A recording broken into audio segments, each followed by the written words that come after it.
here. There we go. Okay. All right, we have a keep on Gorgonzormu. All right. Is it possible for you to put on the Discord stream? Because I think Twitch is lagging a little behind. Oh, yeah. So you could also go with me, but I will. Let me share my screen to you directly. All right. Thank you.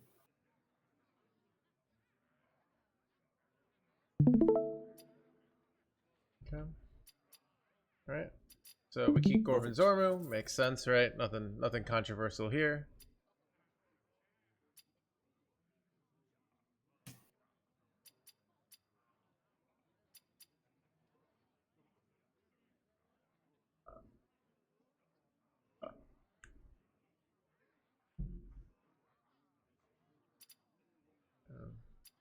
The questionable hero power by them. I'm just noticing. Yeah. This is an interesting spot for next turn. We have another 3-drop. I think both Rainbow and Cheese are kind of acceptable. I think that makes it more in the Rainbow here. Yeah, I agree. I think we trade on our 3/3 to protect our 2/1. We take. Yep, you agree.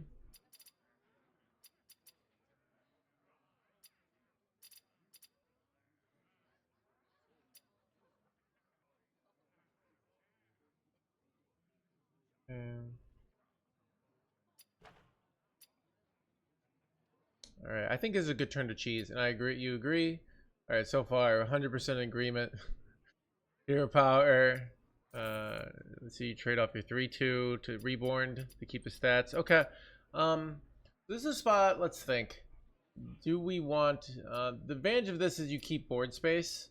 I think it might be a trade off the 3 this because you get more attack the next turn.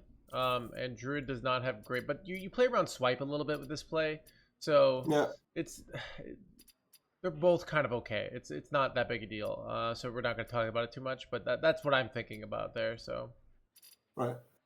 yeah, because you. So let's see, we got this.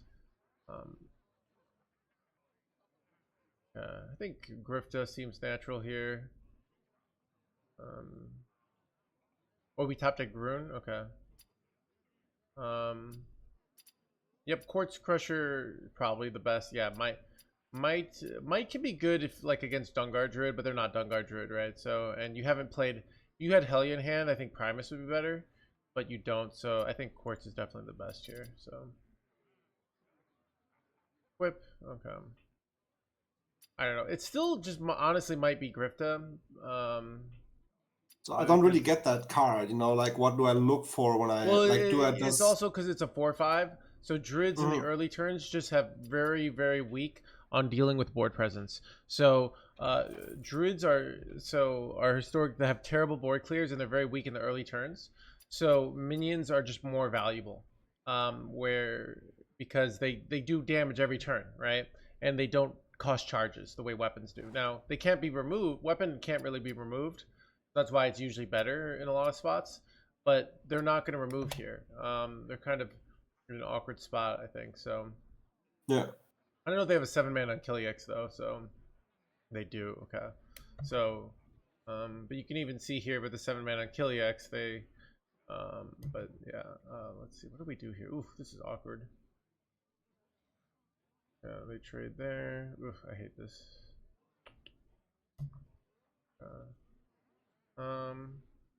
We probably just do some sort of weapon trade with a airlock breach. Do we have enough corpses? Does it tell me how many corpses we have?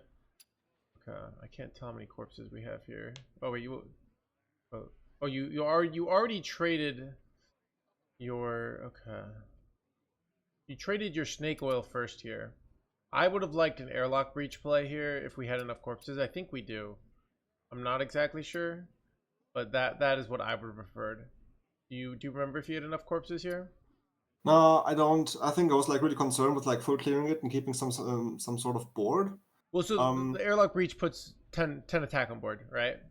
Right. So, and so there's probably not a better turn to do it. So they rushed in their Unkilly X last turn, right? So we can go weapon, trade. and play the airlock. You know, they just went this, so they might go a fast hydration station, but then we can just go, you know, threads. But it's unlikely their next turn is strong. So I think this is a concept of like kind of minimum board pressure. I'm guessing what your turn is not going to do much here. We're not going to develop. This is going to be your first kind of bad turn, in my opinion. So let's see what you do. I'm guessing you're not going to develop a lot of tempo, and this is like your opponent just being allowed to get really back into the game here.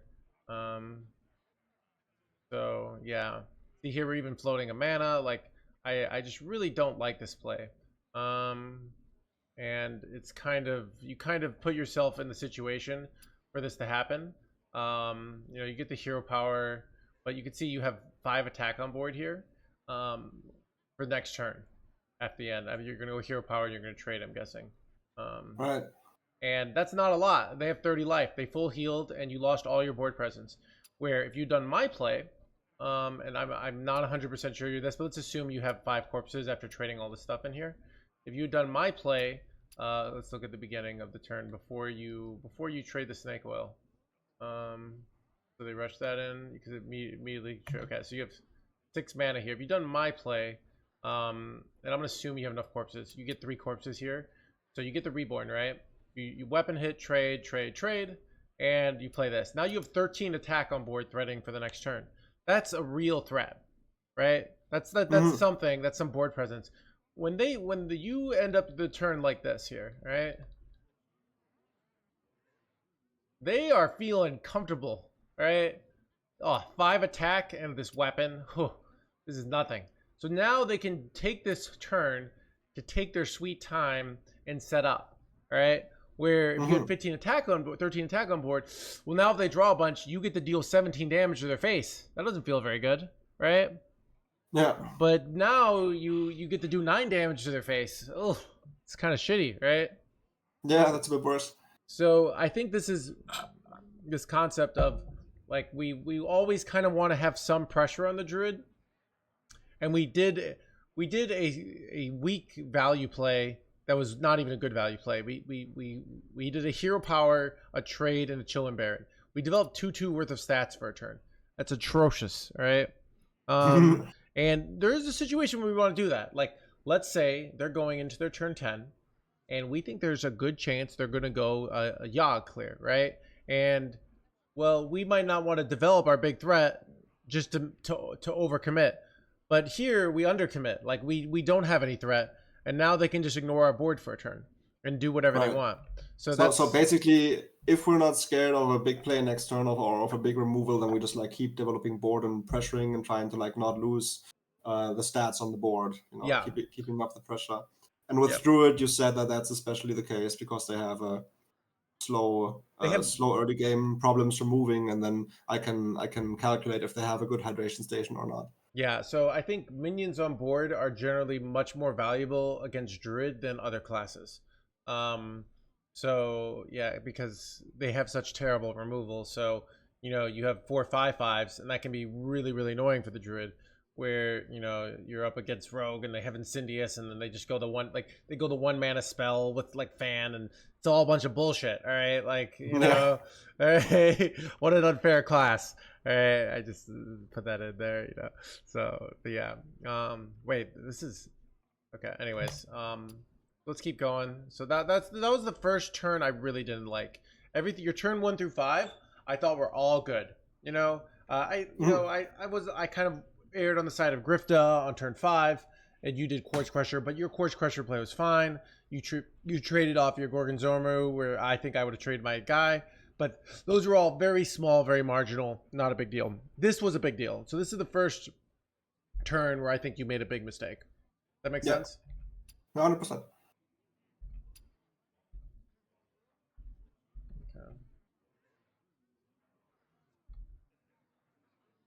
Okay.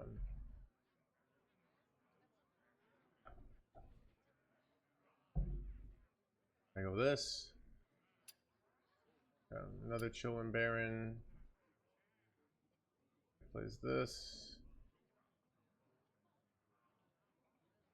Yeah, just another turn we didn't do anything, you know. I'm trying to figure out like I think we could have played airlock there.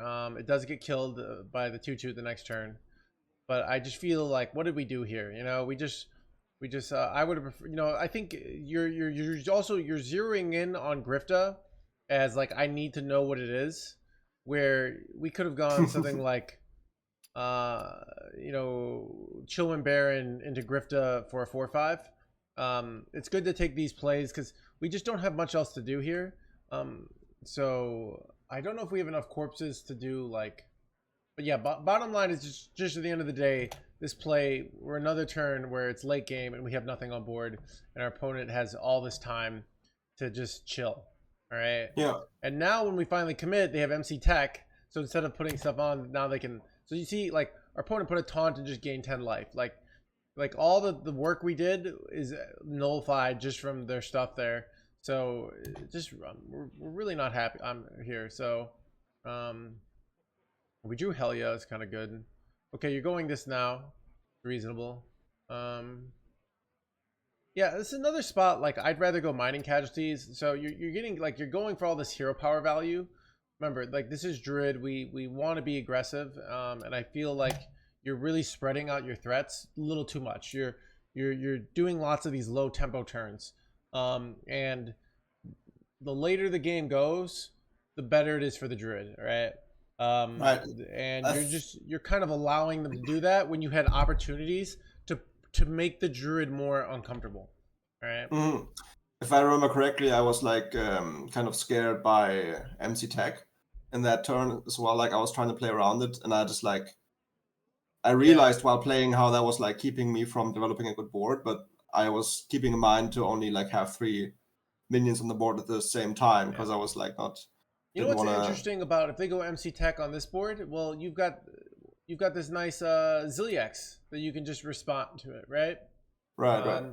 So I think, you know, maybe our Unkilliax, you know, our Zilliax or whatever.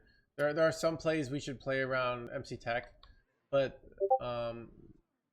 it's hard to just if we're just always holding back, because sometimes the benefit of MC Tech is that our opponents play not aggressively enough, and then we just get all this time. So you know, it could still be reasonable to play around MC Tech. I just feel like a lot of these plays are just a little. I'm not figuring out what the best play in this scenario is. We did on some earlier turns, but I think in general, these plays feel a little too weak to me. They feel a little like we need to be putting on more pressure. Yeah, 100%. No, I wasn't trying to defend myself. I was like more like trying to explain the mindset, you know, because I understand how we if we like pressure them to play the MC Tech, then they don't have it for a later turn where we didn't like develop bigger threats.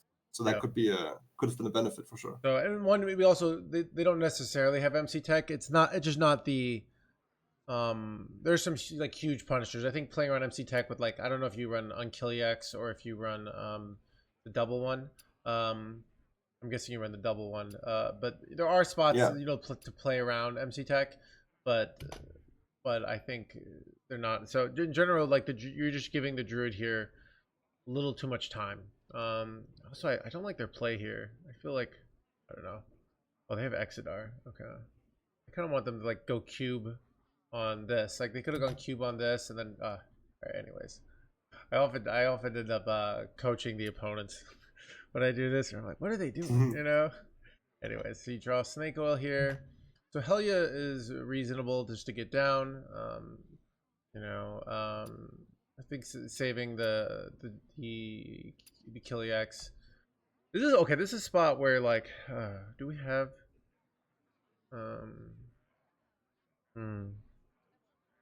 You don't really have a good way to steal the 3/4 here. This is an awkward turn. Yeah. It's also interesting once these spots like they kind of have to play around MC Tech too. So, like, let's just see what you do. We could have played the Reborn guy first potentially, so we could have gone something like Rainbow and then Helia, because the Rainbow's not as strong, right? And then just push more damage. I kind of like that. It's my emotional instinct. So yeah, see this ends up trading it, but you get the rush into it, which is kind of nice. So this is fine. This is good. Yeah. So you're playing around MC Tech. I keep just not wanting to play around MC Tech. I just want to get the mining casualties down. I think it's like you play around MC Tech on big spots, but we're just floating mana, and I want more pressure. That's just my instinct. I see why you're doing it. I think you're just overvaluing that element. That's so. I'll probably shut up about taking an NC Tech because that's kind of your default plan, and I don't want every turn to be like, so we're playing around, I just no, that's okay. All right. Okay. So, let's see. It's honestly you could probably just slam Zilliax here, like, because then you do get to play around MC Tech. The problem is like we want more pressure, but Zilliax is also really good as a response. Yeah, we went this. Wait, how did we draw a card there? Did you go? Okay. Dude, this is just in general, like 5 attack on board, like they can heal more. You can see like, yeah, I think this balancing act of like you figuring out how to get enough pressure on the board, and you're trying to win like the value game against them, and really you need to be winning kind of the tempo game against them, if that makes sense. Yeah. The value game is just going to be hard to win. Oh, this is also like something to note. When they play on Killiax and you run threads, if you can, it can often be a good spot to do a threads play or to do like some sort of under committal play. But you might have been a good spot to take Yogg Steel. I think there's a few options there, and this play, I feel like this Killiax wasn't what I liked. Maybe Yogg Steel there. Maybe some sort of threads. Threads is awkward because you don't have the hero power, I guess, anymore. But yeah, I feel like I didn't really like this play. They go Bob here. Okay.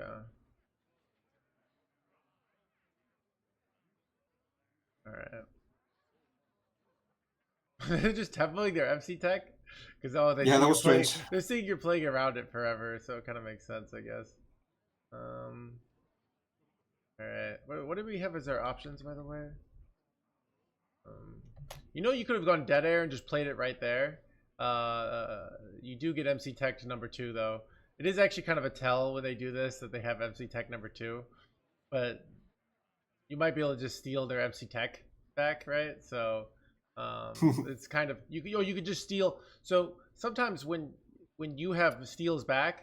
So you could have gone Dead Air and played it immediately. You get a ton of corpses. You get 2 of these, and this card's kind of bad, right? Like, why do we? This card's not dealing 5 damage with 1/1s isn't good against the class that has Frost Lotus gain 10 or has Exodar, with 3 charges maybe gain 24 life. Just not very good.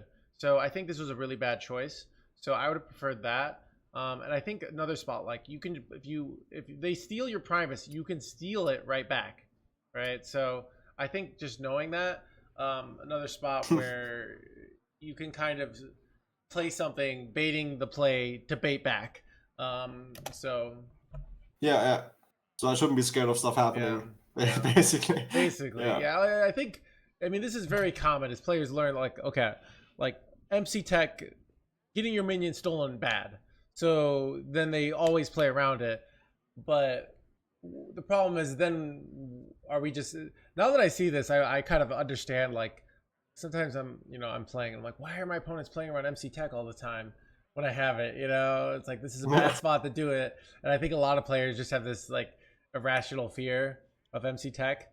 I think I remember back when it was 3 mana, there's a Death Rattle Hunter meta where sort of one of the best lists ran 1 MC Tech, but if you did that in a tournament, it was bad because your opponent knew you only ran 1 MC Tech.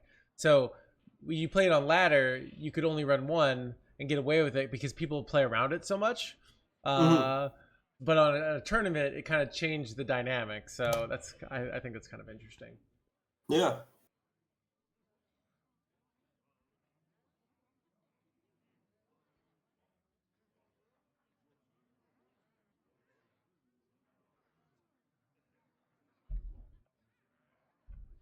Oh, sorry, I lost the. They go this. You steal, okay, and then you steal. I'll steal this. This is great. Look at this play. Oh, he goes tentacle grip. Okay, get a free corpsicle. Look at this. We stole their celestial. Oh, they steal it back. Ah, wait. Oh, wait. What did they do? Did they steal the Yogg? Wait.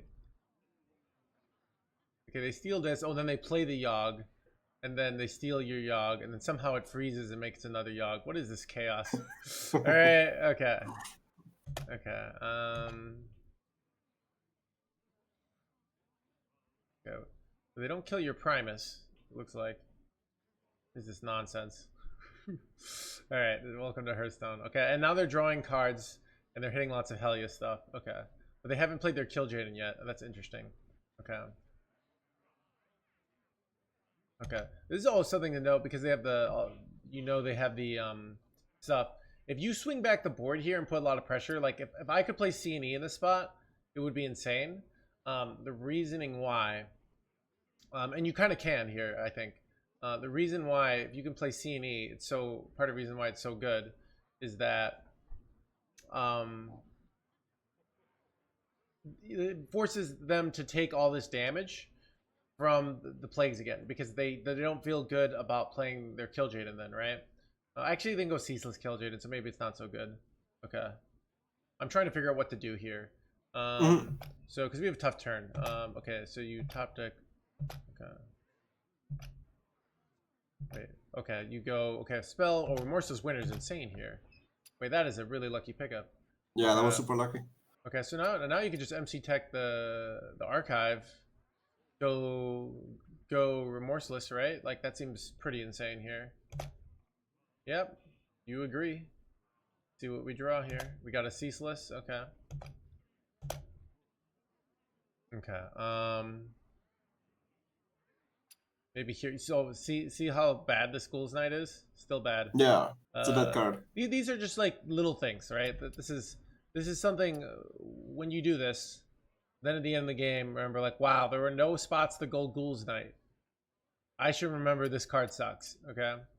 Yeah. These are just like the little adjustments. I've probably taken Ghoul's Night before and realized most of the time if you don't have, the 4/3, that increases the attack, because that's what the card's kind of designed for. It's you get all your minions attacked by 1, and then it does 10 to face.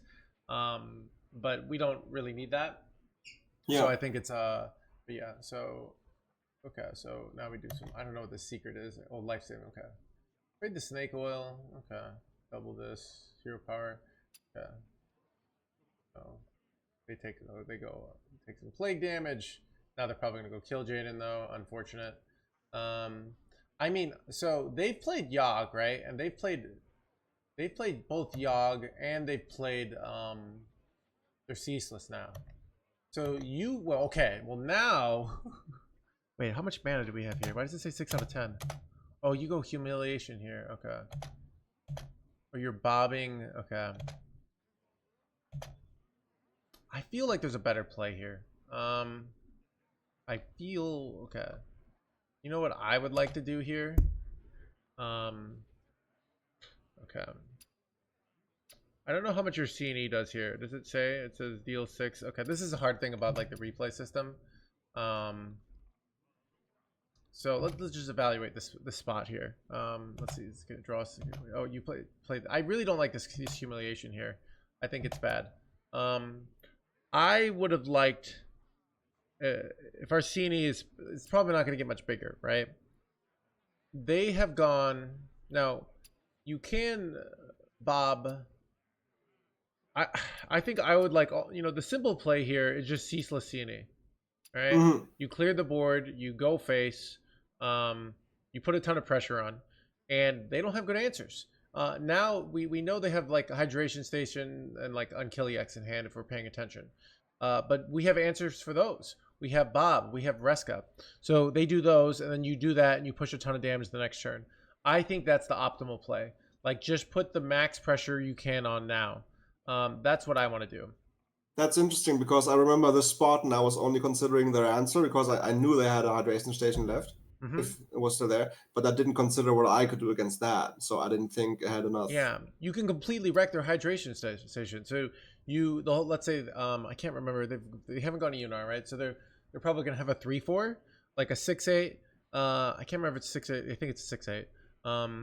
And a 3/4, 6/8, and an Unkiliax. So what you do is you go Bob on one of the minions, then you rush not the 3/4, then you rush the Reska in, and you take the other minion, and you push a shit ton face. Yeah. And then now you have this Unkiliax on your board. They didn't gain armor, and they have no more big clears, and they have shitty demons for the rest of the game, and you're probably winning from there. Right. So basically, I missed a spot where I could have like applied all the pressure necessary to win.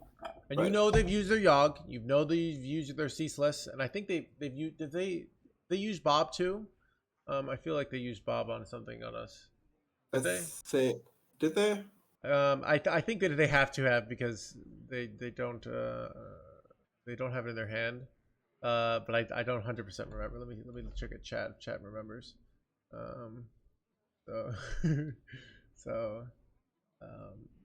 So anyways,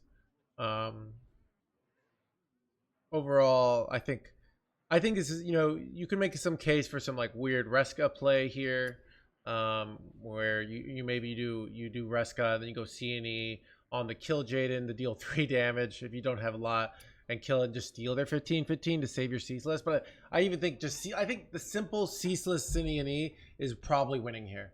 And we didn't have to get complicated. So I think one of the big things is, like, we think of a value wars, we think, oh, tempo doesn't matter, and it does, but we don't always, like, we have these little tempo pushes, right? So we might have, like, it's kind of you're holding back, big push. All right, they stopped your big push, hold back, big push. We kind of, as we know better, we know where their weak spots are. So we know, because they did the Ceaseless now, they don't have big clears. Their demons are weak. Their hand's kind of not that great. Like, they have a hydration station, but they're gonna have a hard time dealing with a big board. All right. So I think, and we also, it's a thing of, we don't have any real good ways to use our corpses in our hand.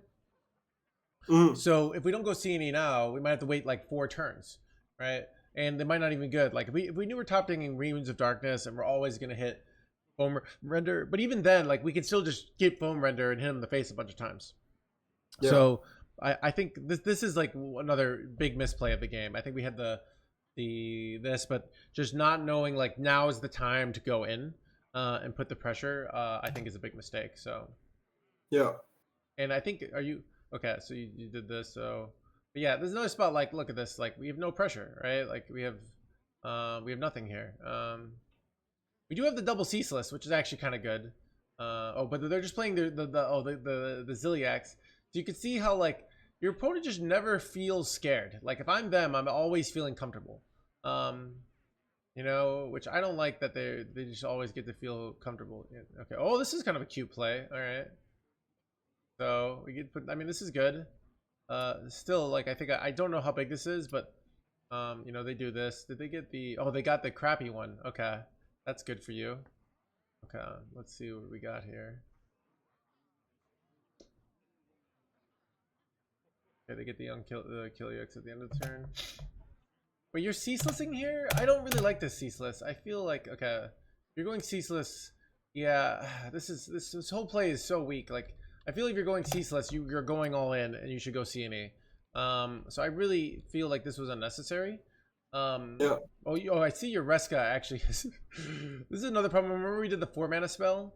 Yeah. Having this Reska being so big is actually hurting you. Yeah. All right. It's a problem. Couldn't die. Yeah. So, I mean, I wanted to go a Reska here, but now I'm, like, kind of confused what we're actually supposed to do, because this is a little awkward.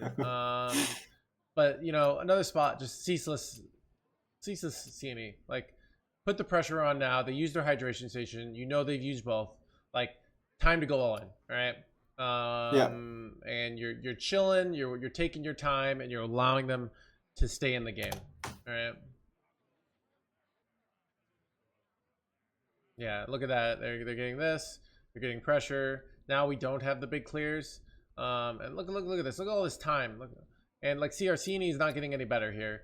And now, like, I don't have to, like, Go this. It just we slowly, surely lose the game, and we still have C&E. Oh, now we get the foam render, but it's a little too late. Like maybe you can pull it off here, but I was getting better through Maw and Paw a little bit. Okay, so now you got all this. This is really good, right? Let's see, and they didn't find a way to win. And do you just hit him in the face and win here? Kind of. You should have just lethal here, right? I'm pretty sure this is lethal. I haven't done the math. Counter spell. Go this. Trade. Trade. I'm pretty confident this is lethal. Trade. Face. I mean, I think you just have lethal without that, right? Yeah. So, yeah. So, see how we waited like 80 turns to C&E? Yeah. You probably could have just won 10 turns earlier, right? So, I think it worked out for you because you hit that foam render there and they didn't answer your mom pa. But depending on how big this was, I feel like we could have just gone in way sooner. Makes sense? So I missed the point to apply the pressure and to recognize how I could deal with them countering my threats. Yeah, and I think that's one of those meta knowledges things, we were talking about, where knowing your opponent has a Yogg and they have a Ceaseless, and those are their two really great ways to remove a C&E board, and their hydration station is a not great way. And I think a lot of times there were times where you put the appropriate amount of pressure. There are a lot of times where it's like I wanted more pressure, and you didn't put more pressure on them. Does that make sense? Yeah. So let me just turn to the chat. Hello, chat. Chat wants to know what your ranking is right now. You can tell them or not tell them if you want, but sure. I mean, I'm EU Legend 1020. So.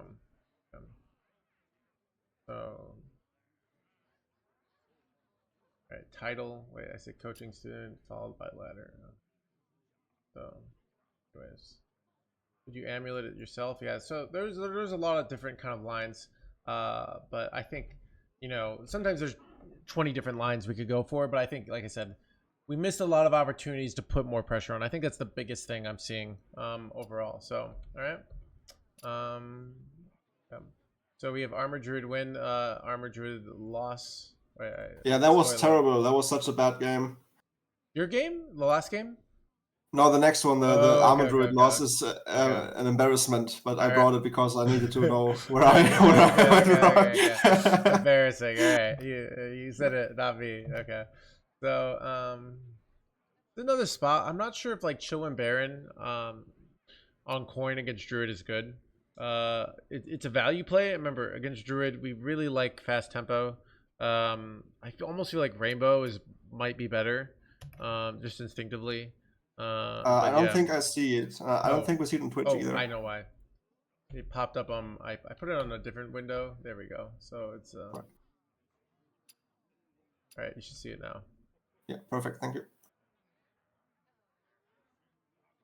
All right, here we go. So you kept Chillin' Baron. I don't like this keep. I think I would mulligan harder for 1 drops, 2 drops.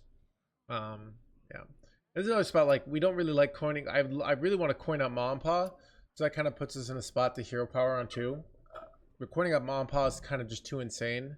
So, yeah. I think you're probably going to go Chillin' Baron, because I think you have an irrational fear of Grifta. But this is actually like super common. I've had students who there's just like 1 card. I remember, so the Galakron meta, I've had students who they just never play Kronks, and I'm like, why don't we play the Kronks here? And they're just like, oh, I'm waiting to draw Galakron. I'm like, well, but it draws you your Galakron. There's players, they want this, they don't know what the card does, and they're scared of it, so they just kind of always hold it. So yeah. So, but anyways. Wait, oh, Doomsayered. This is unlucky. Alright, well, we probably go Chillin' Baron now. Actually, like, it's so frustrating. Yep.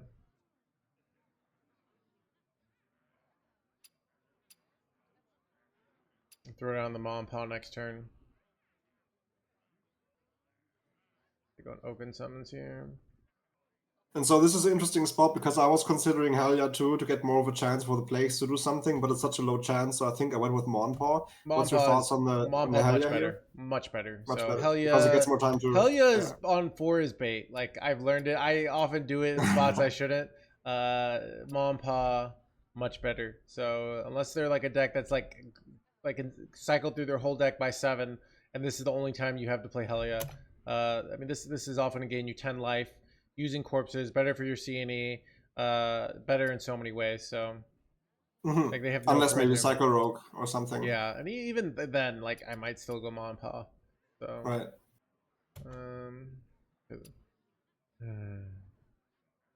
Not the corpses for. Is it Grifta here? Grifta is like kind of shitty. Grifta like discount might actually be pretty good here. It's a weird one. I don't know. I'm just gonna see what you do and then tell you if I like it or not. This is probably fine. Yeah. Oh, and you're interesting. You're not trading into the 1/3. I think. Yeah, I think that's correct. The more you can keep this Monpaw alive, the better. Right. So. I hate that. I don't like they don't have like a corpse counter in this, so I don't know how many corpses there are.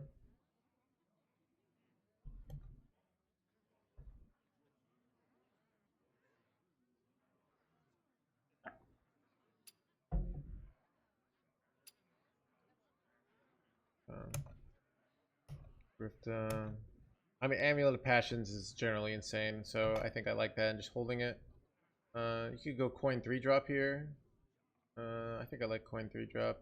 I think I just trade the Monpaw here, go face with the 4/3. Yeah, so this seems pretty solid, you know. Yeah, Amulet of Passions, like now every time they play an Arcanite, it's scary for them, you know. So immediately draws the Plague. That's nice. Yeah, you seem pretty ahead here. I'm wondering what you do to lose. This seems pretty good for us, you know. just you wait. Like this is, I mean, the model, you know, one just RNG can happen. Like bullshit happens. It's Hearthstone, but you know, this is why I hang in there correctly, so many, because the amount of times I'm like, I should lose this game 100% of the time, but I'm just gonna hang in there and hope my opponent throws, and then they do. But let's see. You might not have made a mistake. Well, I don't know. Like, we'll see, right? So it felt like I lost the plot in the middle of the game, but we'll see. Okay, there's shadow reflections here. Okay. I want to amulet here, for sure. Remember, Unkiliax can't be targeted, so it's good to amulet here, I think. You wanted to go super try hard. You go amulet and then you bob the other one. That's one option. We could go amulet, I think, an airlock breach. That's another option. Those are your main 2 options. I don't really like amulet like mining. We don't have enough board space. But I think amulet is great here, plus a 6 drop. So I'm gonna see what you do here, and I'll tell you if I think it's. I'm not sure we had the corpses for the airlock breach. Well, this play sucks. I really don't like it. We're trading off all our board, and we're allowing them to get all this armor when we didn't need to, right? Let's see what they got here. What did we do here? Did you get the corpses for airlock breach? Okay, you did. Yeah, but if we did this, we could have just done it with amulet. All right. And denying them one of their starships pieces is huge. So I think you're. So this is what I think. I think you're overvaluing like getting this perfect spot for this amulet. You have multiple steals. You have Bob. You have Yogg. So you could steal again. And this is just really slows them down. It also denies. So if you do this correctly, right? Let's look at you. What do I want your turn? Oh, let's go back. What would I like your turn to be here? So I would like your turn to be trade to. Okay, so sorry, trade 2/2 in. Then go amulet on it. All right. Rush it into the 3/4. It dies on your side of the board. Then maybe trade this, and then I think you should have enough corpses. You traded 3 minions in. Then you go. Yeah, and that will be gone with this. So you'll have exactly the right amount of board space. You could go airlock breach. You keep the 3/1, right? So you have a 3/1. You push 10 damage here, right? So they gain 6 life and they gain 10 damage. So now they're at 33 life. But you have 8, 10, 13, 23 attack on board. Now let's see your play. What happens? So they would have been at 33 life, and you would have had 23 attack on board. Instead, at the end, they have 43 life, so another 10 life, right? And you have 10, 12, 15, 19 attack on board. So still a decent amount of attack on board, right? But one, they have like these celestials that are ready to go, right? So they can do things like launch, and remember, like if they launch and leave it up, you can always bob it stuff and yog it. So you don't really need to keep the Amulet of Passions for their big thing. You'd rather use it on the small thing here.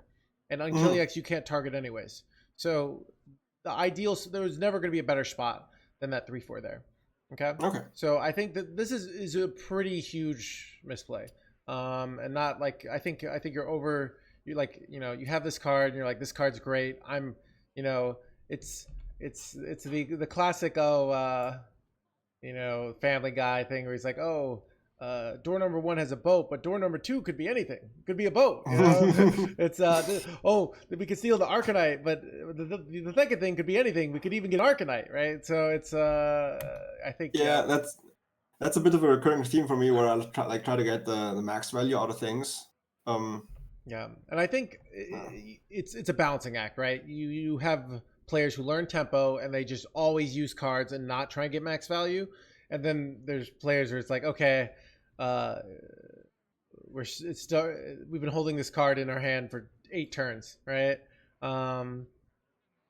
It's going to get us value. To me, sorry. What was interesting to me as well was like the calculation I did earlier, where you like evaluated like what final result is this player going to come up with. And for me, I'm just not really sure how to evaluate if it's worth like using that card on that, especially with something, for example, like Bob, like when do I have a draw, when do I pick the discover and refresh and stuff. So that plays into that for me as well. But the calculation is an interesting approach. Like, where do I end up, and what can I do to the opponent, and how can I maintain a board presence, which is more important than I'd realized. Yep. And I think I do that because I like to give myself, okay, this is the result of this play. This is the result of this play. What seems better? We don't. If you play chess, like they have Stockfish, so they can literally put the positions in hand, and they can have the computer evaluate 15 turns ahead and say, okay, this is the EV of this position, this is the EV of this position. We don't have that, right? Hearthstone is but we could still use those ideas of like, hey, what do we have here? What's important? And then let's say some other pro comes in and they're like, no hands, you're forgetting that if you save the amulet, they can never do this play, and then you pretty much always win. That might be a situation. But I think remember, Unkilliax can't be used on amulet anyways, right? And 2, you have Bob and Yogg, so you have multiple good cards for steals in the future too. So I think those make it very, very clear use of amulet there. So right. So we could have gone amulet Bob as well. Somebody's pointing out that on chat, but I think I prefer amulet plus plus airlock breach. But I think amulet Bob is an acceptable play as well. So. But Bob can have better targets where the amulet kind of doesn't. So, gotcha.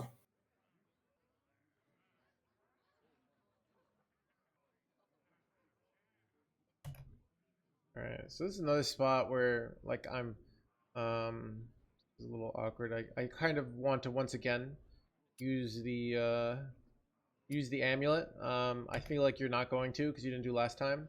Do airlock breach.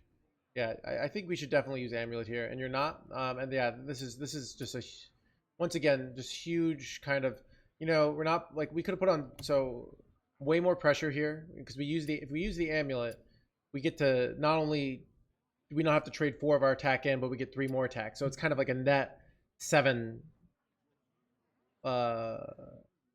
swing, right? Then also when they finally launch this archive, it's gonna be really bad. because it's gonna be really bad because it's gonna be so big. So we kind of let it get big, and we didn't need to let it get big. So yeah, that's what's gonna happen to in Scare. yeah, and you let them do it. Yeah. Like you had the tools to stop that, and you didn't. So this is often like, this is when I kind of say players, you know, turn 12 is going to happen, and you're gonna be like, oh, I just don't know how to beat these giant druids. And it's like the mistakes we actually made were earlier on, letting them get there when we could have stopped it. All right, so all right.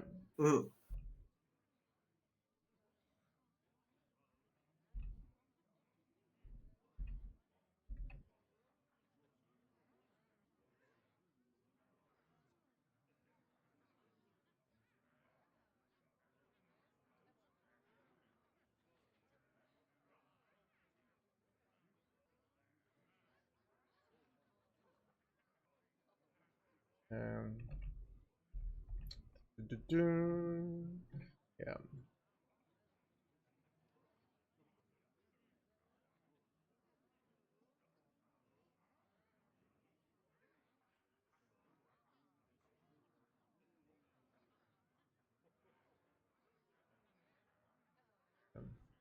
I mean, we're okay here, but I know what they're gonna do. They're gonna launch Go Cube probably, right? Or Yeah. Exit R is really good too. Well, they could set up for a future Exit R plus Cube. Oh, they have another spot where we want to use another 1 mana guy, right? So, steal their thing. So it's coming. I know it's coming. They're gonna go Exit R. They're gonna go Cube. You're gonna cry. And there's nothing you can do about it. At this point in the game. So. Yeah. And while you have so much life, it doesn't really matter because I always forget who's who. Like you're or they're the beatdown. Like you have to kill them because they have the late game win condition where you don't. So if you both have 10,000 life, they're gonna win the game. So yeah. So you're controlling the board, but you can see, you know, you don't have much pressure on, right? You even floated 6 mana. I'm not gonna say like what the right thing was, but like you gave them all this time. Okay, they're going hydration here. They're not just wait, why aren't they launch? Oh, they don't. Oh, I see what they're why.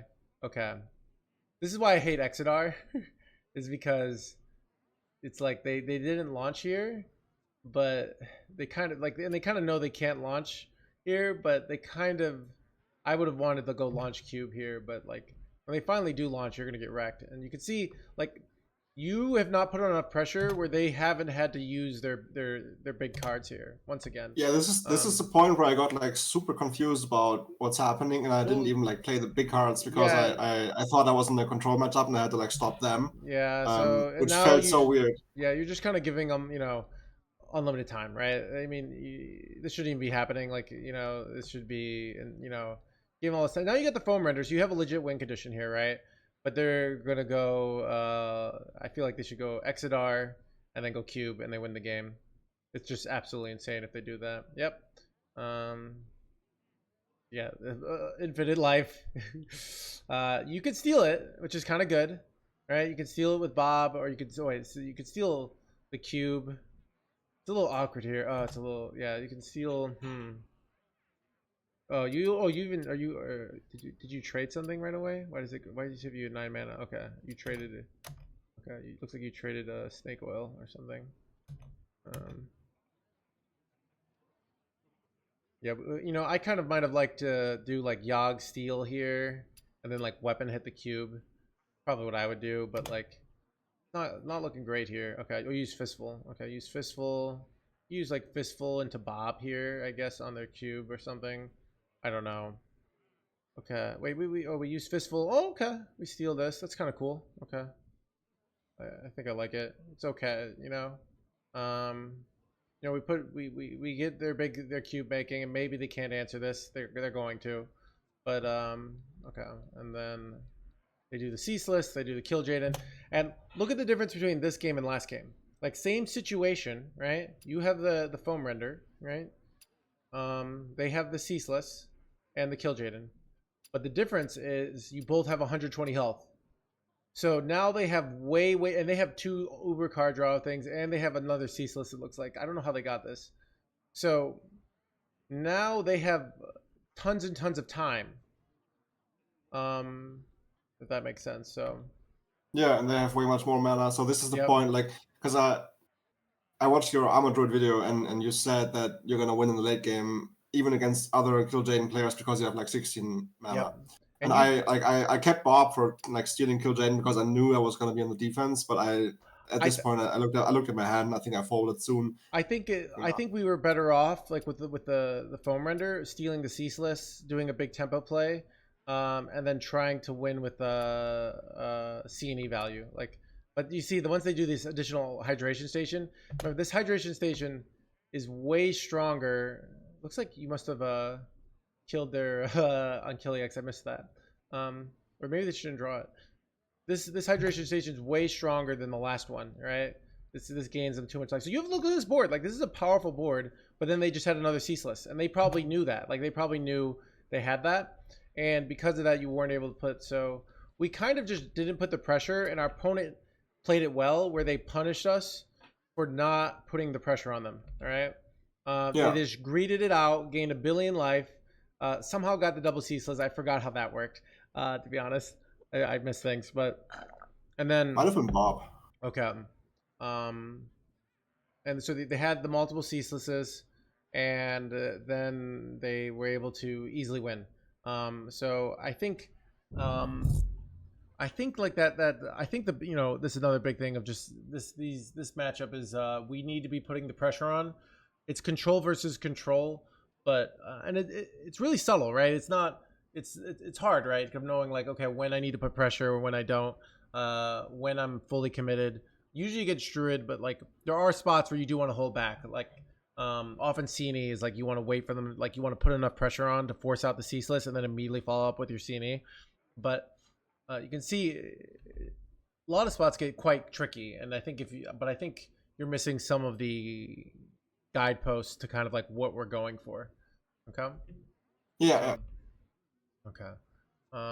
So we've got about 18 minutes left. We can do another game. Sometimes players want to do one game on ladder. Do you have a preference or for that? Another game would be fine, and if you were up for a spontaneous extension, because I'm really enjoying this, I'd be down to do the full 2 hours as well. Unless you have other plans. Okay, we can do the full 2 hours. Okay. Oh, I love that. All right. Fantastic. Let me just get some. Let me get another serving of coffee real quick. Sure.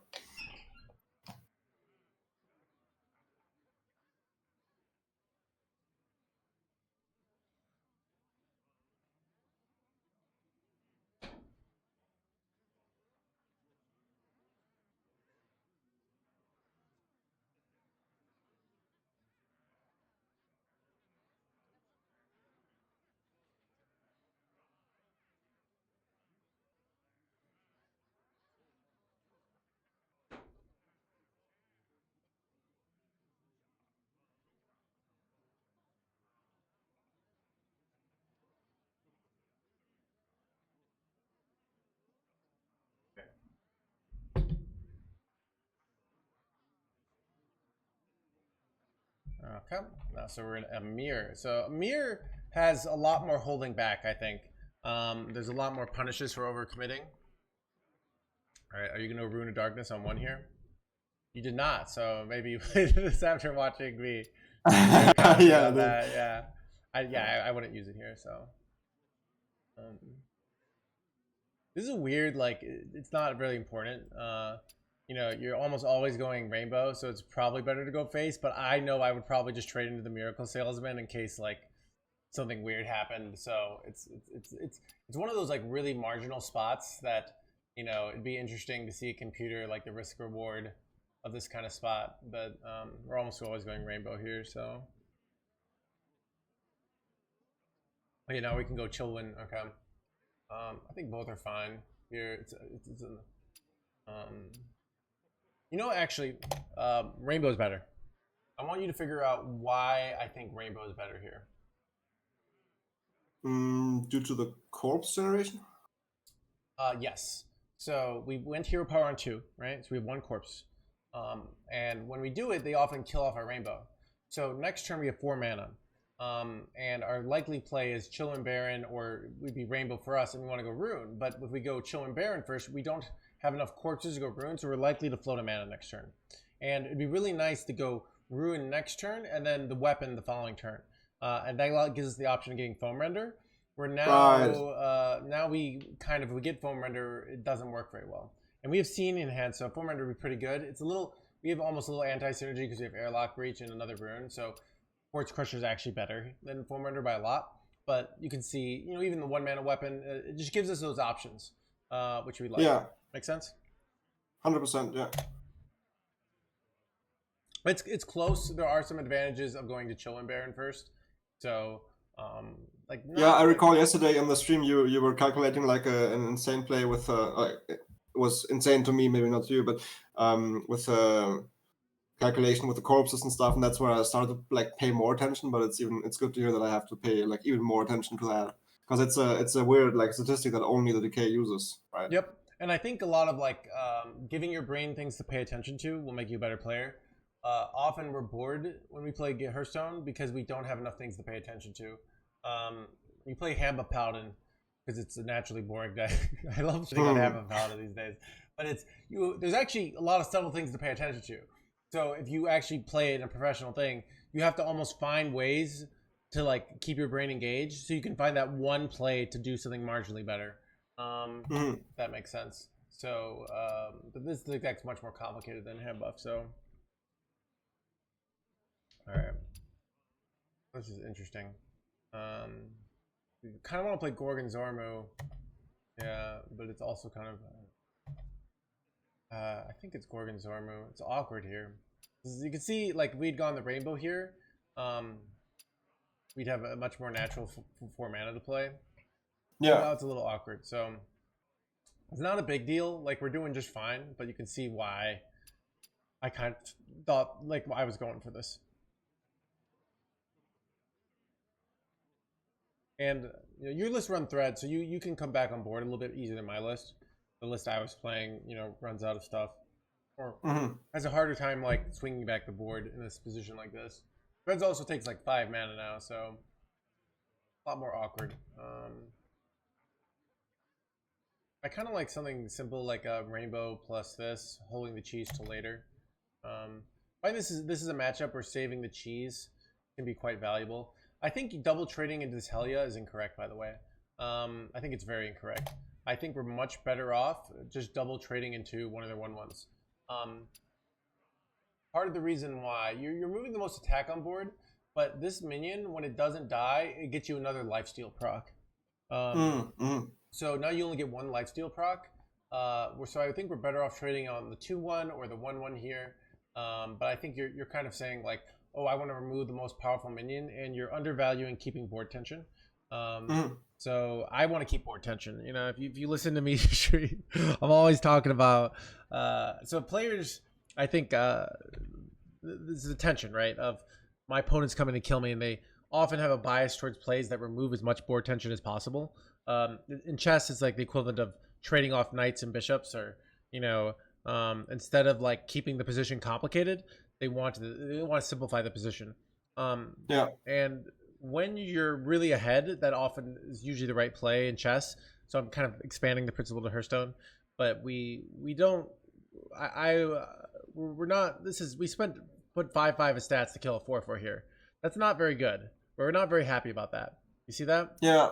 Yeah, now that you say it like that, it makes sense, yeah. So we could have, removed the 1/1, which is not that good, but we keep a lifesteal minion. We keep we keep a lot more stats, right? So, yeah, and we give the problem to them. Like now they have the issue of dealing with the board. Maybe they make a mistake. That's a great way of looking at it, giving the problem to them, you know. So I think that would have been slightly better here. So.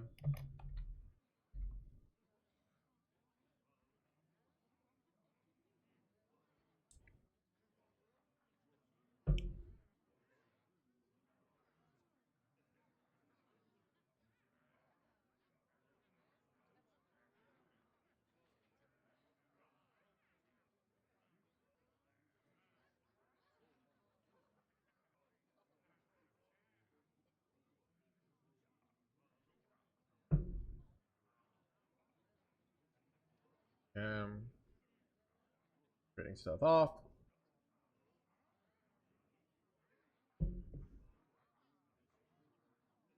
All right, airlock breach. All right, right back in the game. So, you know, we did some suboptimal things, but this is very much anybody's game here. You have a Helia coming up yourself, so you're not like in a, oh, they have Helia, I don't situation. Okay.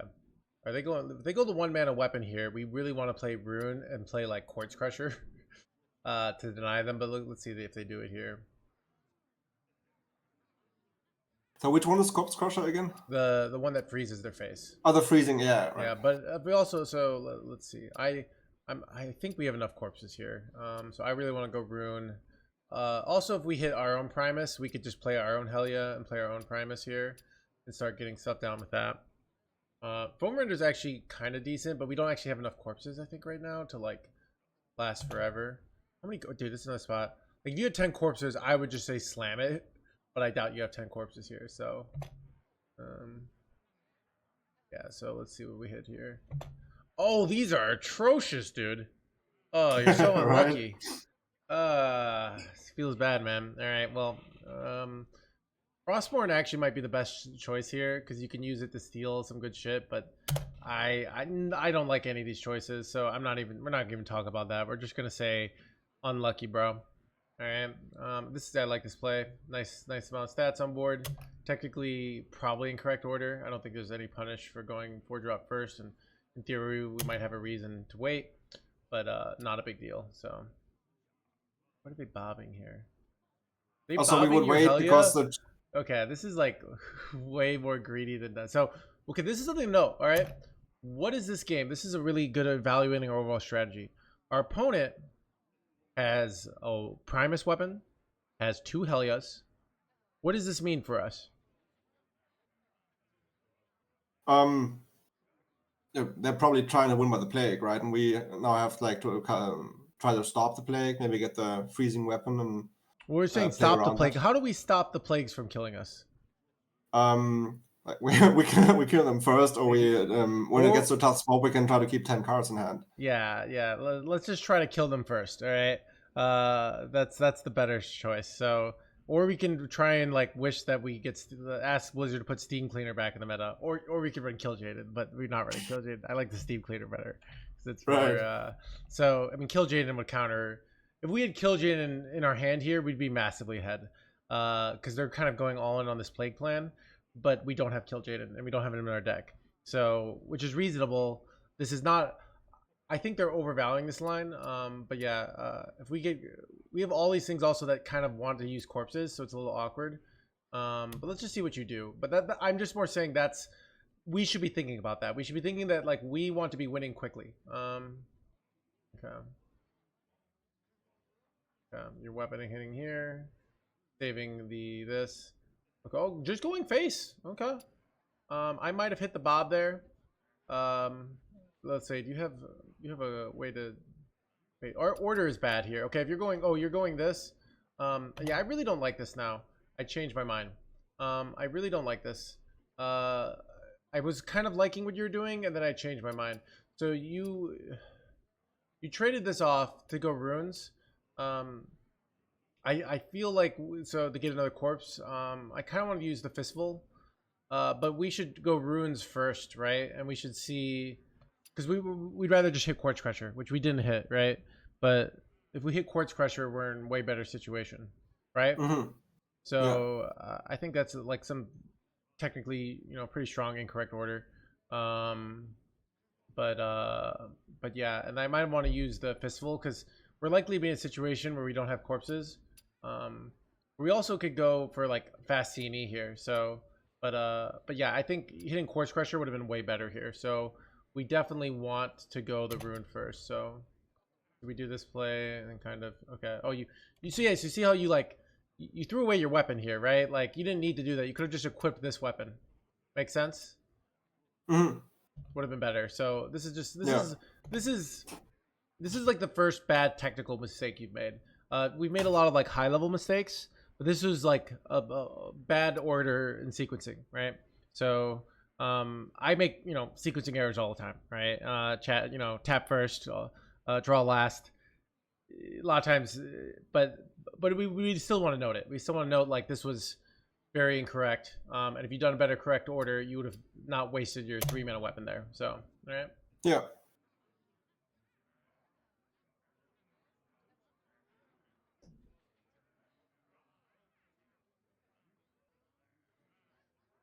But you can see you're very close to killing them. You know, I want to just slam down the C&E here as fast as possible. Like remember they're gonna have 10 plagues in our deck. So the longer the game goes, the more likely we are to lose. All right.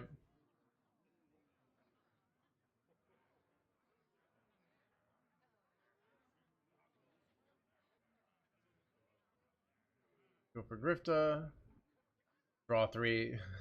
So you know, even just draw 3 is like we're gonna draw a lot of plagues, right? I mean, not that many plagues actually. They haven't gone the second hell yet, but oh, double mining's quite nice, right? Because we can get a lot of corpses here, which we then can use for the C&E. So okay, and we got a Reska here. We could hold the Reska, I think actually. Why are you going? Let's go double mining here. Why are you going hero power here? I'm kind of confused. I think I was trying to get the taunt out of the way. Yeah, you don't need to. Like, you take a lot of damage. I think we should have just YOLO'd and gone Reska there. Reska, mining casualties, go for the fast win here. Or just not hit the taunt. But we could have pushed 5 damage. So remember, the longer the game goes, like they are gonna have 10 plagues in your deck, and you have 3 in their deck. Who's gonna win the late game? You know? So we really want to be recognizing like we are losing the late game. Pressure. All right.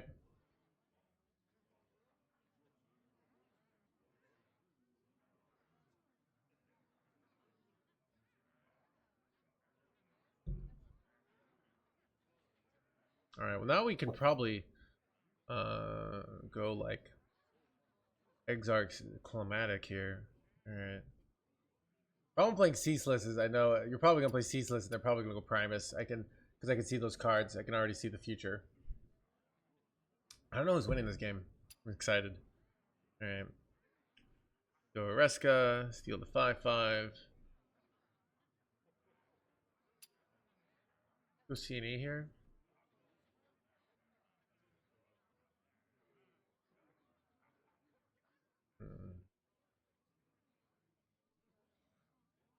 Yeah. Wait, what? Oh, you're going really all in here, right? Yeah, that was a turn. Oh, I kind of don't like it. Unless you have lethal here, then I like it. We'll see. Oh, let's see what happens here. Put them down to 8. Okay. Yeah. Yeah, I was really sad about that. Yeah. Okay. I feel like you didn't have to go all in here. Like it just feels a little too much. But it looks like you might win it. Do you win anyways? Okay, this is interesting. You see, like you don't. This is a likely response, right? And I think they're gonna have an answer for this. So, you know, it's like you get to push 16 here, which is pretty good, but it's so close actually. Okay. This might, man, you have him. You have him, don't you? Hero power 16. Wow. Okay. Very close. Your line worked. All right. It was not my instinct. Your line worked though. I think we could have done this without the ceaseless. All right. That's kind of my opinion. I think we could have. Here's what I like. Here's the modified play. That's a little less intense. Okay.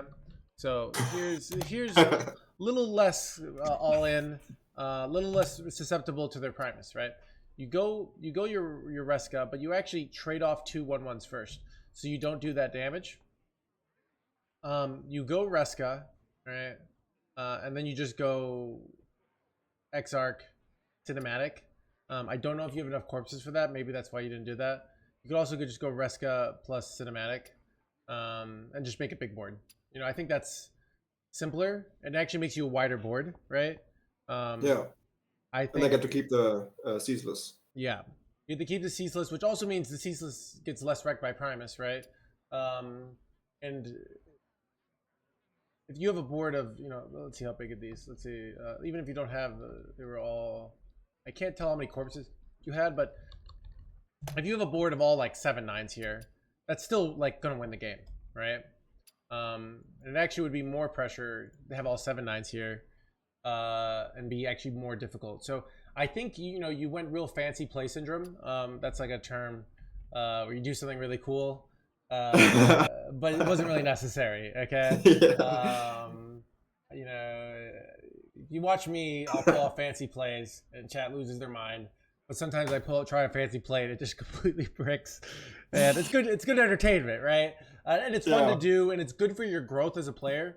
But we have to recognize, like, okay, this fancy play didn't actually work here. Okay, or it did work, but was it really necessary? Like to really actually help us? Probably not. I think you were going for like hoping the Exarch would do enough damage to OTK them there. But is it possible to calculate? Sorry. No, it's random. Just go ahead. The damage it does is so it's random on whether or not it goes into their health, attack, or wideness. So basically, on average, it's going to give you 2.5 attack when you do that. Make sense? So the maximum theoretically could increase by 10. Very unlikely, right? But that's the average, I believe. So, so I think if you just made one wide board here, that would have been enough to win. And in this spot, the worst scenario, doomsday scenario, is they have their own ceaseless, right? What do you do against their own ceaseless here? I guess you weapon his hero power, but if they have ceaseless plus any life, you lose here, right? So you have no follow up here. Your hand's just completely dead. So I would have preferred a wider board here, a little less damage, but you have the ceaseless counter follow up. Your play might have actually worked better against their hand because you won, right? So the play worked out, but it just feels like it was a little too much and unnecessary. At the end of the day, the fact that you played Cini was probably right. It's probably better than you just holding back a turn, but I feel like we didn't have to go all in there. We could have held a little pressure back and still probably won the next turn. So, okay. So, right. Let's go against this this weapon rogue.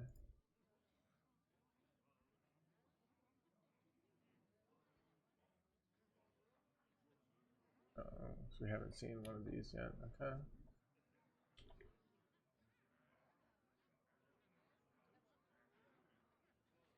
Ooh, Mom Pa plus Exarch is really good. Here, because if they kill your Mom Pa, now you have all these corpses to use for it.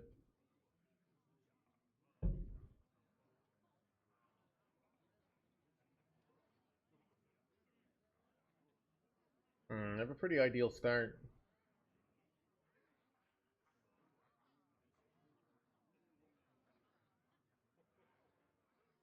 Yeah, I think I prefer this. I agree. I mean, right now it's like you go Mom Pa, and then you see hope to hit. If you hit Quartz Crusher, you won the game, right? So. Oh, it's brutal. Yeah. Denies you.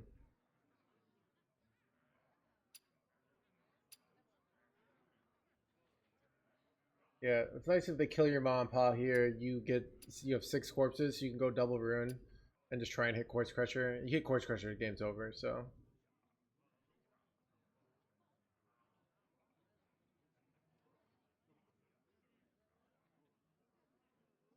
Oh, they missed the damage to face. Incorrect.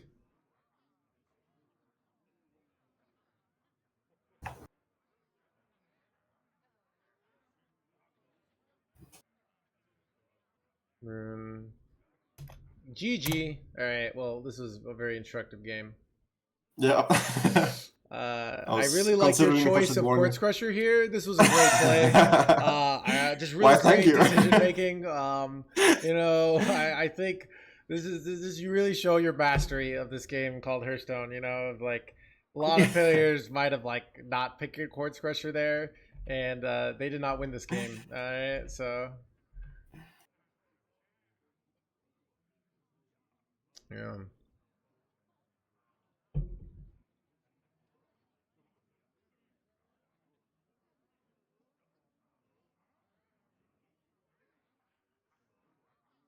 Another great selection to go face with the Quartz Crusher. Ignore this 3/3. Just great decisions all around. No, thank you. I'm known for my prowess. Not a. Yeah. The brilliancy. I mean, the Stockfish says this was a perfect play. So or Stockstone. Two exclamation marks. Yeah.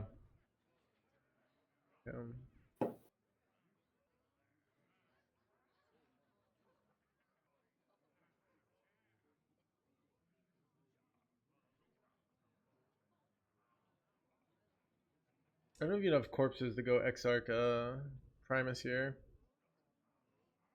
I don't know. It's like, I mean, just play all your mana. You'll be fine. Looking for deal 6. Oh, it's over, dude. Hit him in the face 2 times. You don't even have to do it. You can go mining casualties. Play your 1-drop. You win. All right.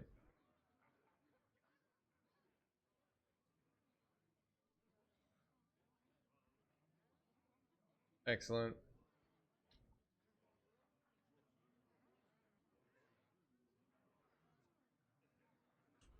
The fancy lethal here, because you technically are 1-off, is you go like Exarch into like Primus, take the spell damage off the Primus, and then you get to deal 9. I think but that's if you're 1-off here, or you can just But if they leave your 2/2s up, so yeah, you don't really have to. I just want to see if I should go 2x.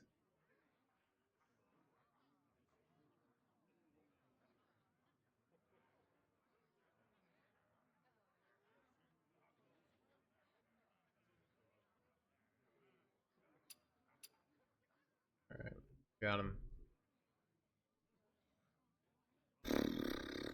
Oops, okay. All right. Could have just gone. I should have just gone to the next game. All right. All right.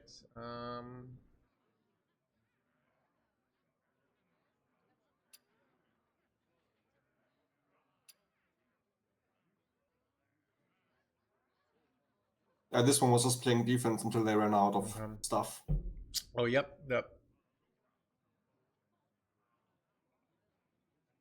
I've noticed like this is something like this is the hard thing about value decks in general.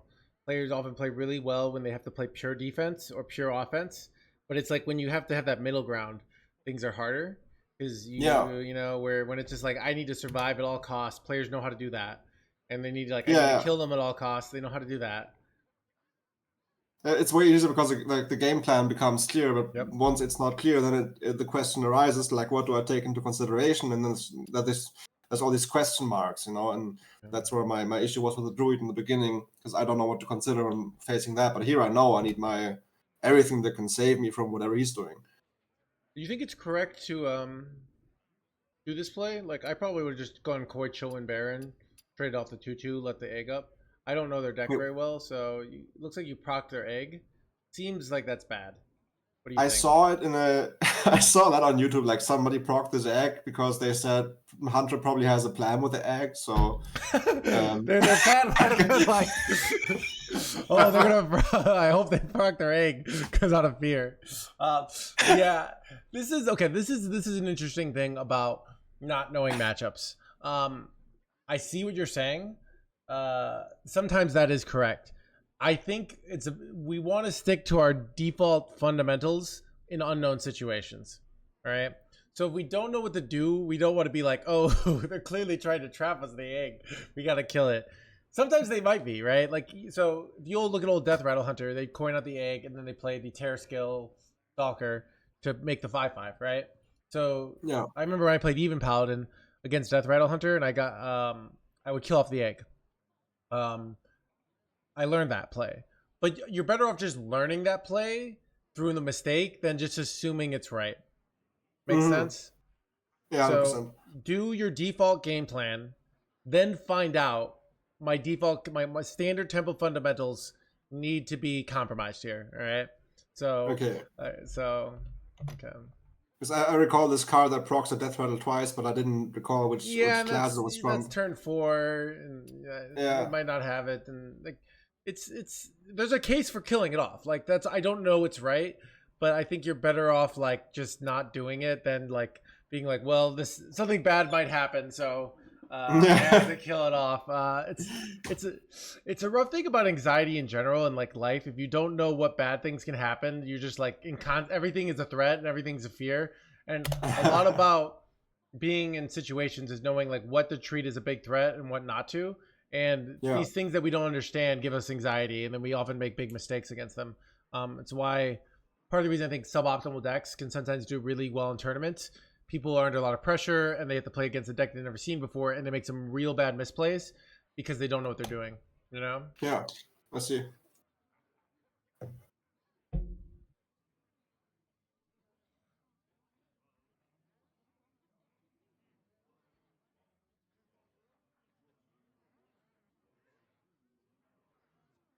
They're getting all right. Threads would be nice here. A nice little board here. It's another spot. Like, do we kill off? You know, continue to kill off their stuff. You know, it's a weird. You see, like, oh, we killed this off, and because of this, they've had a 3/5, like doing face damage to us like all game here, which has been pretty rough. Okay, and now it's turn 4. Oof, we're in trouble here. Like, we're in big trouble. Okay, but that nothing gets past my handboard. I can't even. I have to say it when I see it. All right, so all right, we're doing okay. This coin airlock. This is where we remember that this card's like redonkulously OP. So like it's when this came out, like everyone forgets how good this card is. It's weird no one's called for nerfs for this card. Where it's like one of the strongest cards of the set. Everyone says, oh, you know, Ethereal Oracle. Like, holy crap! By the way, they are wrecking you. What do you do here? Coin airlock. Probably have to kill off their 2/4 and their 4/1 here. That's what I think I kill off. Yeah, it looks like you agree. Yeah.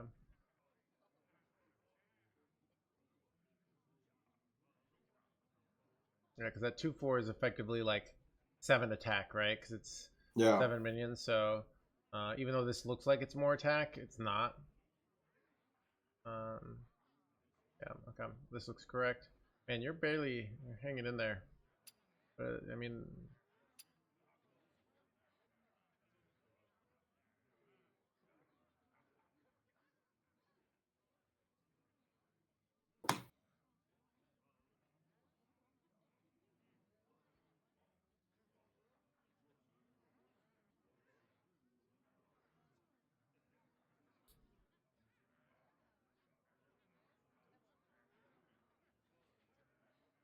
oh, Freezy boy, I like it. Oh, I like it a lot. All right, I love these kind of. Wait, oh, don't. Oh, you're trading. Okay, that's weird. Okay, you traded here. I would rather just freeze and go face. That's Really? what I want to do. Yeah. I see what you're doing. Maybe I don't know. Wait, why did it go the 1/1 come out of it though? I don't understand. You know why the 1/1 came out of it? I don't think that actually happened. Did it? Yeah. What? What the heck is that? I think it had reborn, actually. Oh, that was its. Oh, that was its. It got it from this. I gotcha. Okay. All right. Yeah, I think I would have preferred. But I see what you're doing here, though. Okay, I'll allow it. I'll allow it. All right. So, okay. It's a little awkward what we do next turn, but I see this allows you to take 2 value trades, so it's kind of better. You know, often happens to, but they're kind of killing you here. It's like, I feel like you should lose this. Maybe you did, and I'm just misread it. I thought he said win.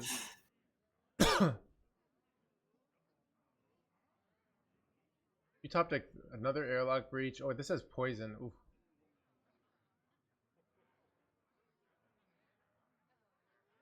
All right. I think I killed the poisony boy here over the non-poisony boy because this is more effective. But probably are dead here. Kill command, hero power, push a lot of damage. I mean, if you just got to kill, you got Zilliax down, you could still win, right? But yeah, that's a big goal here. Yeah. Yeah, it's kind of crazy how close this is. Like, because it looks on paper that they're crushing you, but one broken card can sometimes sway a game. How do you win here? Dead.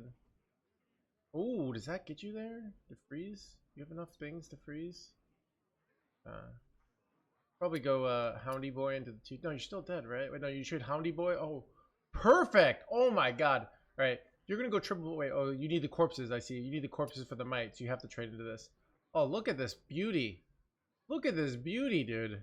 Oh, this is great. This is a great line. I'm very impressed. All right. Wow, this is great.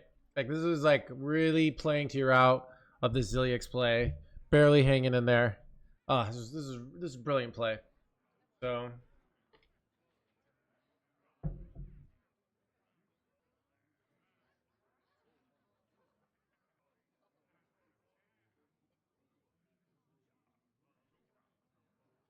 and throw down.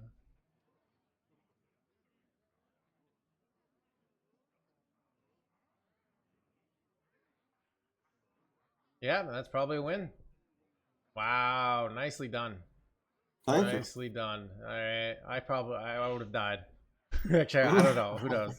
You know, but it's like I wouldn't have killed the egg, to be honest. So I probably would have. We you know you created some suspense. So yeah. Okay. Yeah. So that's the learning here. Like, don't be scared of the egg and the unknown. Just like stick to the default plan and not make assumptions. I think that's a very common situation of players try to make non-standard plays right away. I think this is like a thing about life in general. Sometimes we go into situations where we don't know what to do, and we just have to accept we're going to probably make mistakes, and they're information mistakes. They're not like flaws in our game plan. It's just like we don't know what to do in the scenario because it's a new scenario. There's no way for us to know, right? So we can't know everything. So we have strategies we use in unfamiliar situations. You know, if you go to a party, you know, you don't know anyone, you maybe have polite stuff. And then you feel people out, you know, like, oh, I'll tell, you know, I'll talk about this bunch of engineers. I'm going to talk about engineering stuff, or, you know, like whatever you're connecting with, but you don't go in trying to be something weird right away. You know, you figure things out and you stick to like your default strategies in the get-go. Make sense? Yeah, 100%. Yeah. Okay. Okay, we got about 10 more minutes. Do you want to go on ladder and play? We might not, if we get into like a log match, we might not finish it. But or do you want to just do some more replays? We got a few more. Depends on what you recommend, really. Like if that's something the ladder can be fun because it's just like it's fun to like, you know, play a game. And like kind of this. The replays is probably just as good as knowledge, or we could just talk about what we've done. Yeah, that makes sense. And like like a bottom line. Yeah, so we could talk and I can write some notes. So for you. So let's just reflect, okay? So let's say we shoot a lot of like Druid versus Death Knight versus Druid matchups. And I think the big thing is like knowing you need to pressure them and not let them feel comfortable. All right. So kind of how you space out your threats so that they always feel that pressure. All right. Yeah. Now I think the thing is if you get foam render, you can kind of switch game plans. But a lot of games you don't get foam render, or you get foam render way too late in the game. Yeah. So I think that's a big thing. Yeah. Here's a question right away. Like, if I get foam render, does that mean that I can switch to a more like late game oriented win condition with a CNE basically? Yeah, I think with foam render, if you get it down, now still like if they get like, you know, some greedy 4 Arcanite Crystal top end and they cube it, foam renders are going to be tough still because they just have so much life, right? So still like, but you might not have to win with tempo. So you might, if you have foam render, you might work on like, okay, I'm going to bob their Arcanite just to deny them armor. I'm going to let them like, I'm not going to maybe be as aggressive with board, but I'm going to, I'm willing to play. So these are the adjustments you might make. So you might do something that, cause you know, you can have the game go out for longer, right?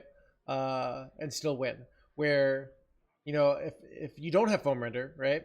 And they just happen to get to spots where they've gained 60 armor. you go C&E, but like you haven't used many corpses, and you might not be able to force the win. Like even the part of the power foam render is your opponent now has less life, so they often have to go ceaseless on a smaller board. So Yeah. so where if I don't have foam render, I know like your only real burst is C&E, so I can feel even comfortable at 30 life. Where if you do have foam render, like I might be really scared at 30 life. Make sense? Yeah. 100%, because it keeps stacking up, and so basically it means that if I don't have a like late game win condition and that I don't know I can get it, then I should like be aiming to win earlier, like you said, like with keeping the pressure and keeping the board tension, letting them feel the threat, right? Yep. I think we had some like so yeah, I think so we did have some like we did some anti-value trades when behind. I bet you're doing that in other spots. So being probably, I'm guessing you're doing this in other games, but I didn't see this in that many other games. But sometimes like being more willing to keep board tension, right? And I think also we had you just use Grifta. Just play it. Just play Grifta. Like you're like you just never play. It's like you could probably kill Grifta for kill Jaden if you carry your current strategy, because you're not. It's often a good tell of like sometimes if you have a card that you never use, it's like what you could do if you're really focused on getting better at Grifta is just always play Grifta, and then eventually you'll like find spots that Grifta's really good in and find spots that Grifta's bad in. Right, that makes sense. Yeah. So this is what I call I need a term for this. It's like forcing the play. That's the term, forcing the play, where I don't think Grifta is gonna be that hard, but like in general, if we want to work on a new strategy, we can force a play in suboptimal spots to get reference experiences. Yeah. So we don't. So you don't like with Grifta, it's really not that important. But in general, like I also another thing I felt like being willing to go in on C&E earlier. I think we had a lot of spots like that where we kind of were holding out for the perfect C&E, and it was a good spot already. Makes sense? Yeah, totally. And with Grifta, it's difficult because sometimes when playing, I'm like too focused on getting the win, and it's just like Grifta becomes the egg, it becomes the unknown. Yeah. So this is one of the things about so so with decks that don't have very like one-dimensional win conditions, we want to do plays and we evaluate the strength of our plays based off how much it helps our win condition. But in the early turns, we don't have that, right? We don't know how we're going to win. So we have to do plays that are just good in general. Like tempo on board, good in general. Spending your mana, good in general. Removing your opponent's minions, good in general. You get late game, like what's a situation? Let's say I know my opponent wants to go Hydration Station, and I have a Mind Control tech in hand. Well, all of a sudden removing their minion might be bad because my win condition might be stealing their Unkilliax with my Mind Control tech after they go Hydration Station. See how things can get really interesting, right? But in general, in early turns, we want to just do good fundamentals. And as we get more and more specific, we can be, okay, I'm going for a foam render win condition. So I just need to like stay alive and keep using corpses. Right. Where, I'm going for a board win condition. So I have to, or my opponent shoveled 10 Hellias or 10 Plagues in my deck. I need to put pressure on now because if the game goes long, I'm going to lose to Plagues, right? That makes sense. It makes a lot of sense actually, because I feel a bit of confusion in the early game sometimes. But like there was a game earlier where you immediately saw, okay, I have Mon Pawn, I have what else was it? Like I had a corpses play, and you saw, okay, this is a line we can go on. This is a strategy we can pursue. And I might not pick up on that, but it's also good to know that there might not even be that. It might crystallize later in the future, and until it does, we can like pursue the strengths of the stack and the basics of the game, like tempo, board tension, and clearing the board, playing efficiently. Yep. So we want to be just doing things that are good in general, because we there's too many paths. It's sometimes life like this. We're trying to where do we go? We just have to do stuff, and then maybe we get a job offer, or maybe we get a plan to move to something. Like sometimes we have to be very general, and then as we get more specific, we can commit to a plan of action. But we can't commit too early because there's just too many ways things can go. So yeah. All right. Trying to think anything else.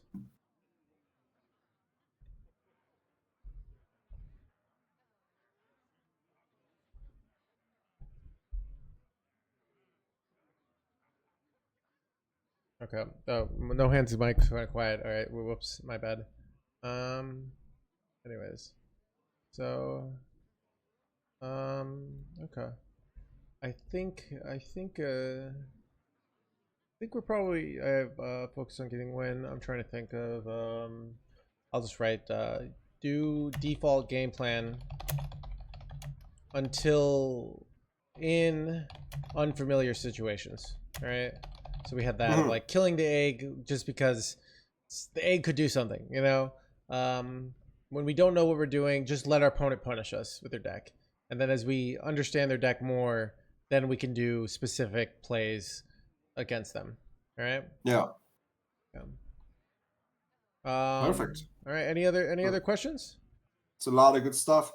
No, I guess one thing I was wondering about, but that's not like a deck related question, but it's like, do you know about if there's amateur tournaments for like regular peasants to enter into?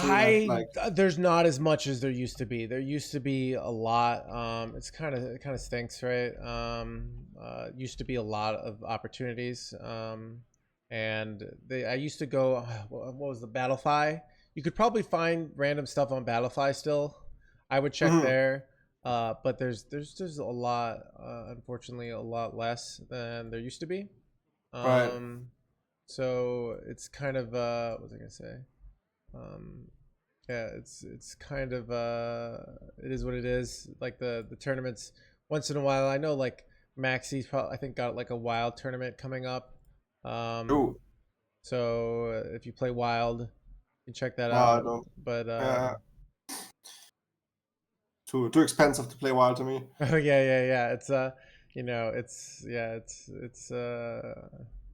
it's wild. I had to invest a good, like I wanted to play wild when I started, and it was a good, like, at least you want to play the fun deck. So you can probably craft one deck, but for a wild, like, right, you need a like I say, it's too much, yeah.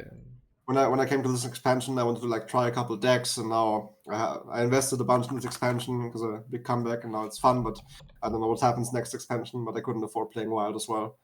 Yeah, makes sense. So, okay, but yeah, I'd say check on Battlefy. But I don't know. Let me see if Chad has any suggestions on that. So Mobius. Oh, it says someone said Mobius. So. All right. Oh, I'll check that out. Thank you. Okay. Yeah, perfect. Okay. Great. All right. So I did I send you my PayPal link? You did. I'll transfer the. Okay. For some reason, I'm not seeing it on our chat history. I don't know. Where is it? You did send, but I don't think it registered as a hyperlink. So, okay. That makes sense. Oh, I see it. Yep. Okay. So yeah, that'd be, so it was 2 hours, right? So that'd be 80. Okay. Yeah, perfect. Let me know when it arrives. Okay, and I got another week before the if you decide, before I think probably the mini set's coming on the 23rd. So if you want another session before then, send me a message. But then once then, I'm going to be back to the sort of my normal schedule. So, all right. Will do. Thank you. Thank you so much. All right. Thank you, Victor. It was a lot of fun. And good luck on the climb. Thanks, you too. Bye. All right. Talk to you later. Bye. All right, chat. And that is a coaching session by NoHandsGamer. So, all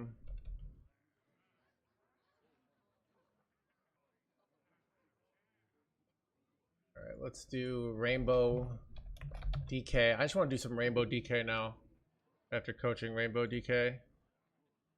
So,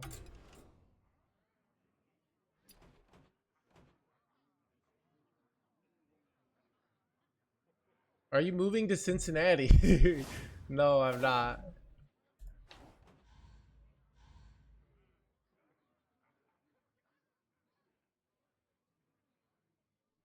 Not paid up front. I'm just doing afterwards. You know, even he wanted another half an hour. So basically, I mean, if if no, if you don't pay and you don't have some like reason why, you know, then I tell people, hey, this person didn't pay, they're a jerk, and then you know, it's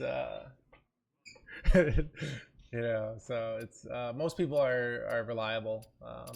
You know, it's kind of an interesting thing. Think about every time you go to a restaurant, right? You don't pay at first, right? You pay afterwards. It's kind of this like, you know, sometimes people do dine and dash, right? but most of the time that doesn't happen. You ever think about that? Like, so much of our society is kind of based on trust, and most of the time people are trustworthy. So yeah.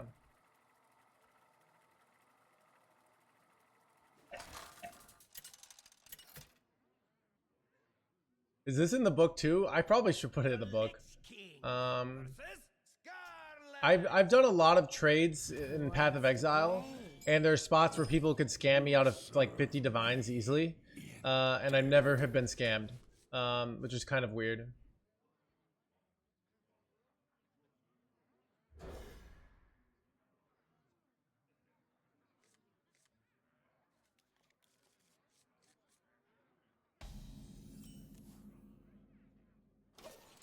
Perfectly aged, blah blah blah. One dose solves any problem.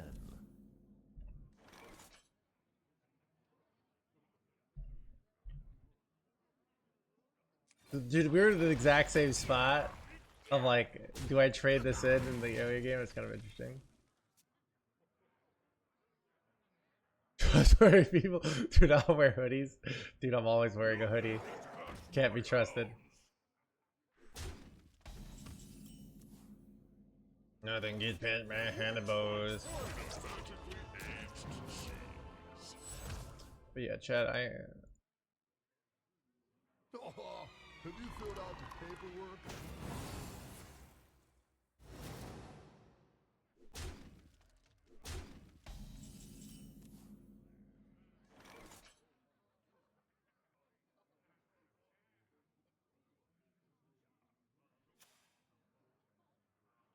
this is interesting.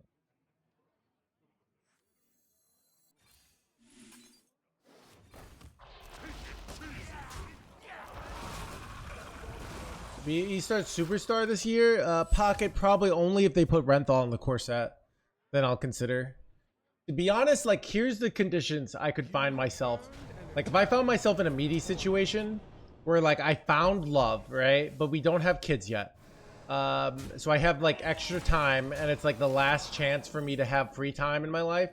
Like, that's the most likely situation where I become an esports superstar. That makes sense.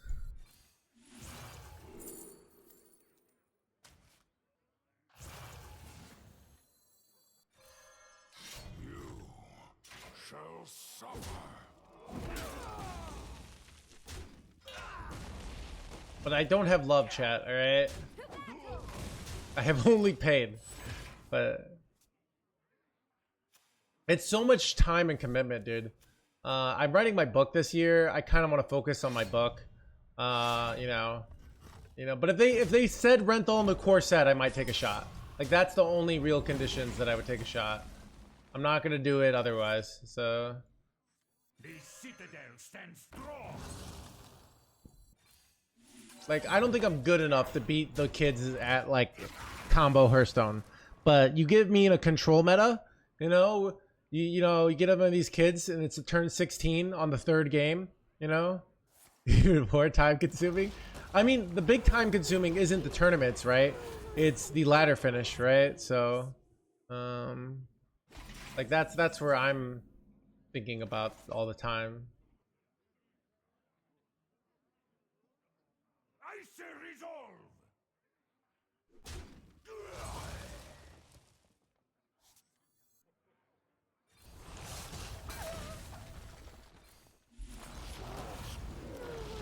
This is actually insane with my weapon, right?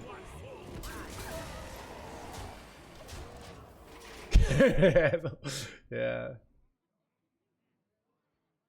Makes the way to standard, yeah, so. But I don't know, it's so much work, dude.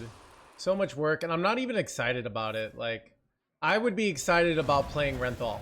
Like, but I don't know. I'm just not, I'm not, just not who I am anymore, you know? But like I said, if I had love, like that might change it, alright? Because then I don't have to worry, you know, as much. I don't know if this is correct. Man, better go airlock breach there. Symbol of death. Job's done.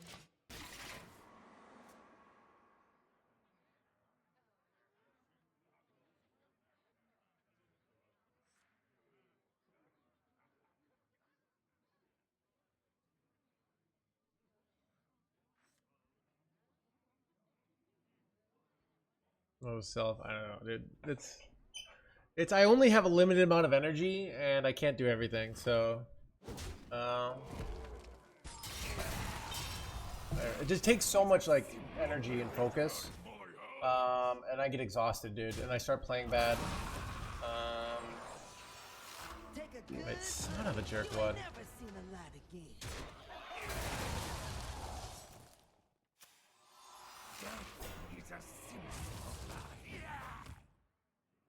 Hire an assistant? I don't have to, like, dude, I don't make enough money to hire people. Alright? Like, people who make like $80 an hour hire people. You know, it's like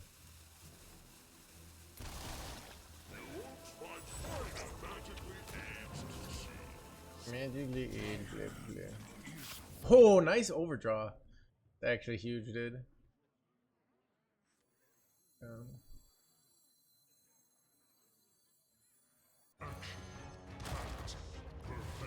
It's actually very lucky.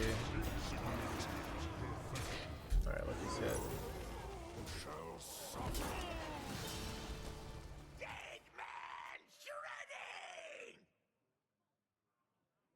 Unpaid intern at Higgle. Yeah. Wait. Twisting Nethered? Son of a jerk one.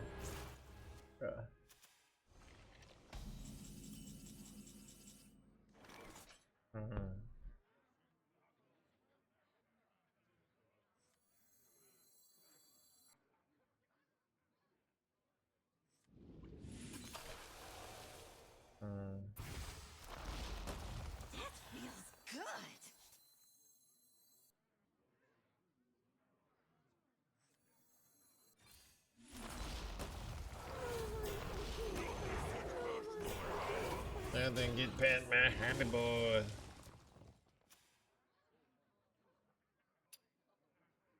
Yeah, I don't know. It's so much commitment, dude. And I don't know. It's so much like showing up when you don't feel like it.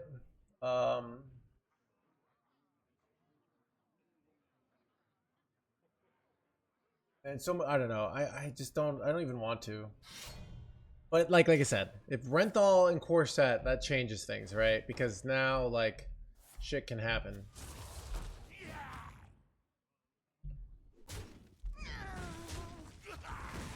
Dude, sex cult monthly fees. Yeah, Chad, I was like kind of like though like figuring out like how much money I need for my daily like my like daily expenses, you know? Dude, like it's but yeah, sex cult does cost quite a bit. It adds up. Chad, this is kind of bad. The citadel stands Can I try Rune of Darkness this game?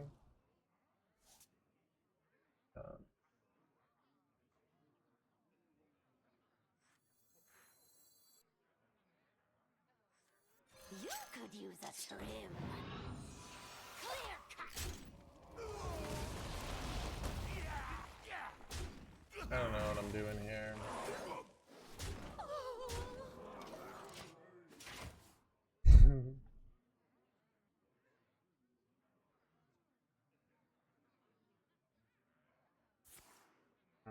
I was like I don't run threads in my list. I was like, maybe they don't run threads. It's a little bit of an overcommittal, right?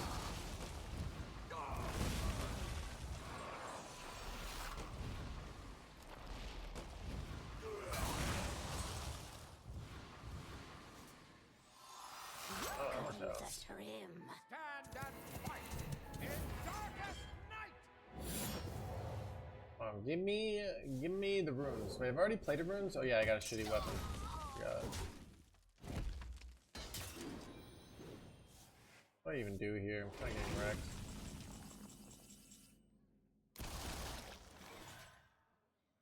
Alright. Who could put a price on such power? How do you draw 3? I could. Oh, these suck. Is there anything like good I can take from them? Like, there's not even anything that good to take from them, right? And I already have Yogg to steal something big. So, let's do this. Kind of blows, though. Man, this blows.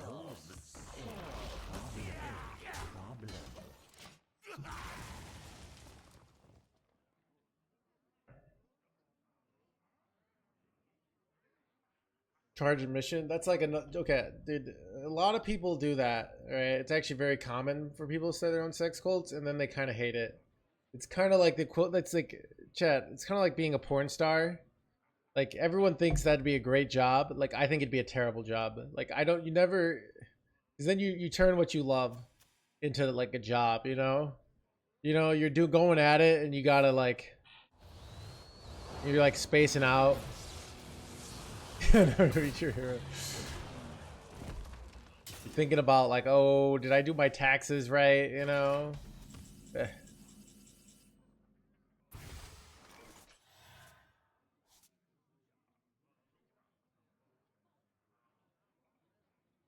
Buy one, get one full price. Just more.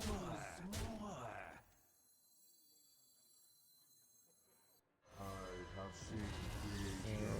I feel like this is bad. Too all. I kind of want to go all in here because I feel like I have to, but I don't know, dude.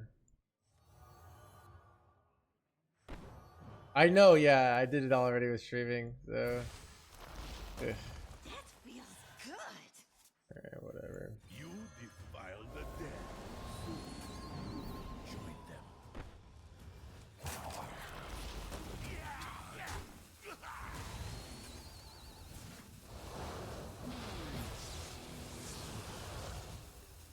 Alright. I mean, if they have their own ceaseless, they kind of lose, right? Oh, they're just breezy boying me.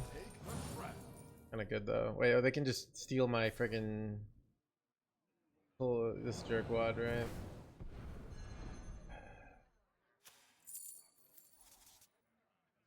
I have seen creation, and I will bring Kind of getting wrecked here. destruction.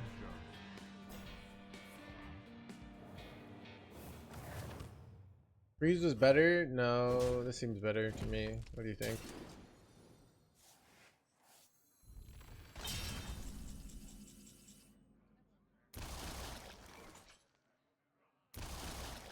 Bro. I'm just hard losing to all these plagues here. I could go Reska, but like I don't even have like anything else to spend my mana on, right? That kind of works. Wait, that's kind of great. Oh baby! Art of the scam, dude. Art of the scam. Chat, look at that. They have 17 life. I have a full hand, so I don't draw plagues.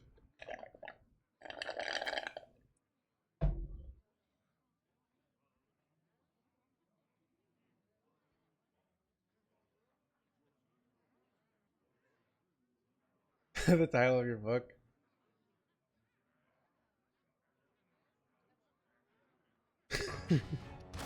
Wait, crap, dude. Wait, what?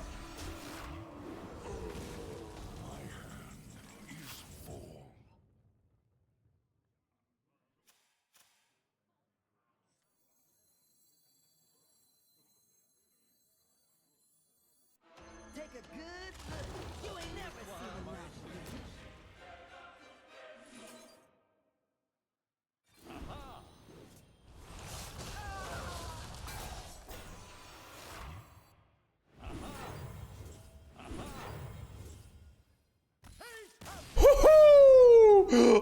go.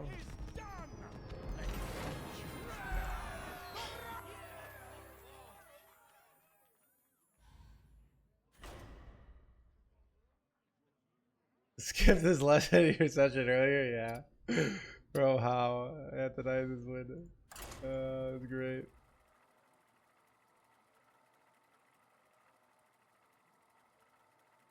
Take a good look. You ain't never seen the light again.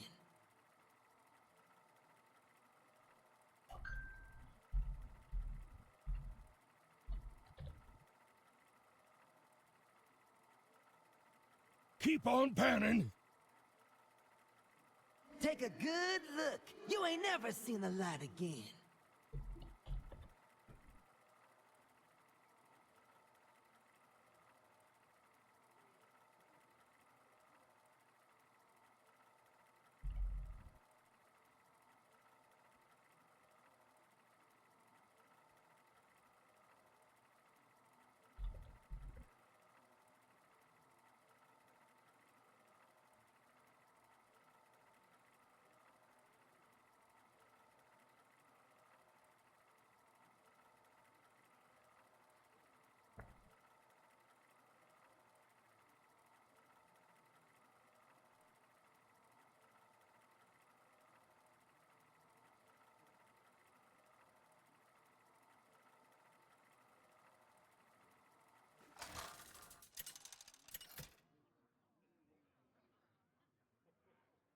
The Lich King versus Anduin.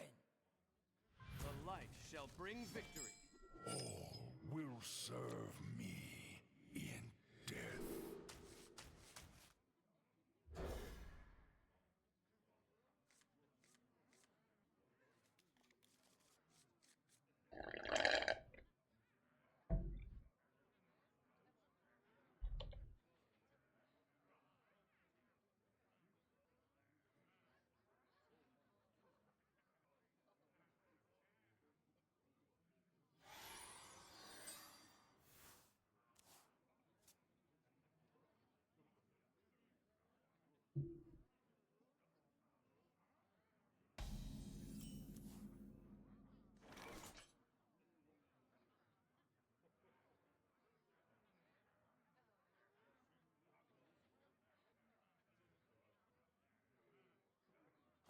Ooh, chat. There's a sex cult that happens right after the mini set, but I want to go to it, so.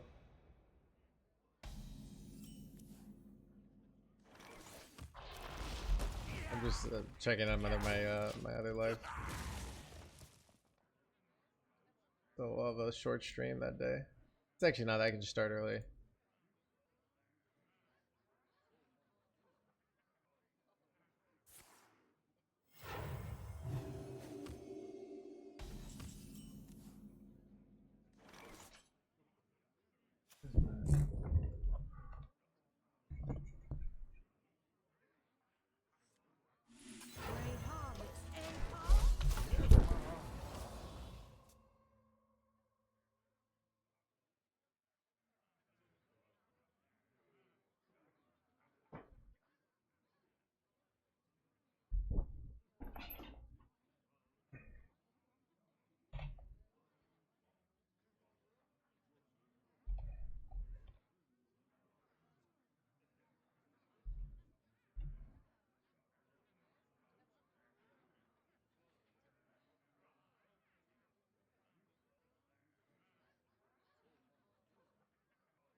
Wait, what? How do I kill this jerkwad? Have to do. You could use a trim. Clear cut. Get him, dog. You could use a trim.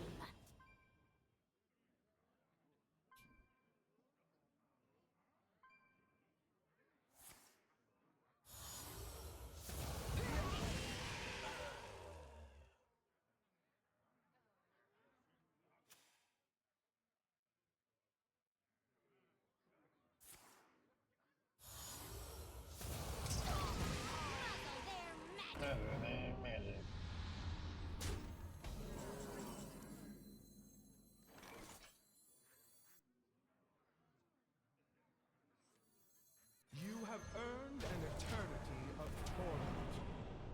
Dude, I could literally just go like Cini next turn. A totally viable play here. I also can go Primus. But what do you think is better, chat? Like this could be a lot of stats, right? I kind of feel like I just go in with the Cini. What do you think, chat? It's like, yeah. And I think also I kill the You defiled the dead. Turquoise. Join them. Tell me how wide I go here. Woo-hoo. Look at that! Oh, look at that! It's over, chat.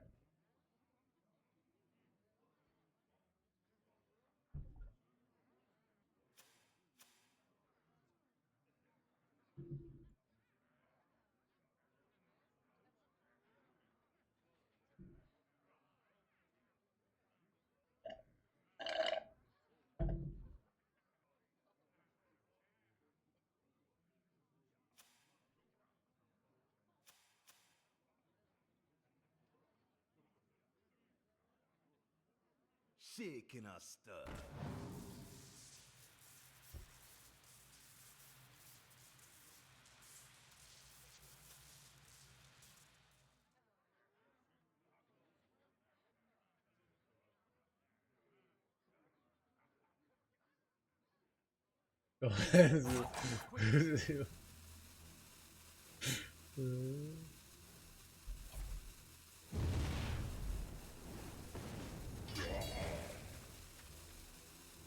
One of those solves any problem.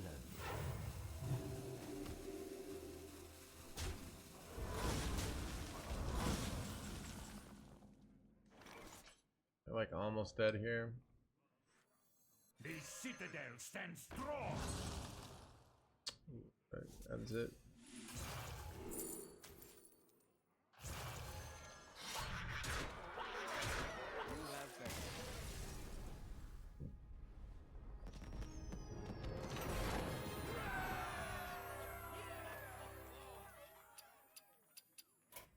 Let me spectate someone.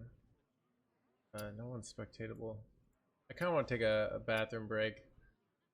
Let me take a bathroom break. I'm gonna switch on America server so we can have this. I want to get some more tea. All right, and then yeah,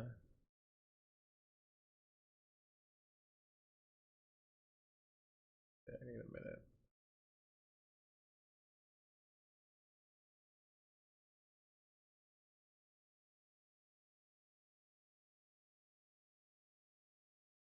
Come on in. You're gonna be excited to see who's here.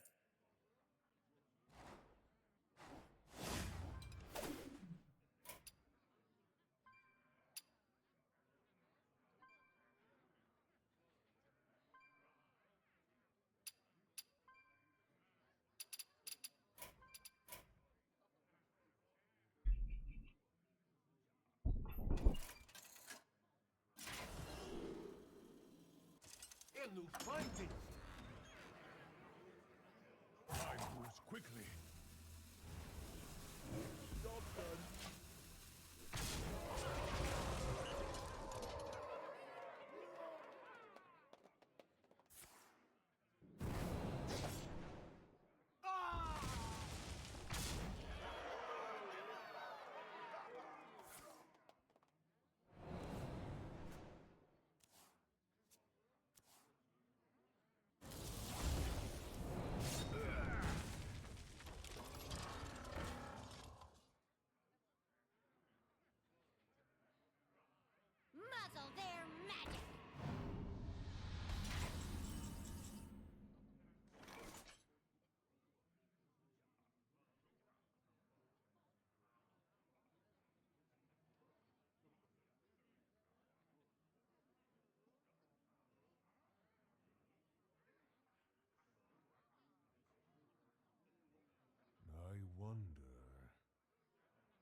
belongs to a brand new species.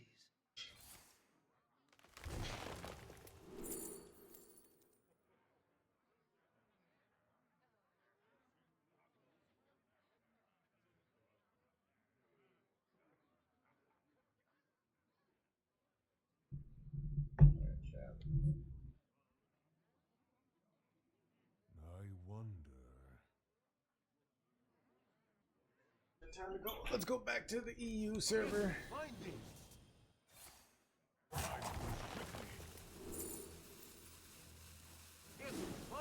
This game's gonna go on for a while. I'm not gonna watch the end of this.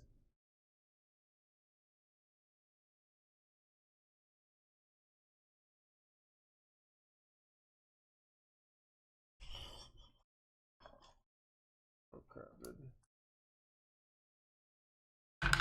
Shit.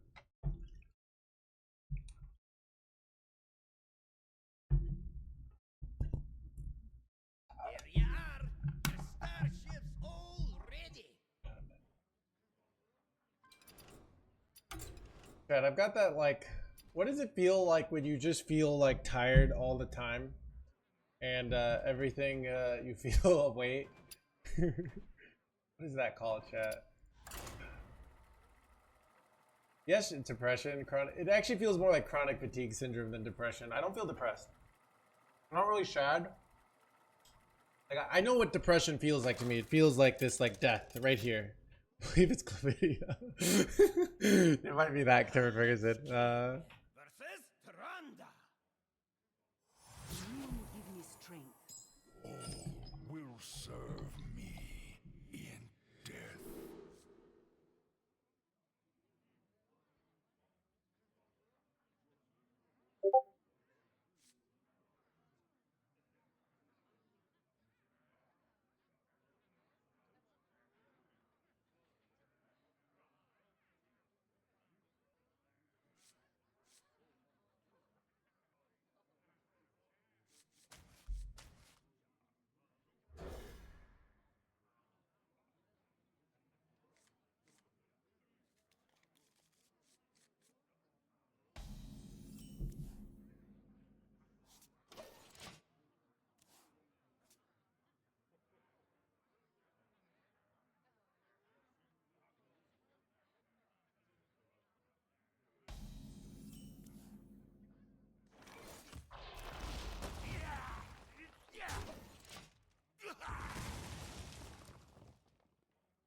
Yeah, chat. I think I'm gonna end the stream at like 8:15 today, though.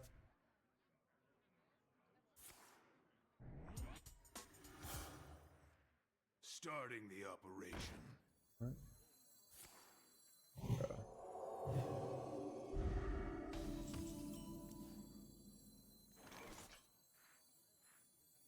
You could use a trim.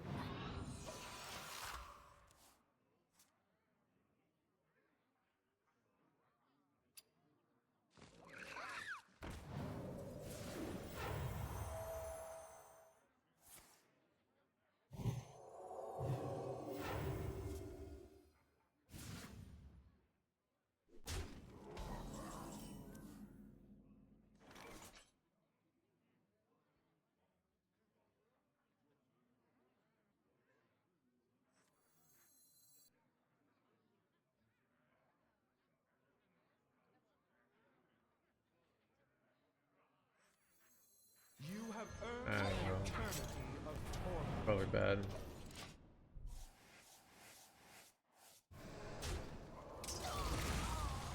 You could use a trim. 5:30. Shaking a stir. Yeah. Yeah, chat. I'm moving, and I'm not moving cities. I'm just moving like different apartment. In a month and a half. Brand on 6, not even close. I can't pass capture. All right. Helia's actually goes up in dopamine the later you play her, or like you play her like it's like you get at the end and then they draw 3 plagues immediately. Like that's some dopamine, dude.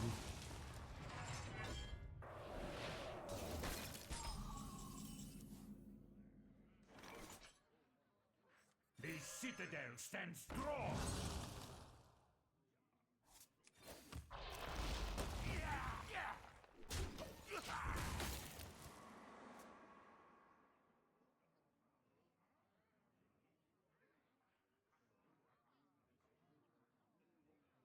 Starting the operation.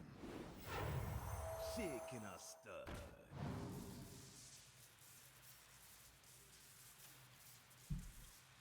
Closer to a, to be honest, I'm near a burrito joint. There's a different burrito joint, like really, like actually equally close, actually slightly closer to be honest.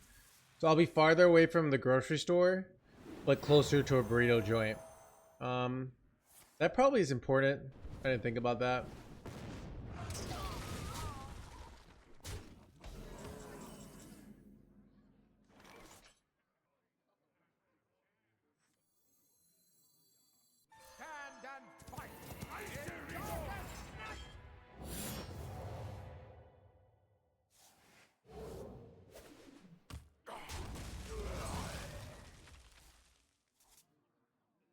Ooh, I could have done the different order and then stolen this.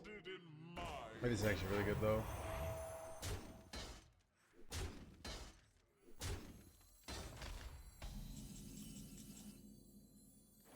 Engaging TC-130 into dislocator.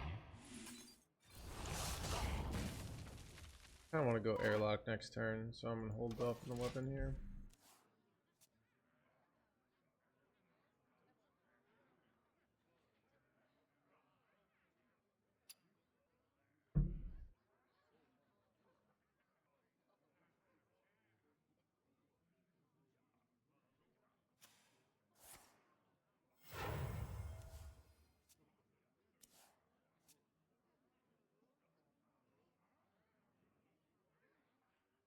Starting the operation. My rage is not bound to my side. One dose solves any problem.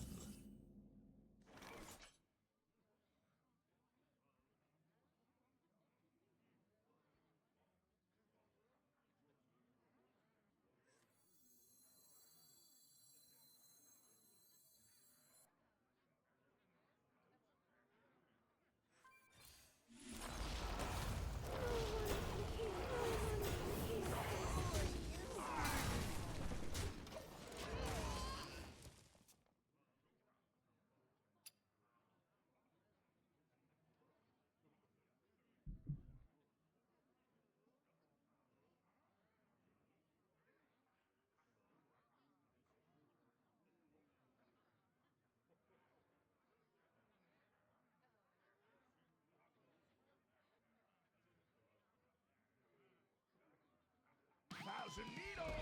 Are you ready to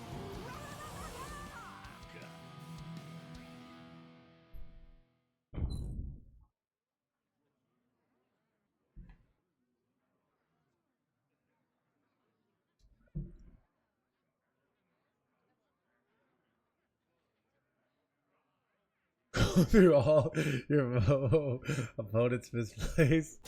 Problem is, it's hard for me to know my opponent's misplays without seeing their hand. I can find them like the egregious ones, but That feels good.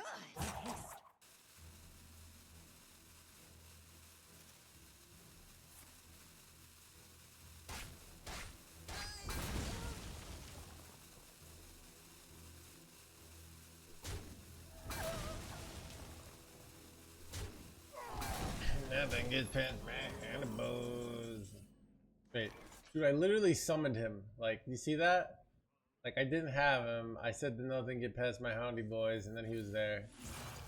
Kind of crazy.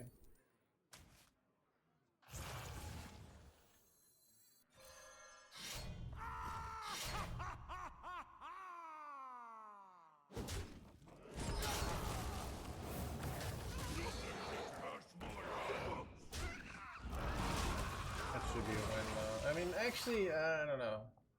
They could do a ceaseless win condition here, right? But it's 22 mana right now, so the more I can heal here, the better, I think.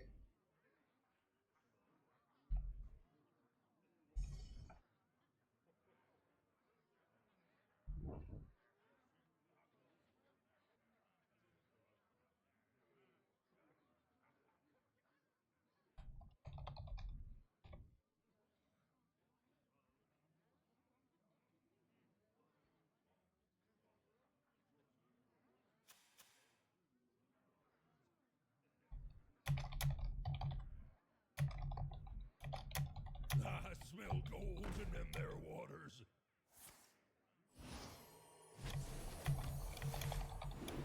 Keep on panning.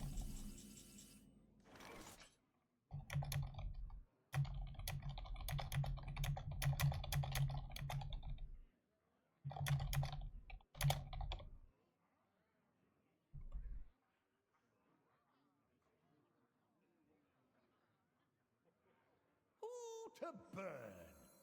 The citadel stands strong. You could use a trim.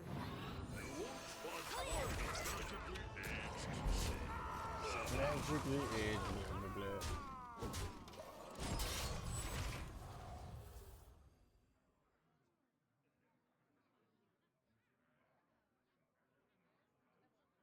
This is awkward. They still might be able to pull off the OTK here if they have Ceaseless, right? But it's 13 mana right now, so they're just a little bit short here. Why not Tempo Reska? Actually, that might be a good play. Not for this turn though, but for next turn. To block Ceaseless clear, right? It's kind of an interesting situation. Wait, oh, is this bad for me? Can they play? Well, they can play Ceaseless for 10 mana. Oh, but it's 9. Okay. Oh, it's actually so close.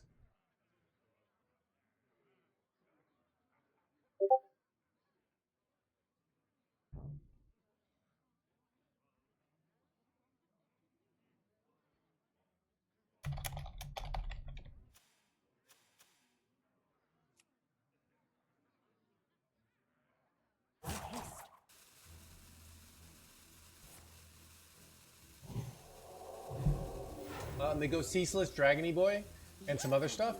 That puts like 20 attack on board. They attack with 15, and then they do the 3 mana guy to do 15 again. So they can get the damage down twice, right? Oh. They forgot that it sucks for them. That's hilarious. Alright,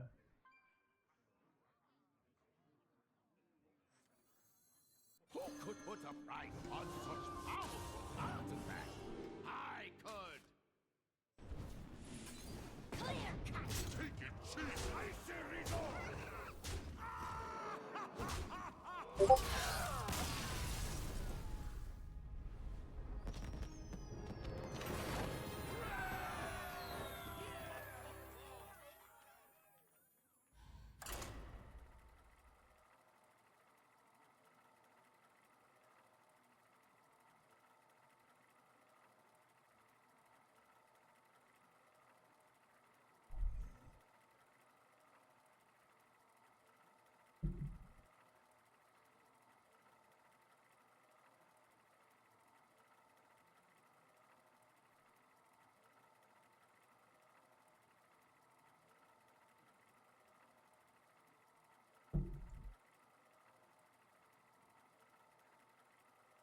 Or showing on stream, by the way. Oh, my bad.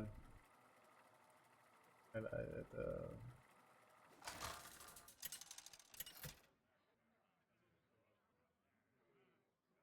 Lich King versus Keep on you. panning. I will fight with honor. You could not stop me then. You will not stop me now. Alright, I've learned keeping, I feel like this is an okay keep, but keeping Hellia I think is bait against Paladin. Yeah, I muted it. It's my bad.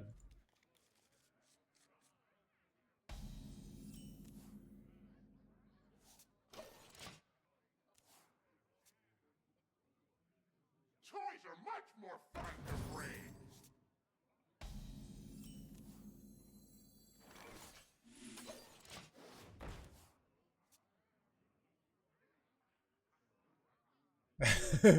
Will pondering the cosmos help? Asking for a friend. Yeah. Our turn 2 is really good, but our turn oh, let's go Nutty Top deck. Nothing get pet and a buzz.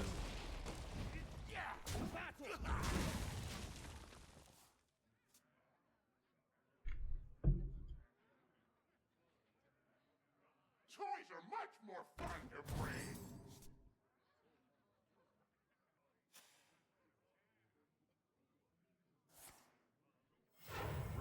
double duty.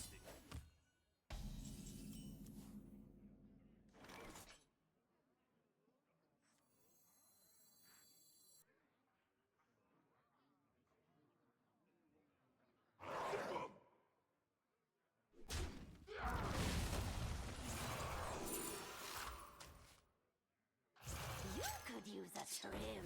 Clear.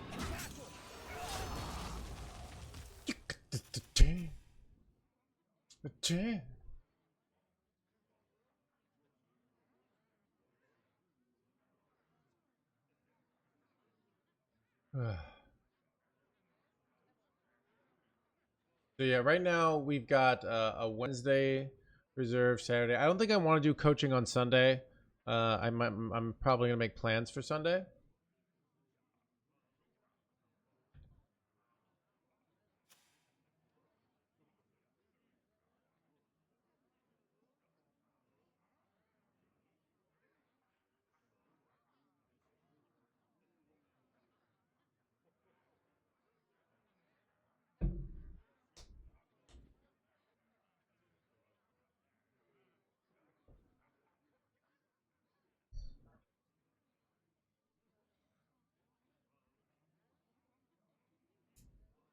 Where Trump's tariffs comes true, dude. Quickly. You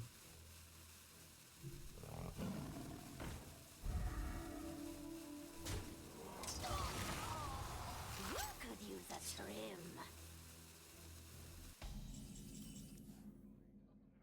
Battle.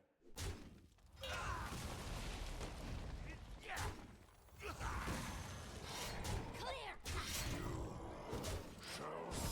Quartz Crusher ends it here, dude. Because they're hand buff paladin, right? And now they can't, like, the equip weapon just doesn't matter. Accidents. They happen, you know? Accident. You know? I think I do Bob, like, draw 2 here, dude.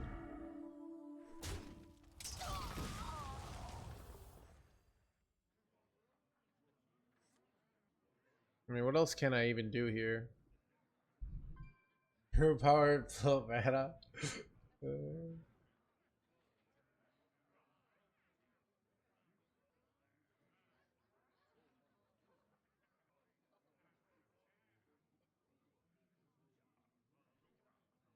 Muzzle their magic.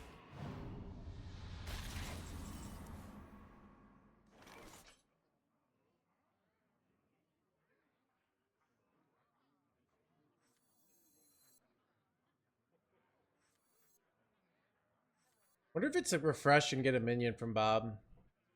That could be the play, right? I don't know. Kind of need more value though. 8 combatant center, and I take the crown.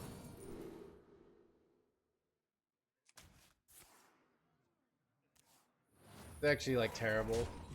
It looks good, chat. It like looks like, oh, triple hell yeah, until you realize like we don't want triple hell yeah because it's like it's a tempo matchup, right? We'd rather just hit like triple Dreadhound handler here, you know. But we will win the late game. We do know that.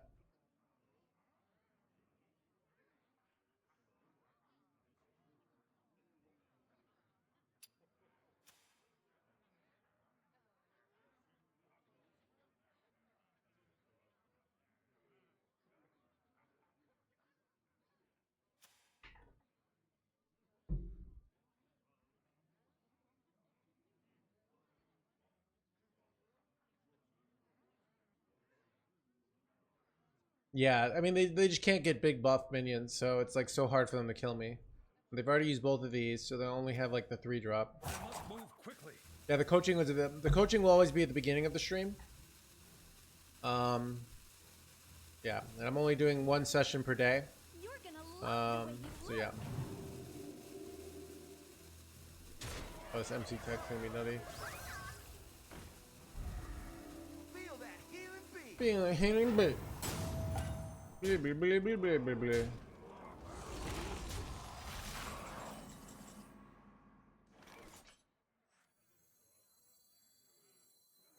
Engaging TC-130 mental dislocator.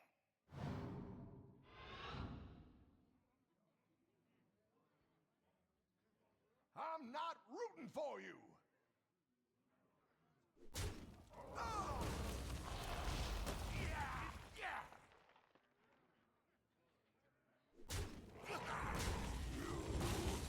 Shall suffer.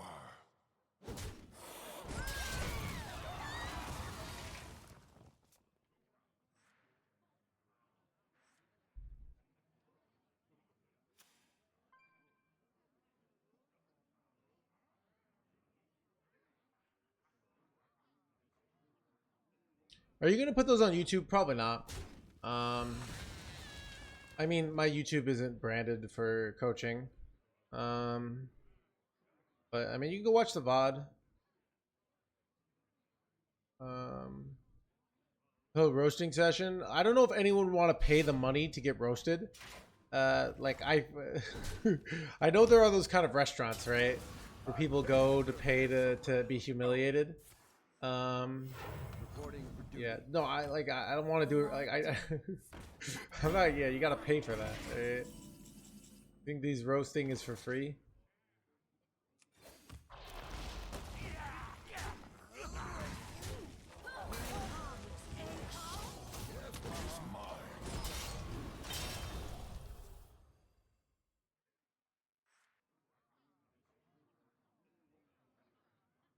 Why would they pay? That's what. Just why would I do it? Like, you know.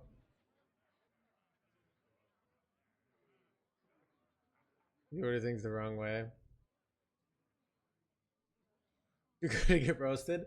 I think I could do it, General. I've messed up a lot of times in real life.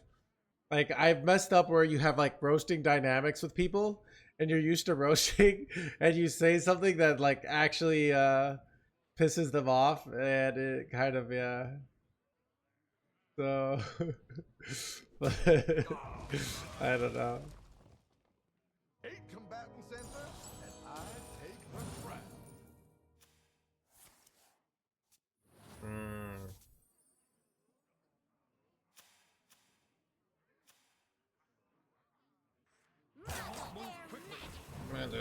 Magic. Blah, blah, blah, blah, blah, blah.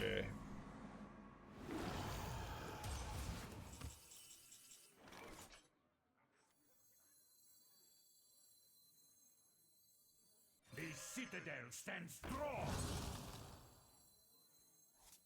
You have earned an eternity of torment. Take a good look. You ain't never seen a light again. Get him, Never get a light.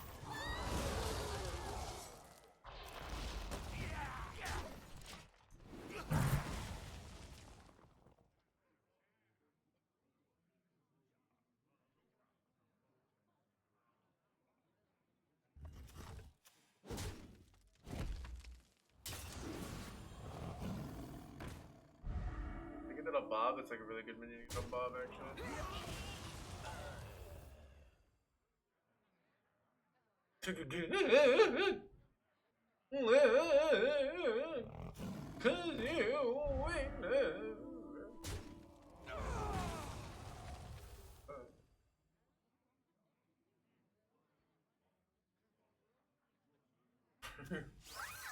Bill boys.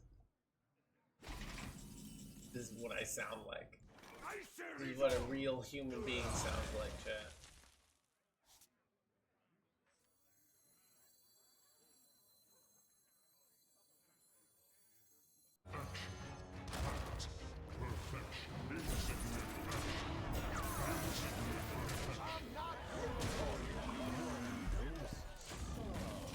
Any problem?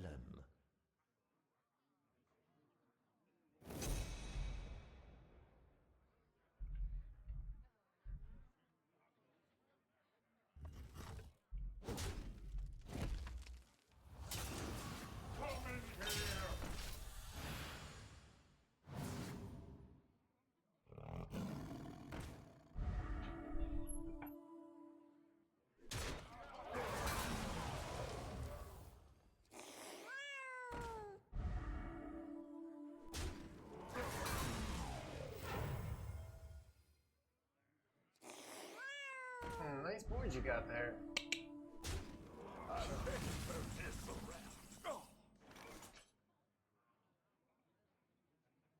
Just use more. I have seen creation, and I will bring destruction. The victory is yours.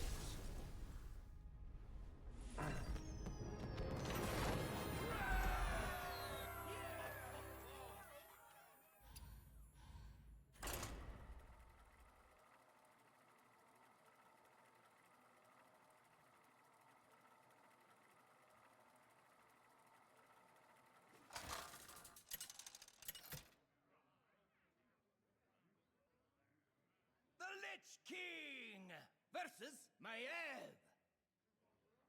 None can escape my fury. All will serve me in death.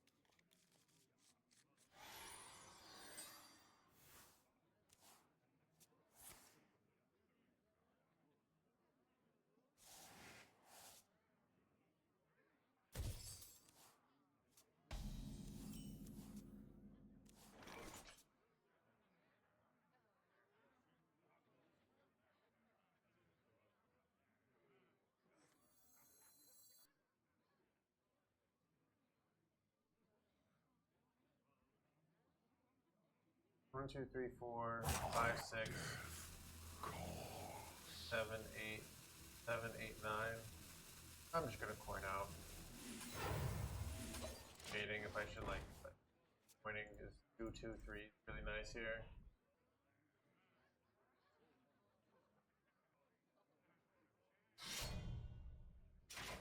Ideally, I get 6 corpses used, 10 corpses used by turn 6, and I play this, so while putting pressure on them. Nothing is bad about it.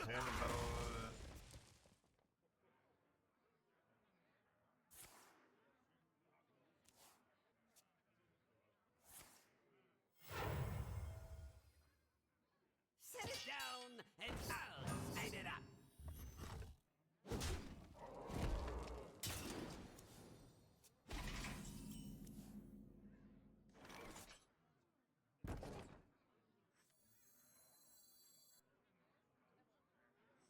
You could use a trim.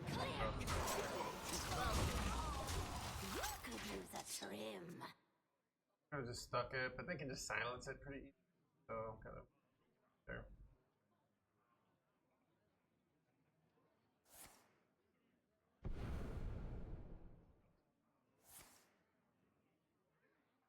Dead.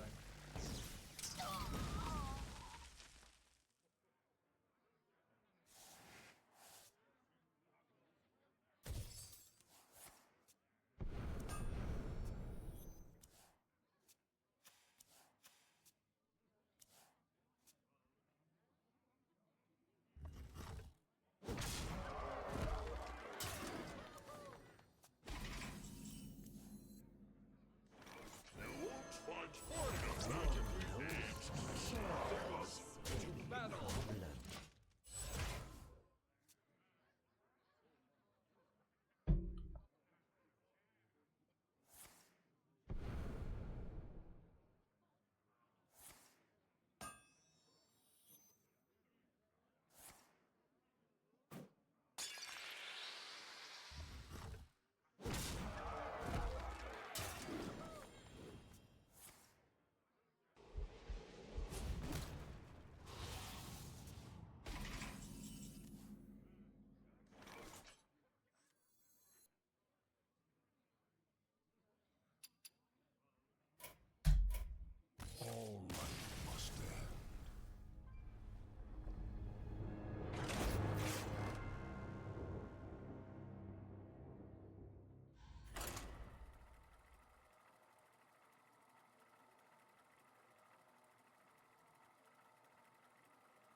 Lich King versus Akama. Time has come. All will serve me in death.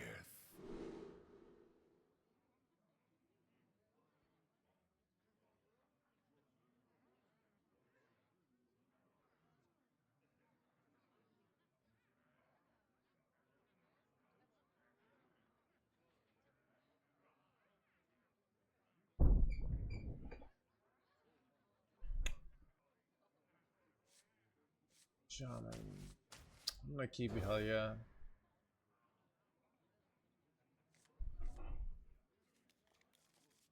Hello, stranger. A lot of people, a lot of rogue players like Psycho Rogue, I think. I mean, I think the most fun rogue deck is the spaceship rogue, which is terrible, right? But that's the fun rogue deck to me. Any problem? None of this nonsense. Chat, tempo is evil. That's what I'm trying to say. Value is where it's at, alright?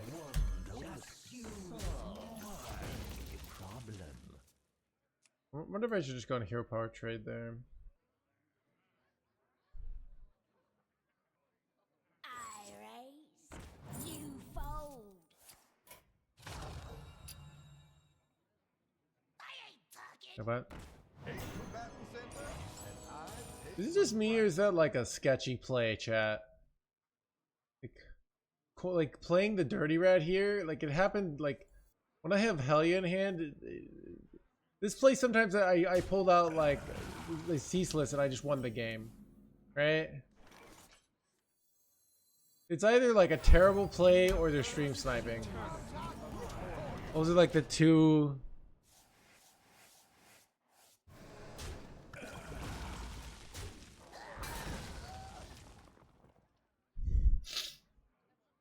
Yeah, Primus just ended the game, you know?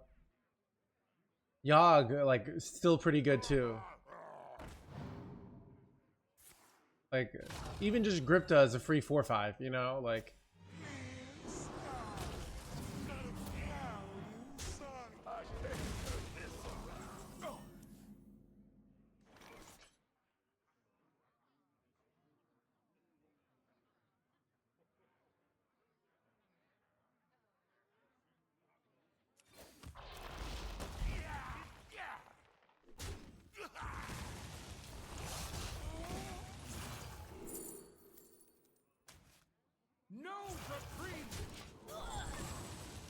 I think they're playing an aggro list, so just Quartz Crusher.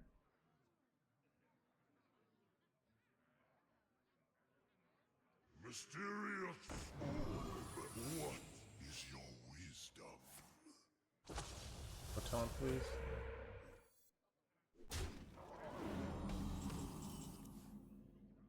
No reprieve. Your soul is mine.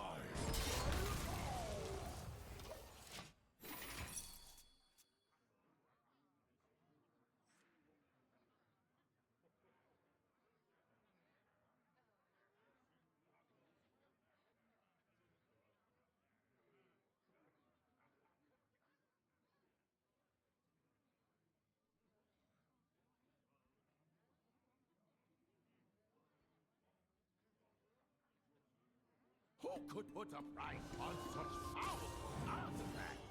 I could.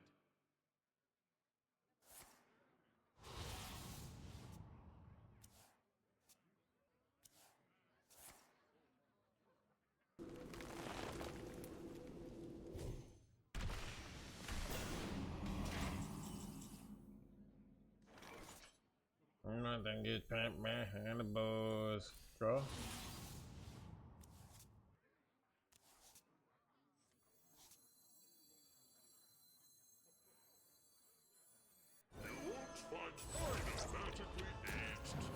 Bloodlust would do how much damage?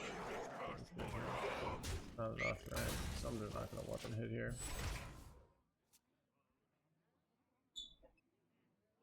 This is EU.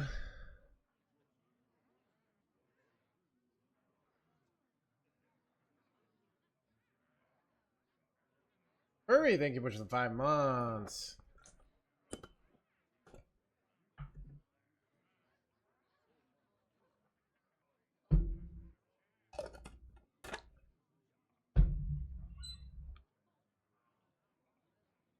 How come you play on different servers? The original reasons for competitive advantage. Being able to play multiple servers means you can diversify, as well as have a server for your tryhard and server for like experimenting. But now it's just kind of like I'm committed to it. If I ever want to go for like a big finish, I kind of need to. So that's kind of what's up with that.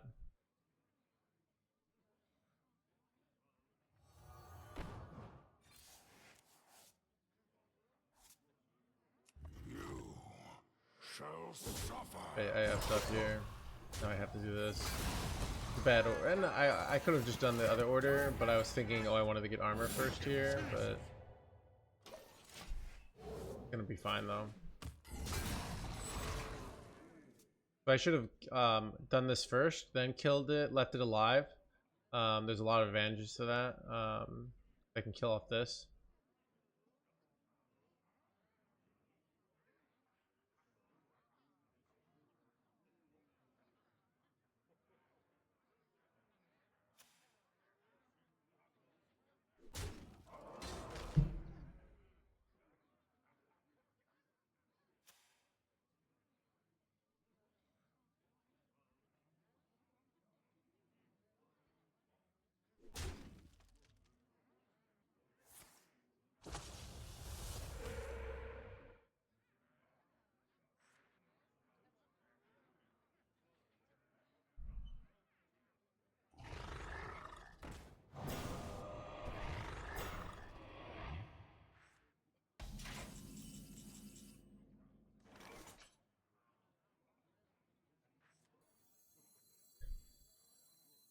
The runes decide your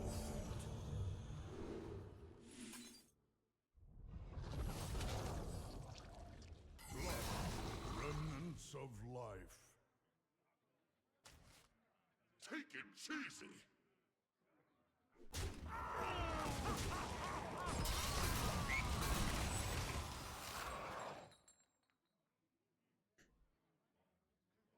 Keep on panning.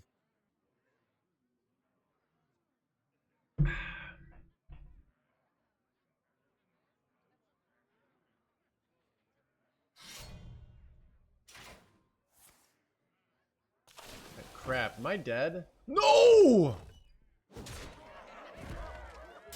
Bro. Guess I had to take taunts there. I didn't think this was gonna happen, chat. How did I lose that game? Nicely played by the opponent, not gonna lie. Except for that dirty rat play. It was like, I guess it worked out. So maybe I don't know what I'm talking about.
The Lich King!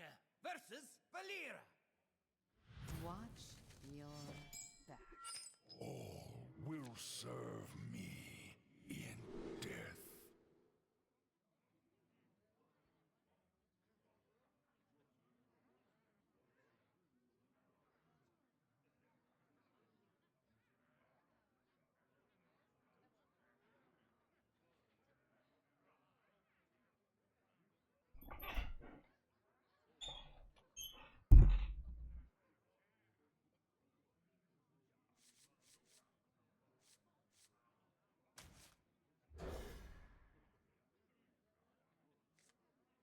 I wouldn't normally keep this, but I have like infinite corpses, so. One dose solves. And then I get and the bows. Okay.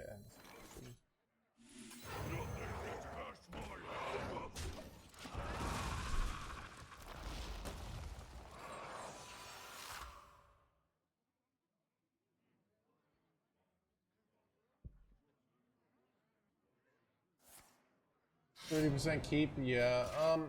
If I knew like they were a value rogue, this play's still probably not great against weapon rogue.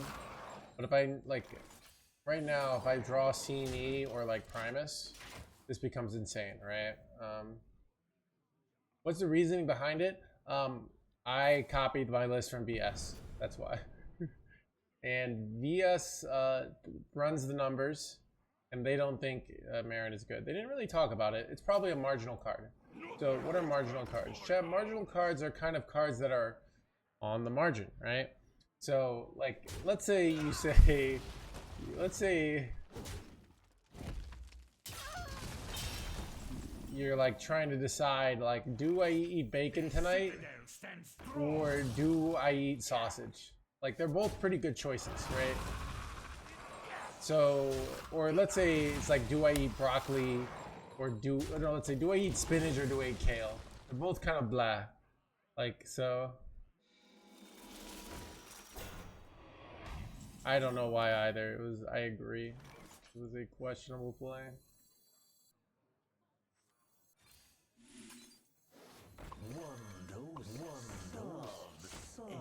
I can go for Grifta out next turn. Try to steal this, maybe.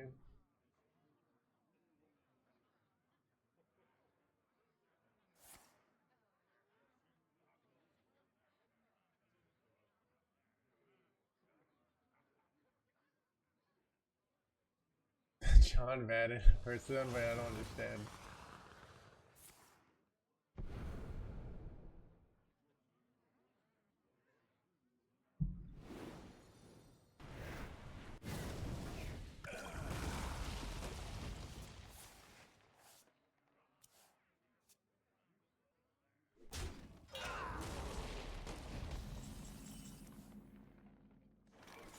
Who could put a price on such powerful artifacts? I could. Yeah.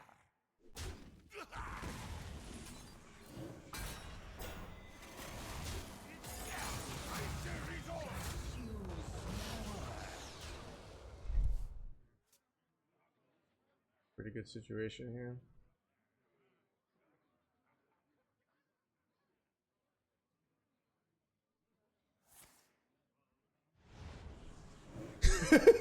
Is that everyone else is amazing?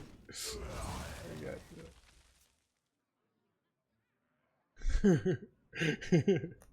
Shiny, my shiny.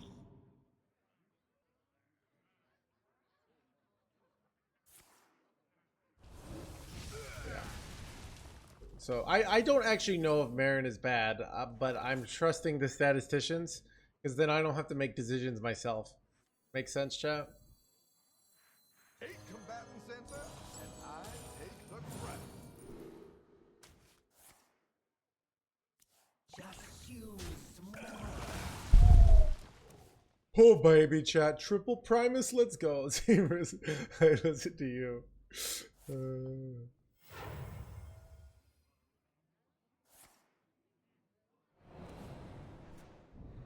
I came to this My shiny. Chat. Yeah, Marin used to be like an auto include in every list. And now it's more marginal.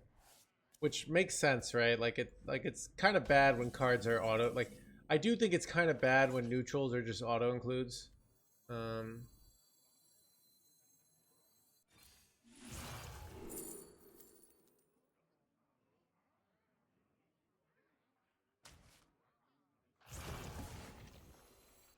defiled the dead. Decide your joint. Unholy, symbol of death. Honestly, Eternal Layover is really good, but like you can't not take Resco, right?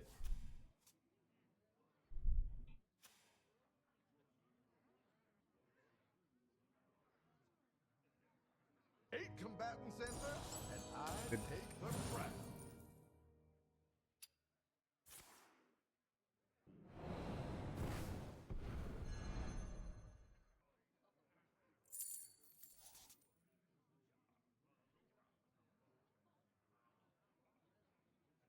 Game is unlosable. I don't know. We're surely ahead though. This ship would fall apart without me. No! Come on, you jerk. Alright.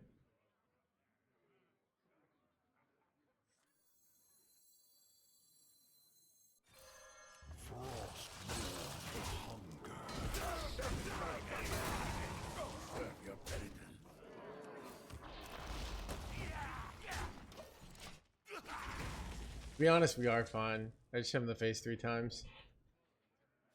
They go Primus, I Primus back, or I can like Resca it.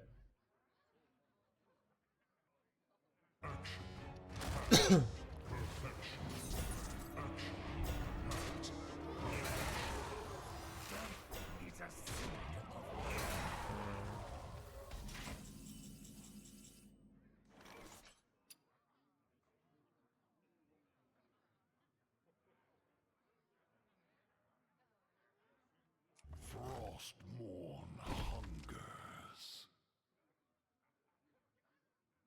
You shall suffer. The rules decide your fate.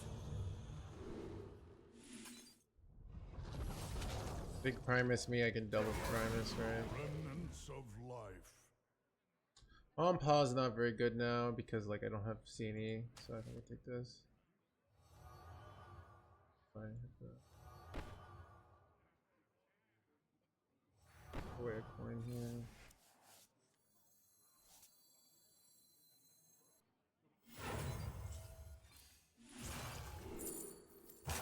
Infinite quartz crushers.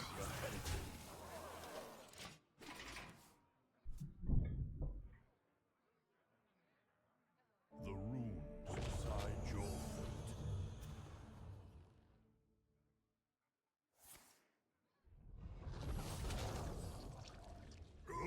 Question is, do I go Resca Steel here or do I go Primus? I think I go Primus. 23 life is absurd. Absurd for them too, but like then I just have so much value here.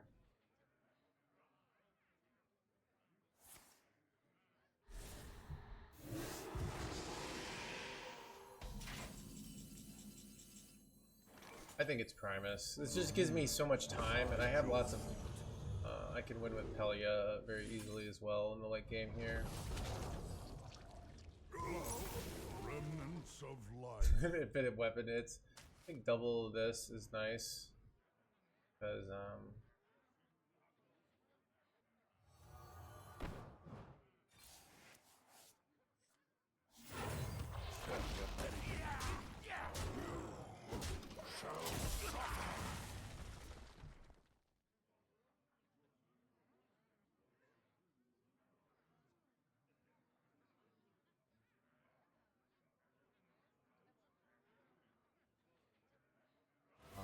have seen creation,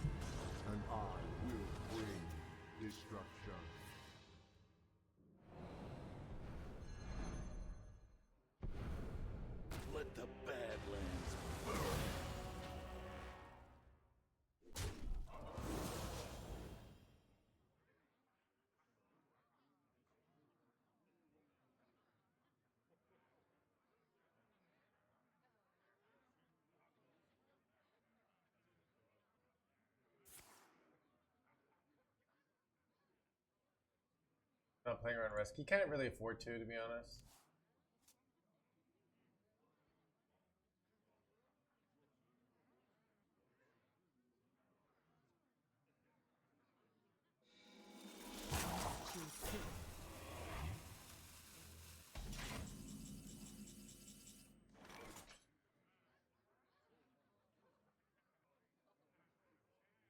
I will be your death.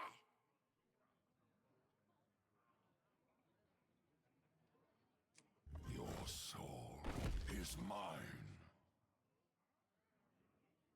Frostmourne hungers.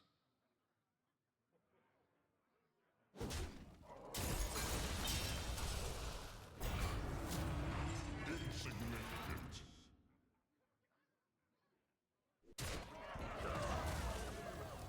Stand and fight in darkest night!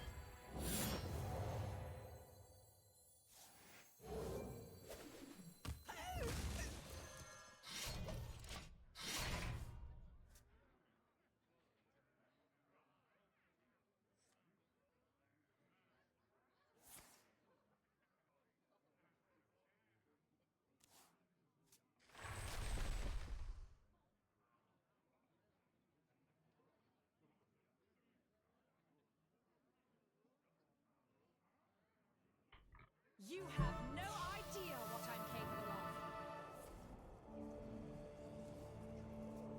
Now I can steal it. Nothing get in my hand, boy.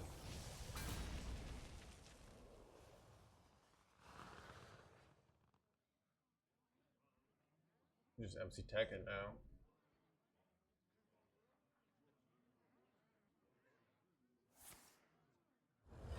Unholy. Symbol of death. Choose soon.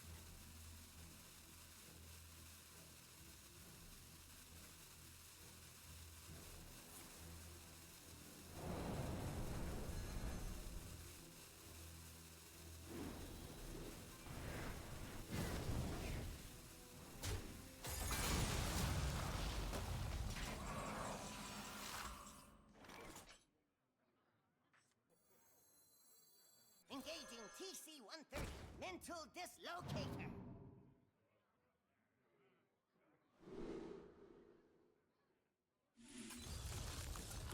Frost.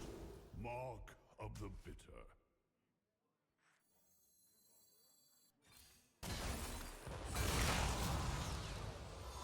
Death is a symptom of life.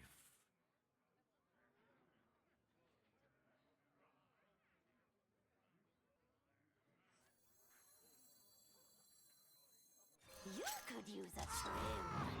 Clear! You could use a trim. My hand is too full.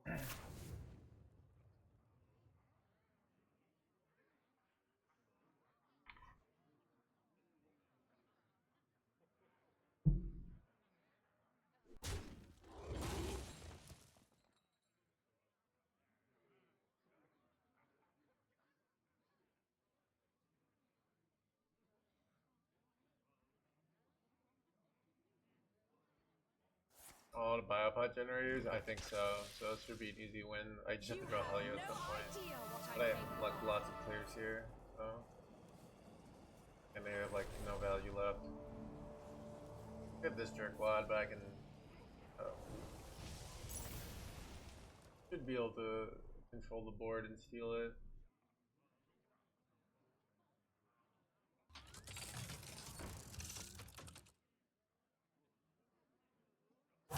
Choose soon.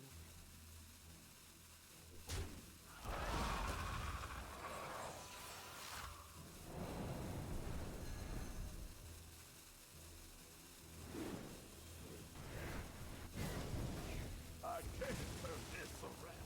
Unholy. Symbol of death. I do here, Cab. Weird one. Like to steal this, right? I'd like to steal this, but if I can go Reska here, I can do some weird shit, basically.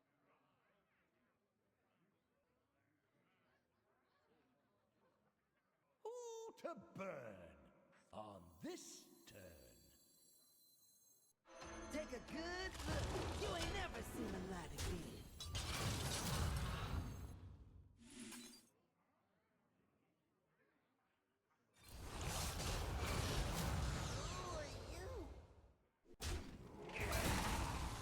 Death is a symptom of life.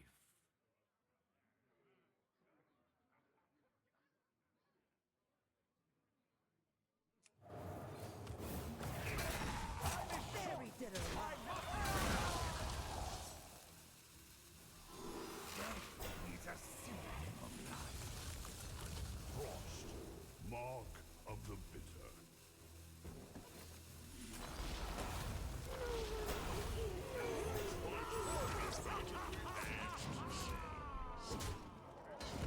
My hand is too full.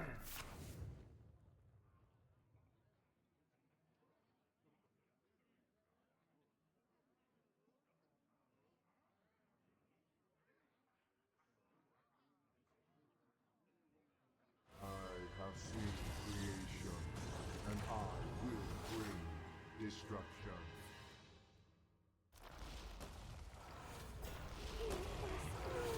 Seeking us.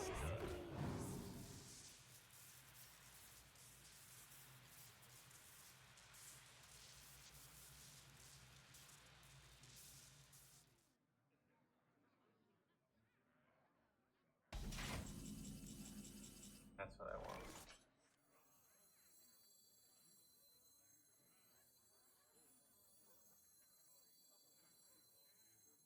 Stand and fight!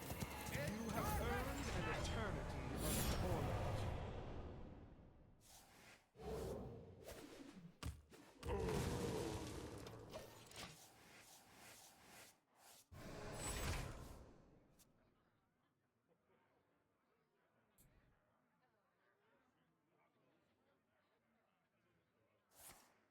Nice to draw one of our horseman heads. There's simply nothing I can do.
You could use a trim. No reprieve! Clear! You could use a trim.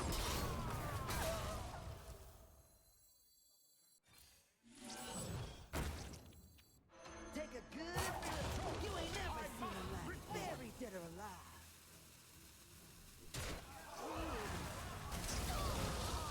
Got it, nice. Very dead or alive.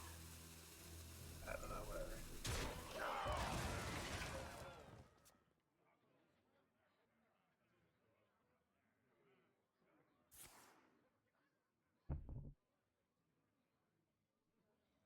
Take a good look. You ain't never seen the light again.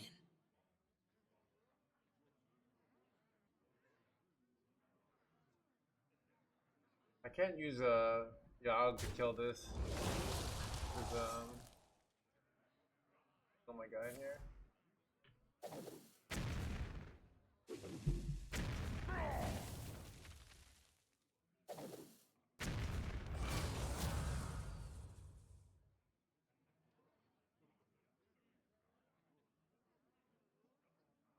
You have no idea what I'm capable Not of. bad.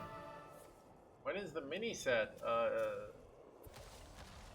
Just Then he keep says doing January 23rd. things until they die.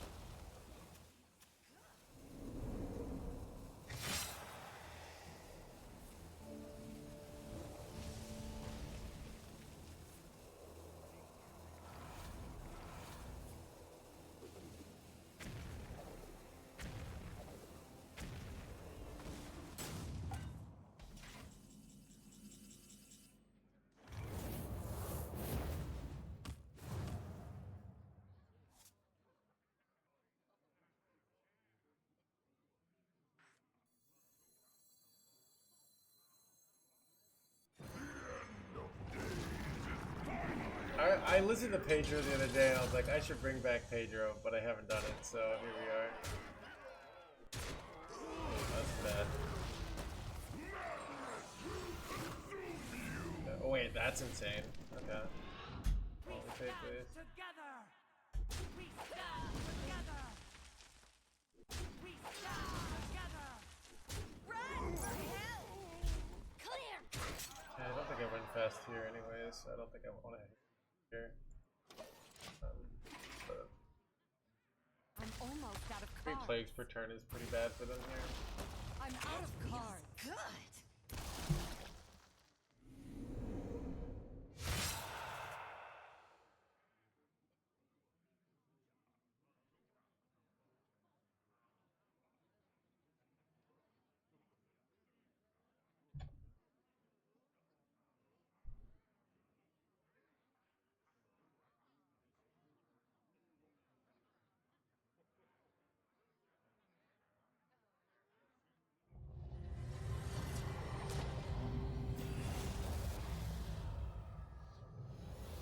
Ooh, this is bad. That is a big boy, chat. I don't actually have an answer to it. Oof. Alright, they gotta kill my this jerk one, right?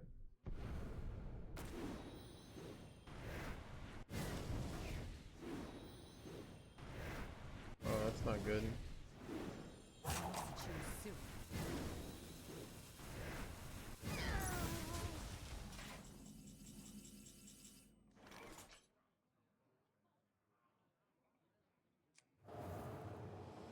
Wait, their hand is full, so oh, that's so bad. They actually found a way to beat me here, chat. Wait, is Craze Alchemist the craziness we need here? So I can flip it now, right?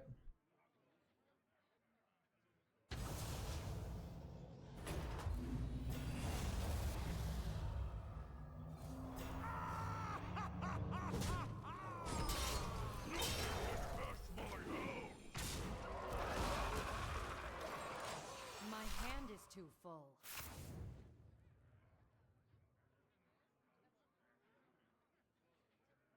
So if they do nothing here, then I can flip it. I can flip it and kill it off. Seems decent. Sing along. You know the words.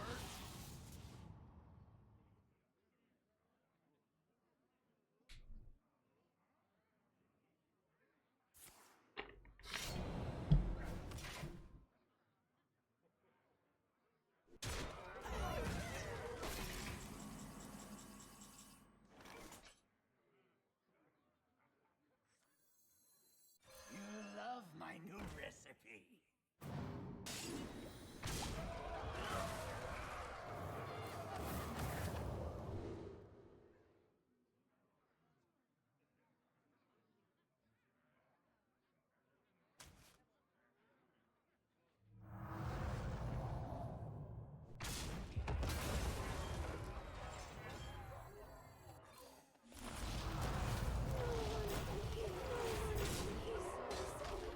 I'm almost out of cards.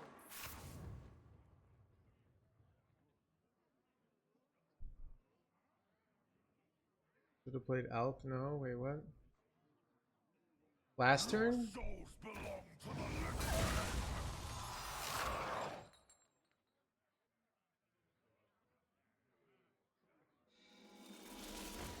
Wait, I did play it last turn. I don't understand.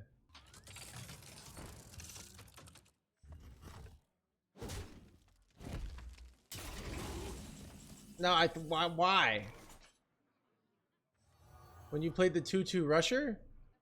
No, dude, my play was fine, dude. You're freaking nitpicking here,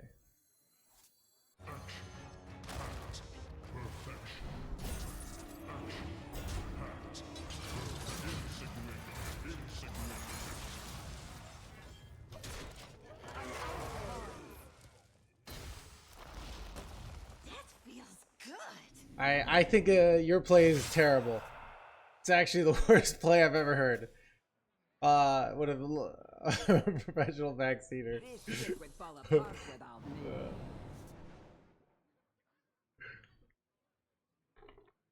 I froze. I held back information because they might have found a way to punish me for flipping this, and then I did it on the turn, and then I got the kill. No big deal. All right, everything got accomplished successfully. All right. Are you winning? I think we're winning. Yeah, I have 100 life and an infinite hero power. That makes it tough for my opponent. All right. One dose solves any problem. Is this another Exodar? You know what might be the play here? Is to not like kill off any of my stuff here and just ping face. And have them take damage. Because they can't actually kill me fast enough here. That's like really good actually.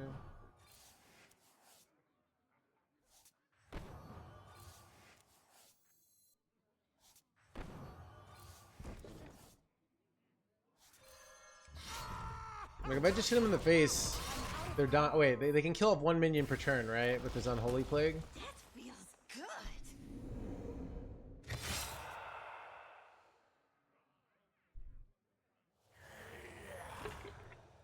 Ooh, they can't even use this because I froze the face, you jerk. Yeah, see, George, my plays were objectively correct because we won. All right.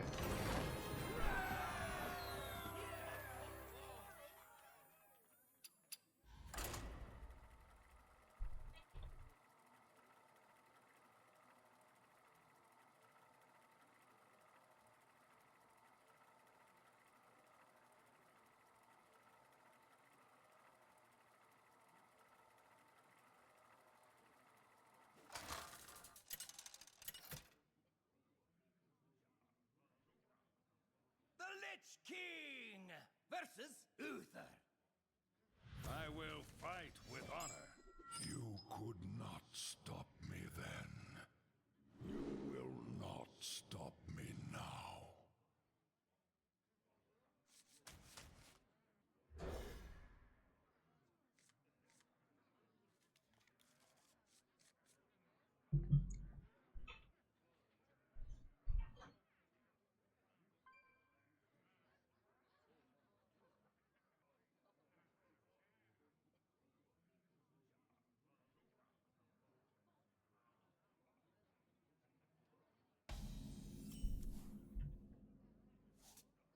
One dose solves any problem.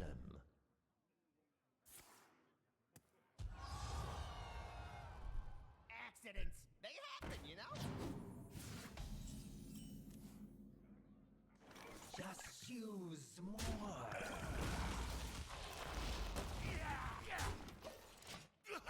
Accidents. Blah, blah, blah, blah, blah, blah.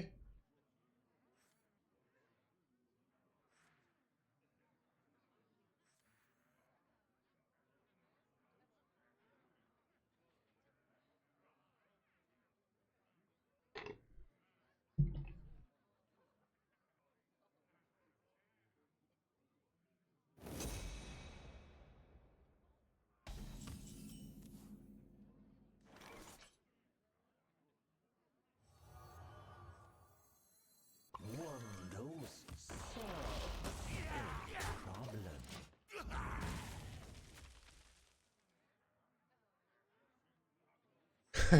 Because I never lost a game in top 200 legend.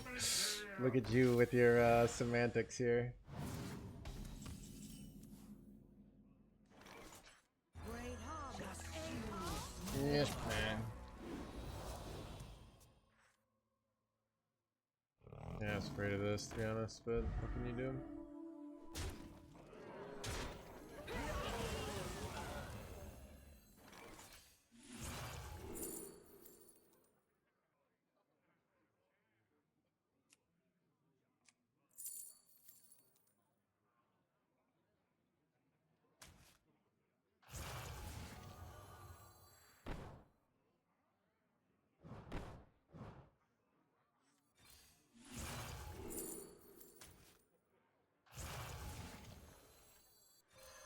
must choose more.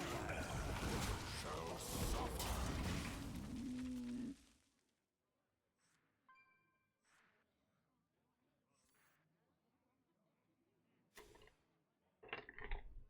Who's favored in this matchup? I bet we are, because we just go Quartz Crusher and hit him in the face. But I don't know.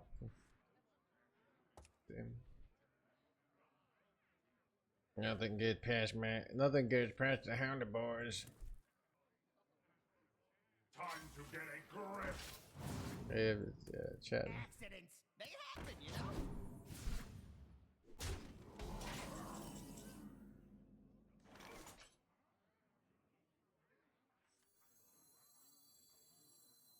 You could use a trim.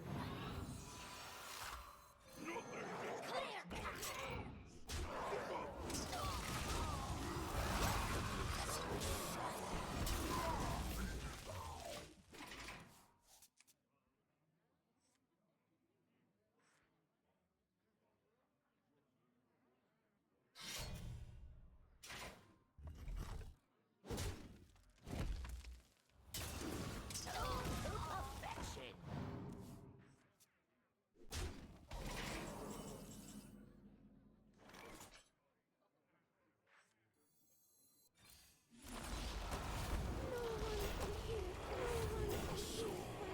Is mine.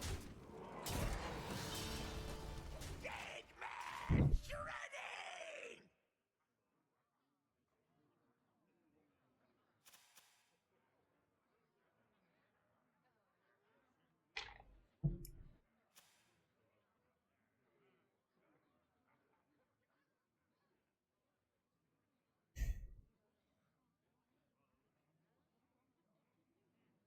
There's a case for like trading there.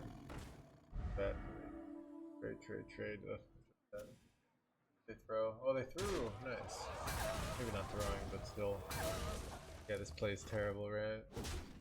I feel like this play's terrible. Maybe not. Like they didn't have to give me life there, and but they still might be just winning. To be honest.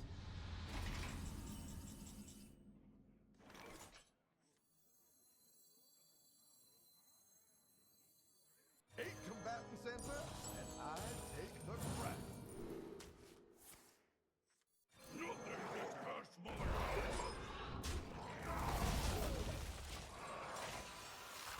Kind of getting wrecked here.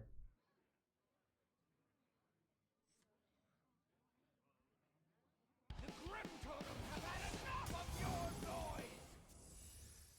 This is my best play here. Top deck Zilliax could be good. Fresca discounted yet? Almost. I'm like close to stabilizing, but like there's just so much pressure here. MC Tech, yeah, would be great. Yeah, MC Tech, I can steal this, rush it into something. Yeah, and then play both of these jerkwads. Not an MC Tech. The citadel stands strong.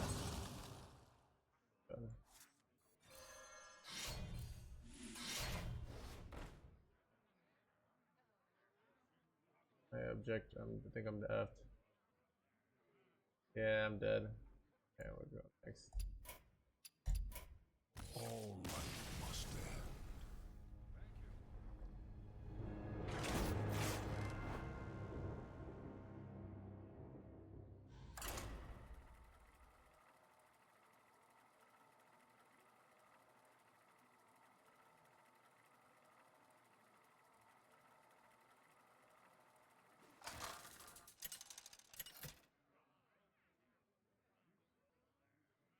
The Lich King versus Maiev!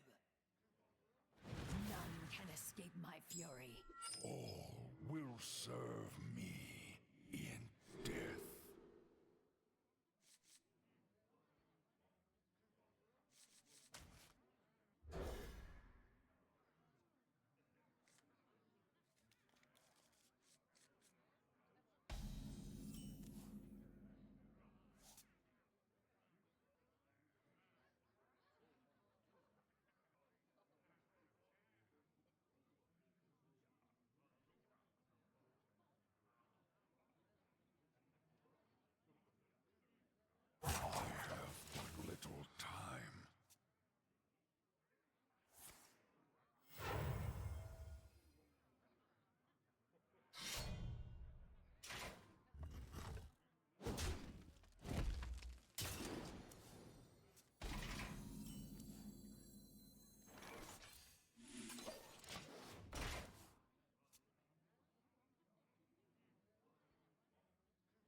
rate top deck. Battle.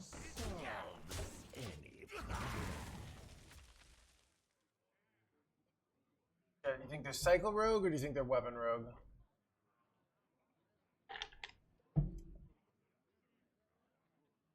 We might have played them earlier. I think they were Weapon Rogue.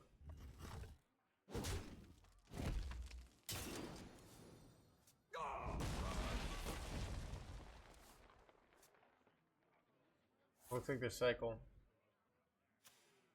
Only grow in hand. It doesn't have any shrinkage problems, if that's what you're asking. Is it Canadian? Wait, dude, Chad, I haven't been paying attention to the news, but I feel like a lot of like things are happening. It's like, I don't know if like World War III is about to happen. You know, if we all die, then I don't have to worry about Hearthstone being dead, which I do like, because then I'll just be dead, you know? So then I don't have to worry about the game dying.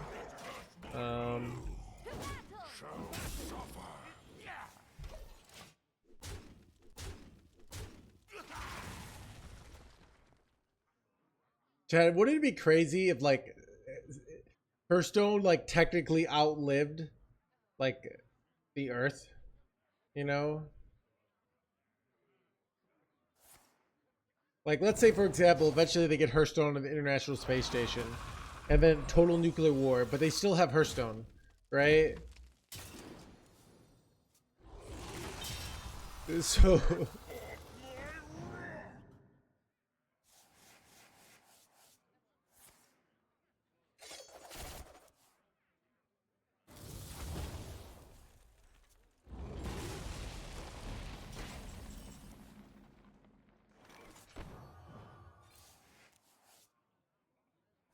The citadel stands strong.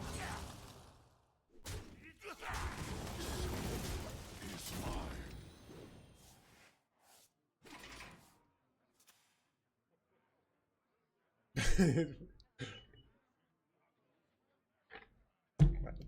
dude, like advanced AI are playing Hearthstone and they're still annoyed that they still haven't fixed the bugs. But like Artifact 5 came out and it was also terrible. So pretty much every attempt at like a better children's card game has been unsuccessful.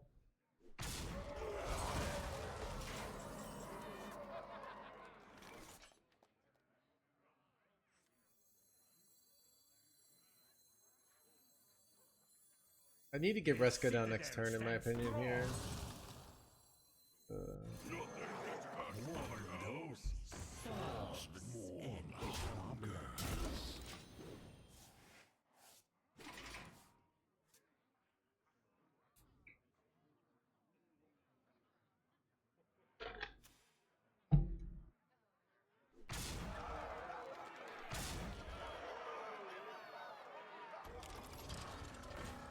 They're not drawing cards here, they're just playing mana for that.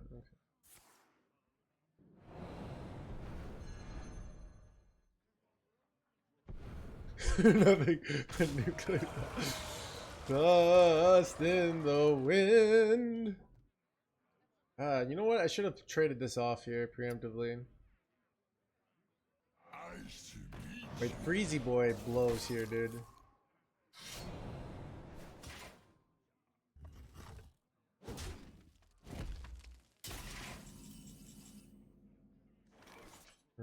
This is bad.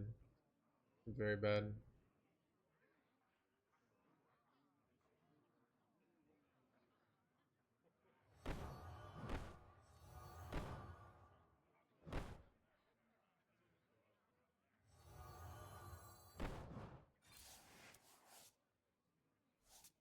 I'm so effed. I don't even know what to do here, chat. I don't think this wins. I don't know. If I had traded this off, I could have gotten a Reska and maybe stolen an 8-6 and then rushed it in. So that was actually an interesting mistake.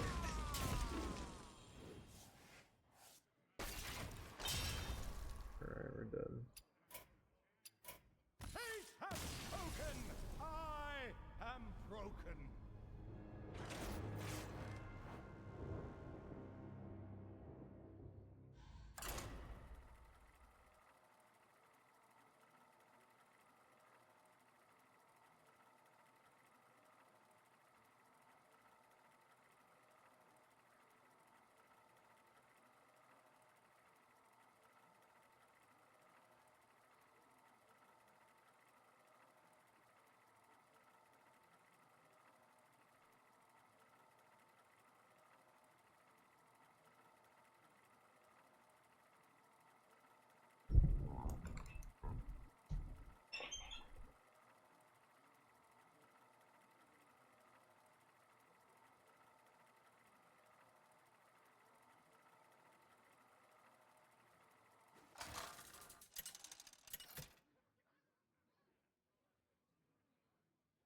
Lich King versus Lunara.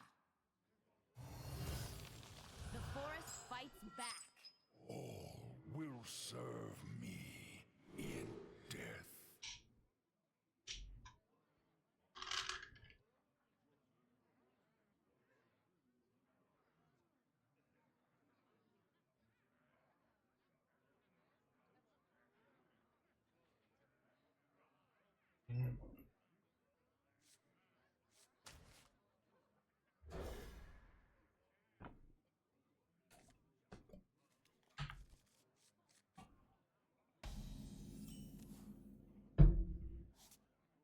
Job's done.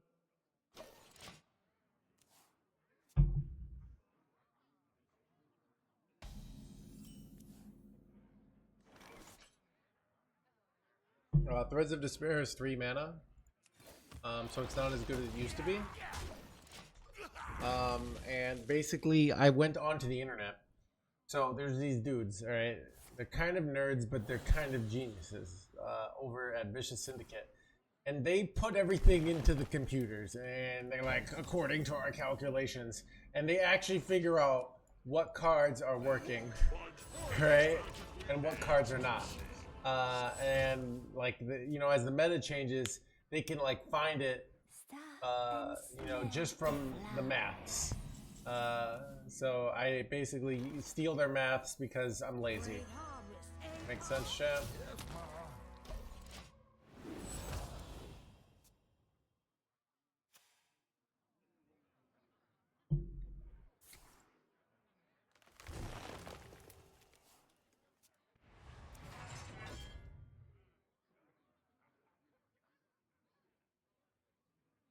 Vicious Syndicate.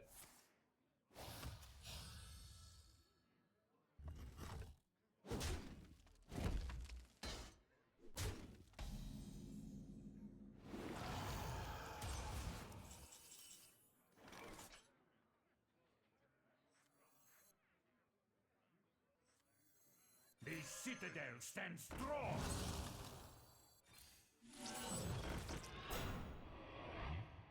Take it cheesy. Get him! No, I was probably not even supposed to kill it there. I don't know. Because they have the 1/5, but whatever. Engaging TC-130. Son of a stealing my mod pot. Alright, whatever, dude.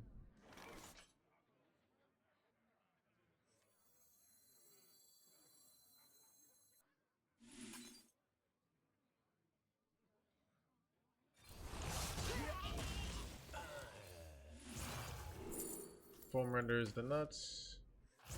You have earned an eternity of torment. Take it cheesy. I say resolve.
Shall suffer.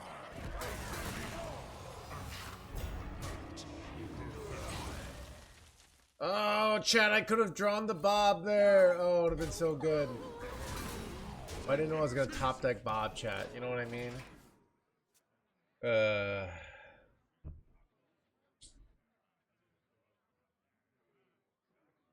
bestow these gifts upon the world. The virtue of the wild.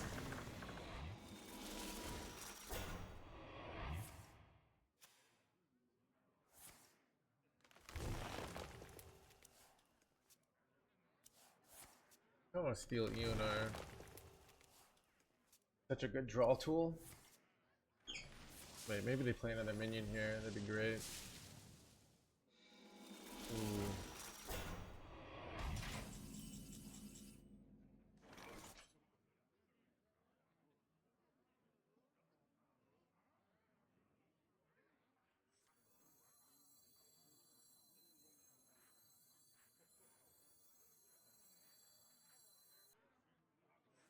Engaging TC-130, mental dislocator.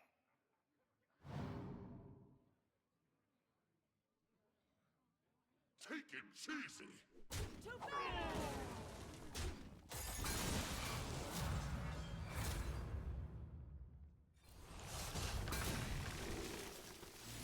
The beauty of nature.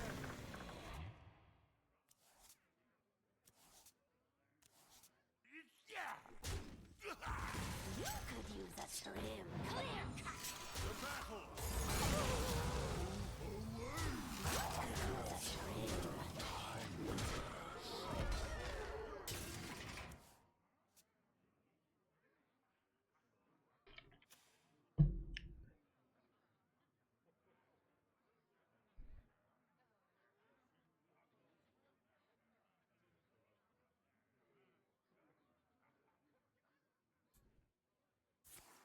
Yeah, I feel like at first I thought I was favored as the druid, but the more I think both they figured out how to play it and I figured out how to play it, like it feels favored once you know what you're doing.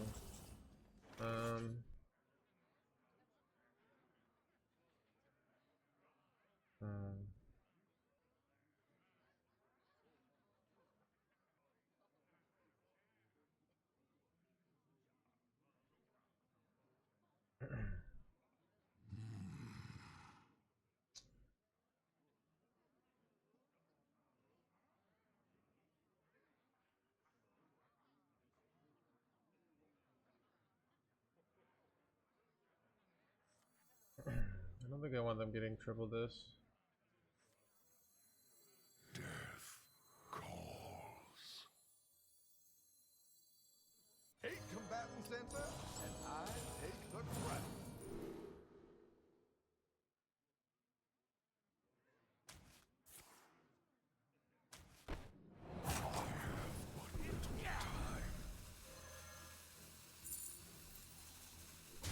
Take a good look. You ain't never very dead or alive.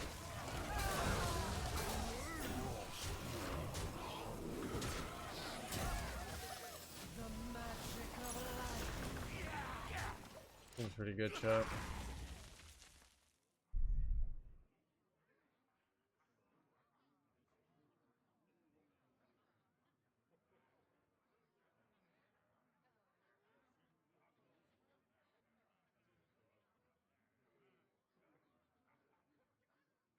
Yeah, if you high roll the foam render, like the matchup feels super easy.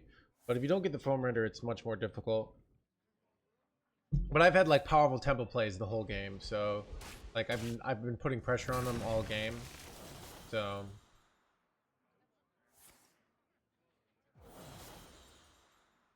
Is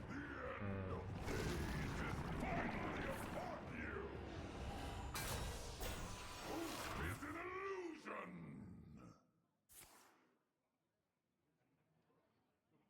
all temporary spells is kind of interesting. Time goes short. Do I have lethal here?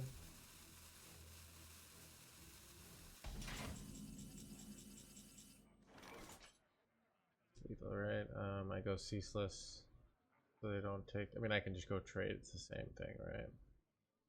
But I get 5 more damage. I'm not rooting for you. Nature itself. Lost more hunger.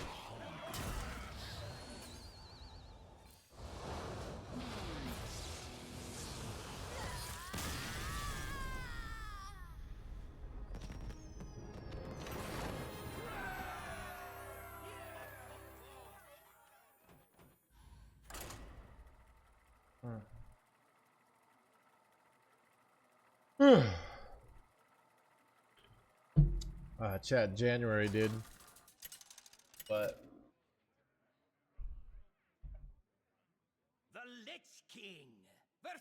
Uther! I will fight with honor. You could not stop me then. You will not stop me now.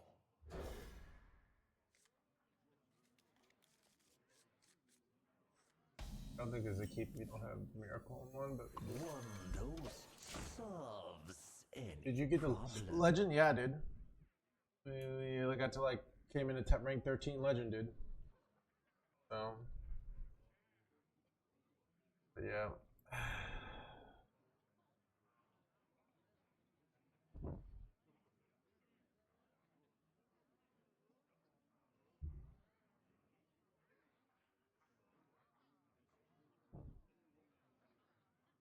I must move quickly.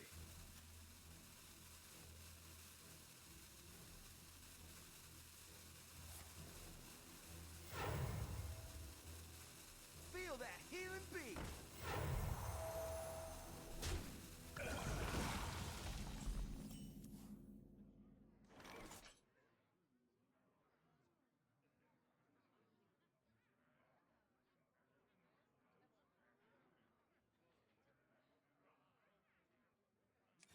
Being a human being.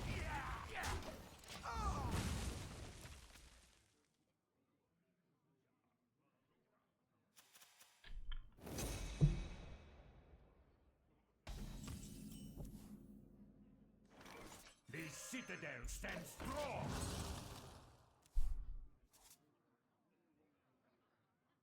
Come in here.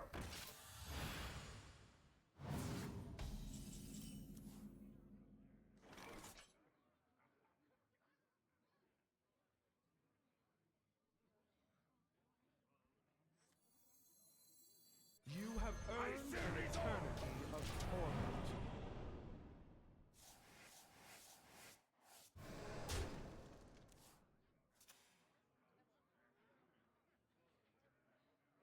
Accidents. They happen, you know? Accidents.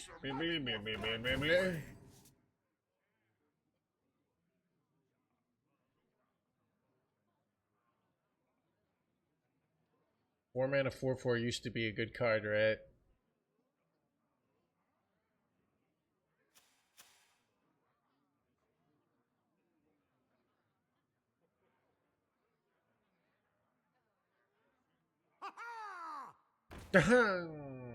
Wait, what? This mirrors that play bad. Maybe it's fine.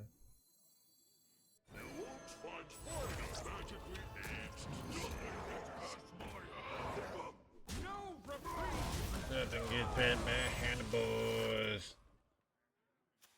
I don't have weapon, it looks like. You're going tempo to the metal.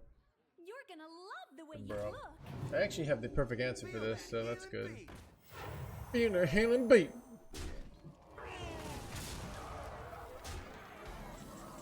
Actually, MC Tech would be the best answer, but I don't have that, so. Stand and fight. Enjoy the night.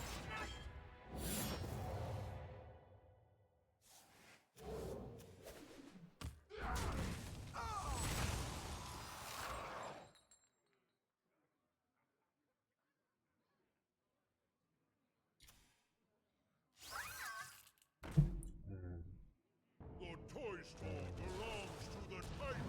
But the Toy Store belongs to the blah blah blah.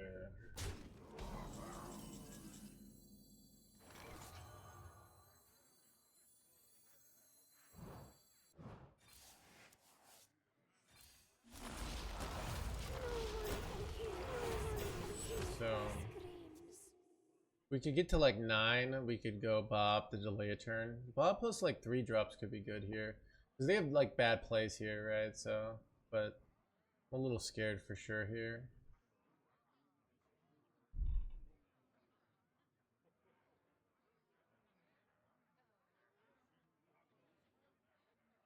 I will not forsake This could be bad. Oof. Oof. Okay, this is really bad. Oh my god, this is so bad. I mean, I kind of have to go Freezy Boys here, but like, oh god. Yeah. I'm kind of gonna die.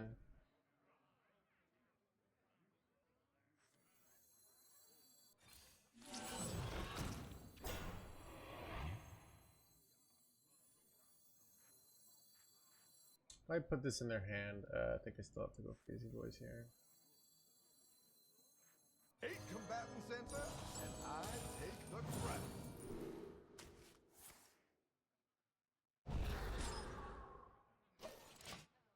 DK can never beat a Handbuff Paladin. Alright, wait, DK never. So if I, okay, Felix, if I win this game, you will be banned. January 23rd, according to Zeddy.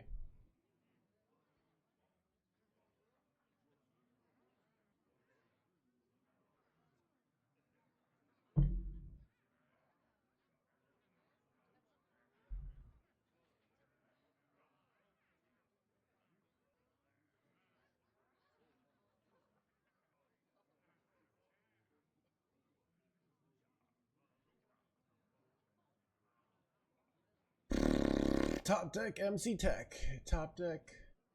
Good card. This is really brutal, by the way. If lose, mod him instead. Berserk, that's not how it works, alright? Alright, it's not like, hey, I drove drunk, but I didn't get in an accident. Therefore, I become a police officer. It's like, luckily you didn't get pulled over and hurt anyone. Or hurt anyone for you, but there's no prize for your stupidity, alright?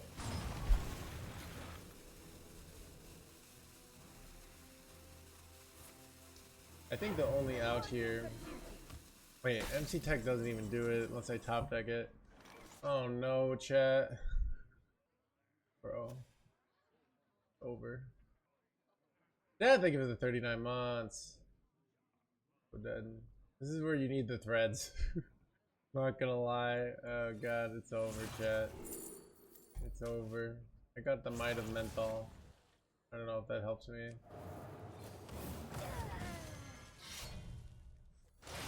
Wait, oh, I didn't have any corpses for this? Well, this sucks. Alright, we're dead. Fate has spoken!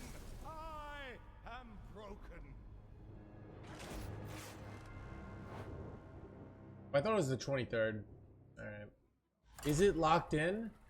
Look, I don't know. It's rumors, alright? Chat, it's like, hey, so-and-so's, we heard so-and-so's dating so-and-so. It's like, have they made it official? Like, no. That's why they heard. Alright? That's why it's down low.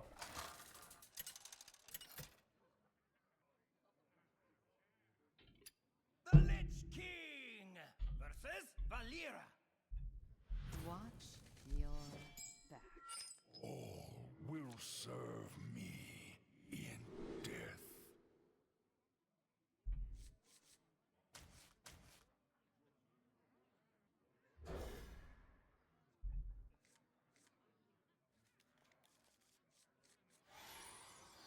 Chat, dude, Zeddy told me that Tom Holland and Zendaya were getting married like a month ago, alright? So, you know, he knows what he's talking about, alright? Now everybody's talking about it, but I already knew.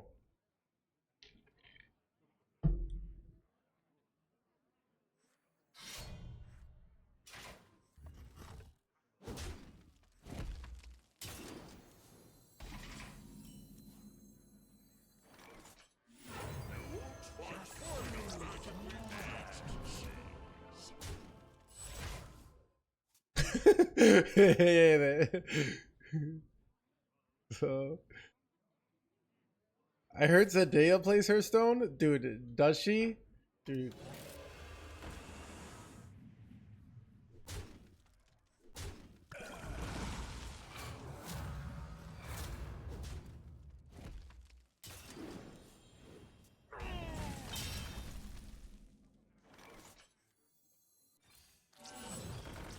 No! Make no Well mistakes.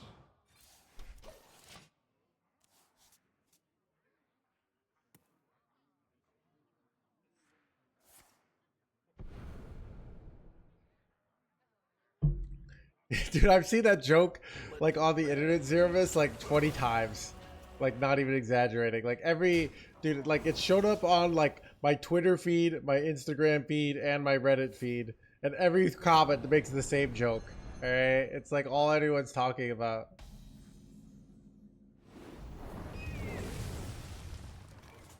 Great harvest, ain't all? Yes, man.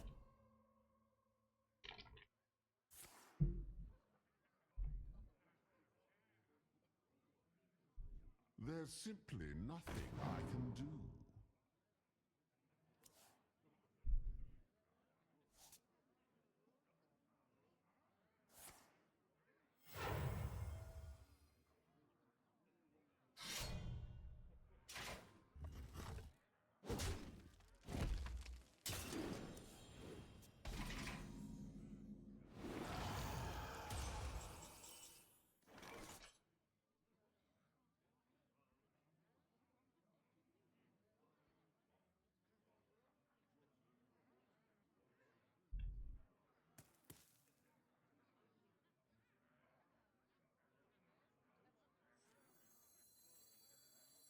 My rule is eternal.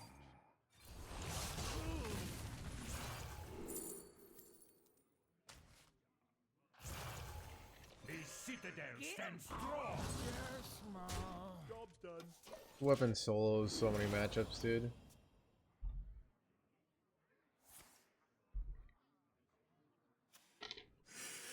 Bro. Illegal, dude.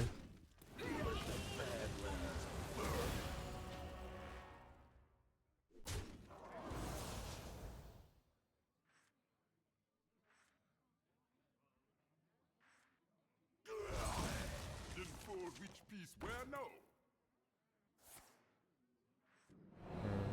Bad chat.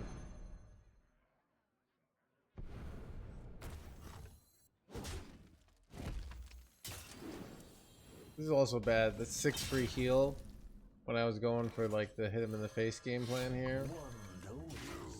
Whatever.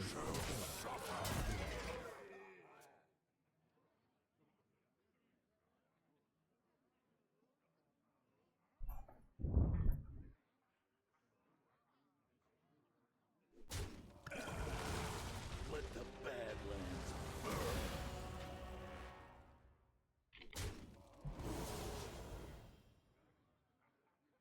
Home render addicted. Addicted.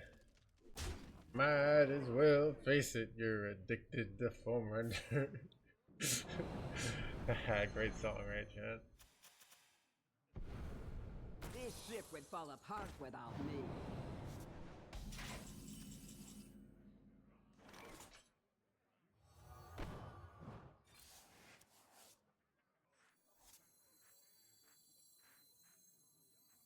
Eight combatant center, and I take the crown. Frost.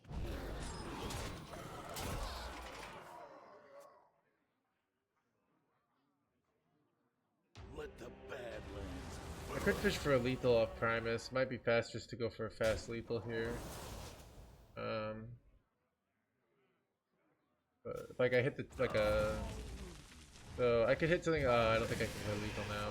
Dang it. Fortunate.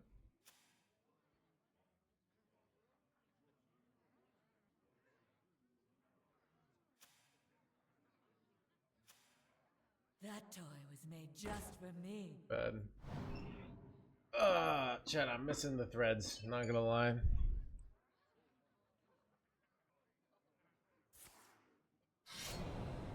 Do we even have any like real board clears in this deck? We kind of don't, which is kind of like how.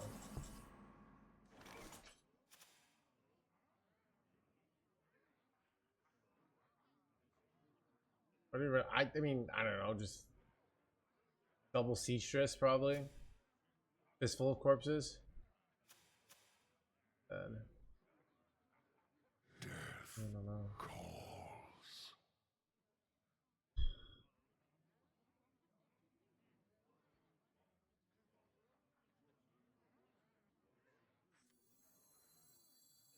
The citadel stands strong. You could use a trim.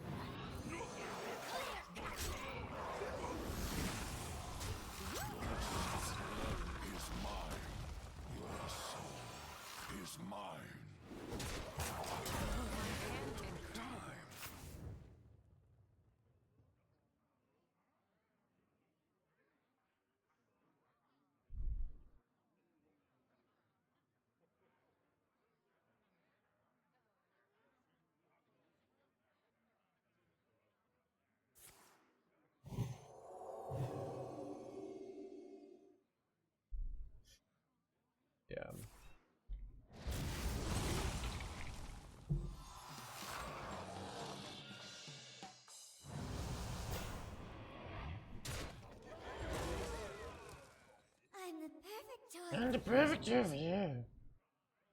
Blah, blah, blah, blah, blah, blah, blah, blah, blah. I don't know.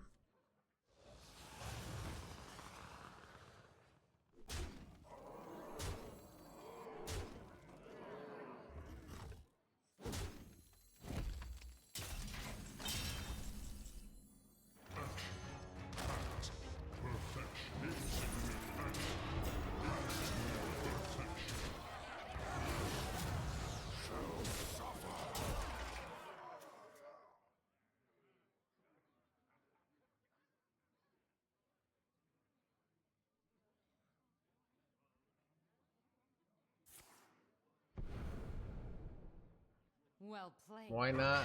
I don't know, dude. Don't have a good answer. Like MC Tech, like acquires mana, alright? That's the real answer.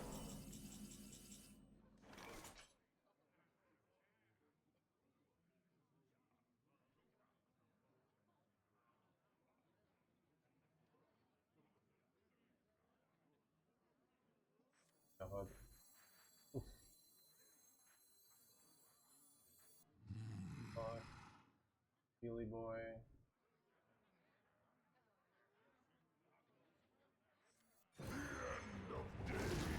Get unlucky again.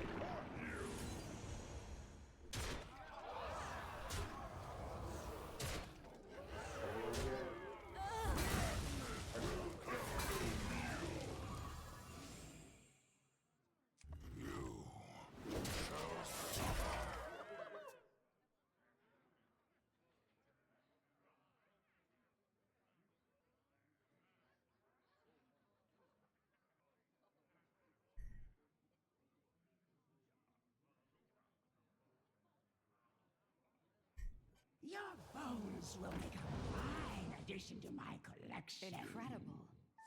Stand and Bro! in darkness. Dude, that's such a good card for them too.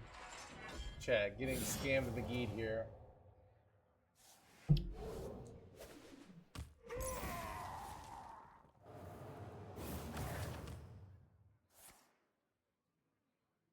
Are you breaking the meta again? By breaking the meta, you mean like doing something predictable and well known? I mean yes.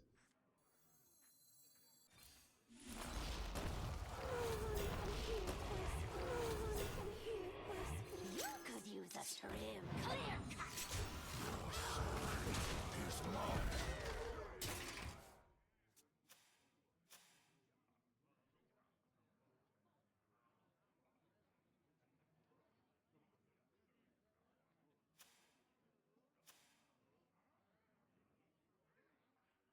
I have seen creation, and I will bring destruction.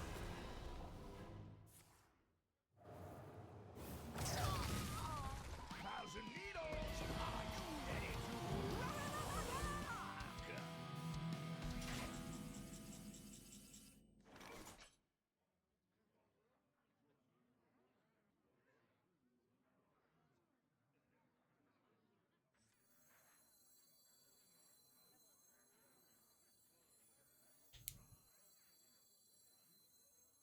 Wait, Steely Boy is just lethal here, right? Or it's almost lethal. I could.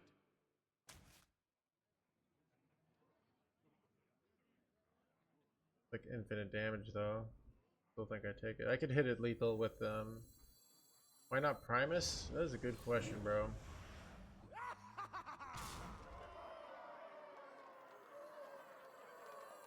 I have seen creation, and I will bring This lethal destruction. sometimes? I don't know. Alright.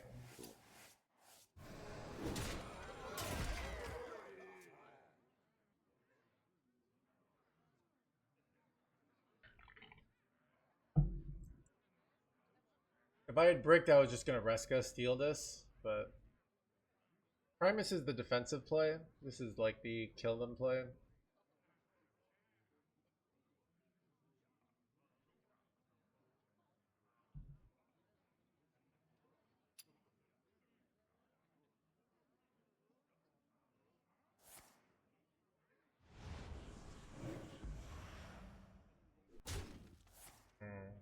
yeah, I get the Primus now. Fine.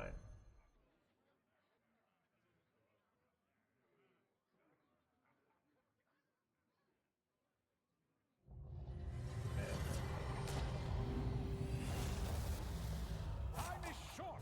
We don't have big armor twice. Oh, gotcha.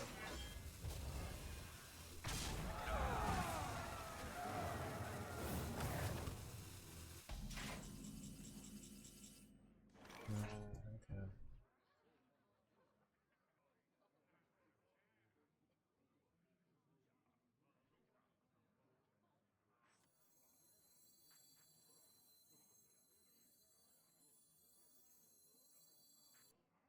But if I steal one of these, I could just like, I think maybe I do that, because if I steal one of these, I can steal the 912 reliably. But also, it's 50-50, right? But I think I feel like I hold the Primus here for...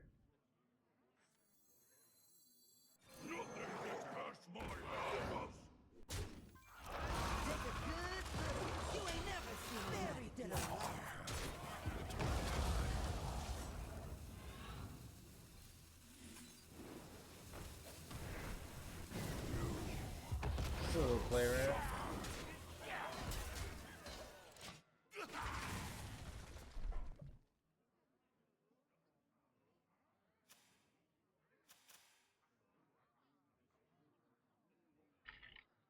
I'm saving Primus because I bet they go ceaseless here, and then I can... I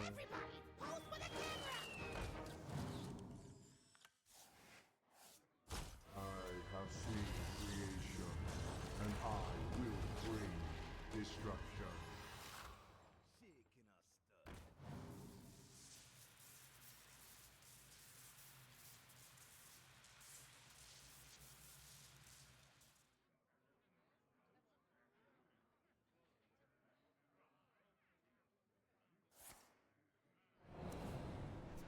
I hit show a second shadow step here.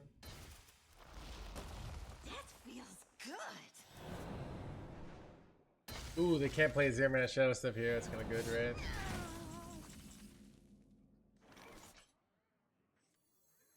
The runes decide your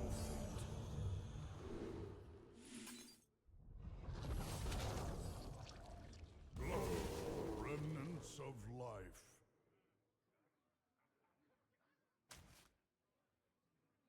Frostmourne hunger.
Mark of the Bitter.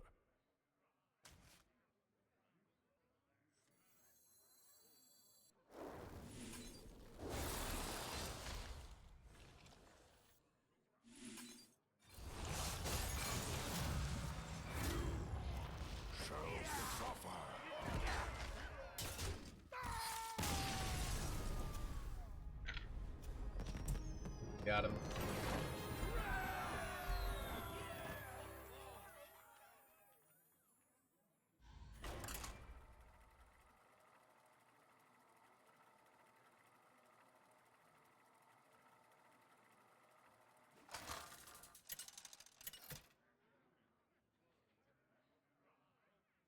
The Lich King! versus Malfurion. I must protect the wild. All will serve me in death.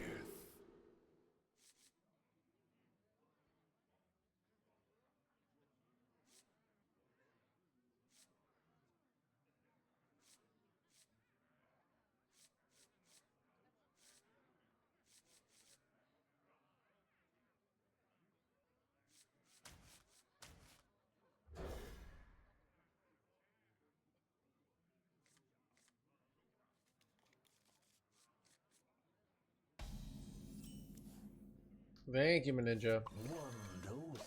Solves any I think we'll probably like rock the beard till like March.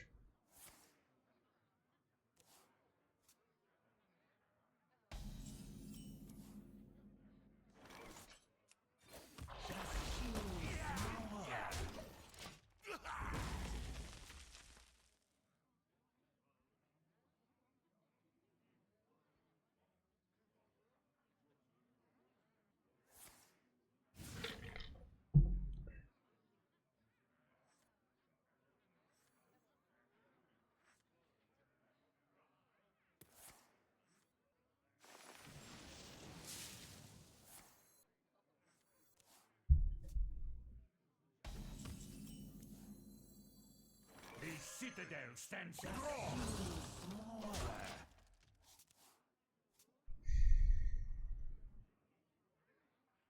You like keeping the 3-drop? It's probably bait against Druid. Did I keep it? I probably would only keep it with this. So did I keep it naked? That's probably incorrect.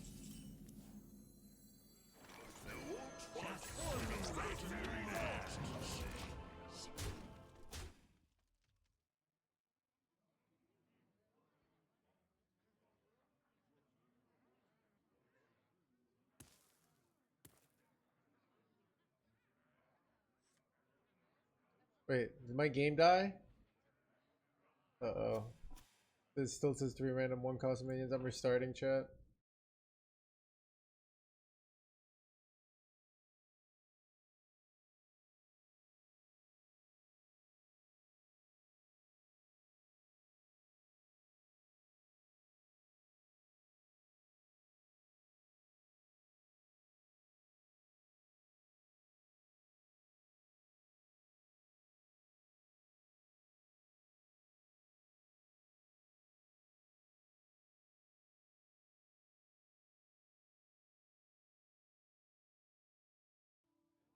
Wait, what? Time waits for no one. Wait, I come back and my opponent has cleared my board, has an Unkilliax, and this. What the hell happened here, chat? How did this happen? Can someone explain? I legit don't know what happened here. And they have a secret? Wait, what? Prison of Yogg? Dude, there's no Yogg location on board. I could. Alright, we're going next, chat. All right, must end. He had 7 mana. Dude, they had the hack out and then they altered the code. I'm pretty sure. That's like what happened.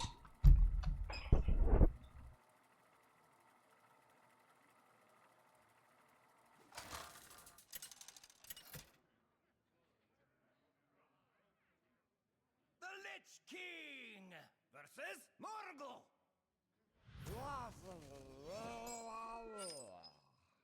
All will serve me in death.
Who could put a price on such powerful artifacts? I could!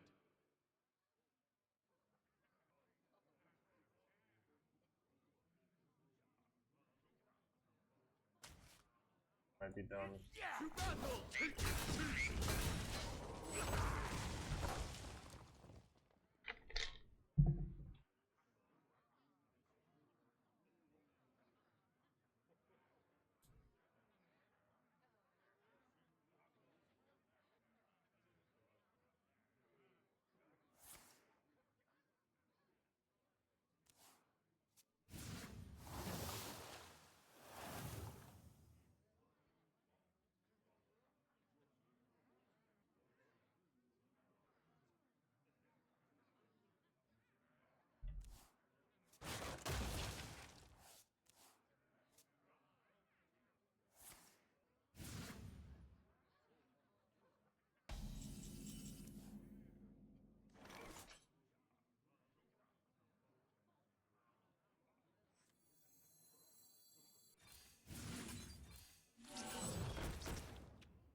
Wait, ironically, I was better off doing the other order because I had enough mana to get the asteroids in my deck here. Not every day. You see your order is probably incorrect. Sucks.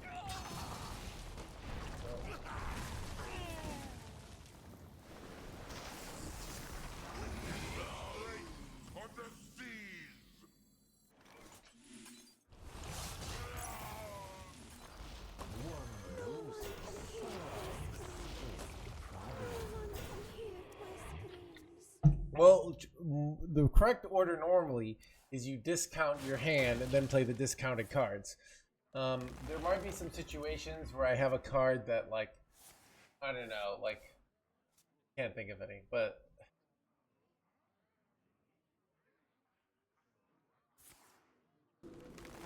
chat, ordering is a lot more complex than people realize. It actually is one of the most difficult things in Hearthstone.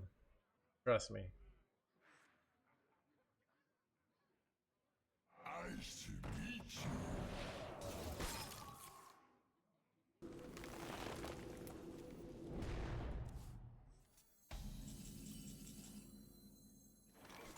The runes decide your fate. Unholy, symbol of death. This is pretty good. You like infinite corpses here.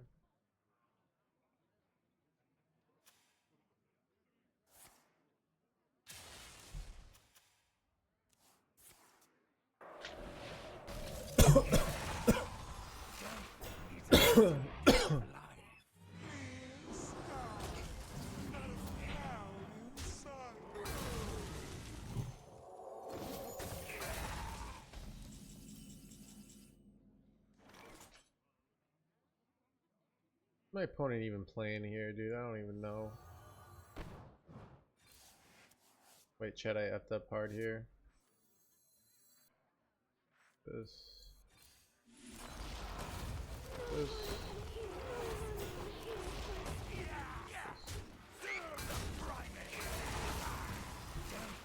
a symptom of life.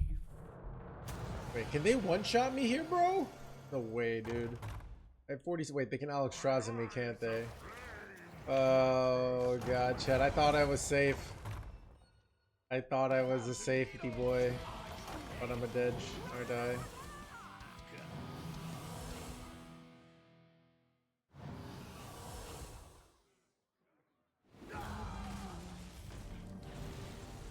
I mean, I could have 30 billion life there. If it wasn't armor, it doesn't matter.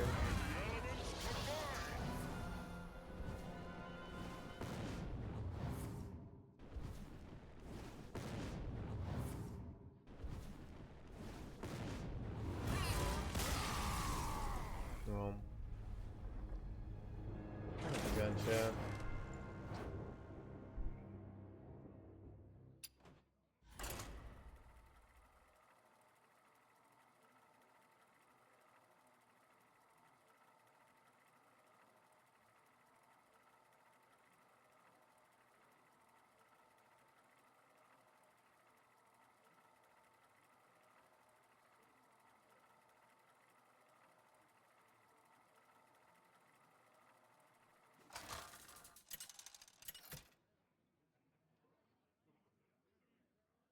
The Lich King versus Anduin.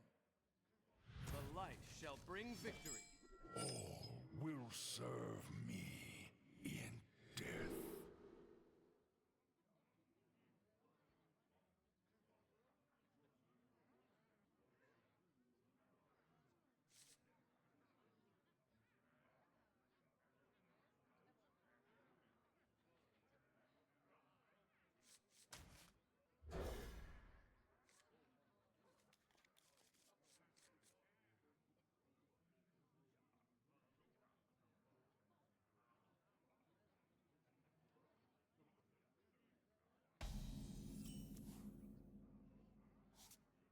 One dose solves any problem.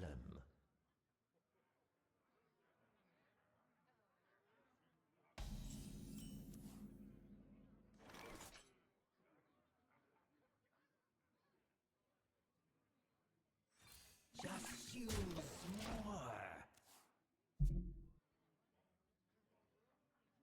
I smell golden in their waters. Keep on panning.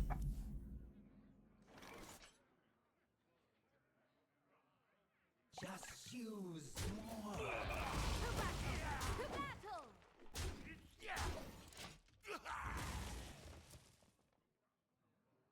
Miva looks great on you. Thank you, Interfocus. Kibble, wait, what? Oh, wait, Bob? What it?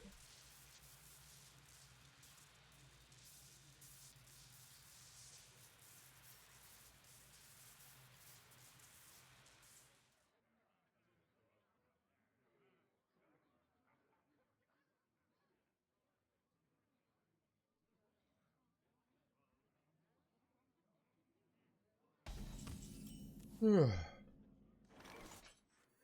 harvest. Wait a minute. To battle!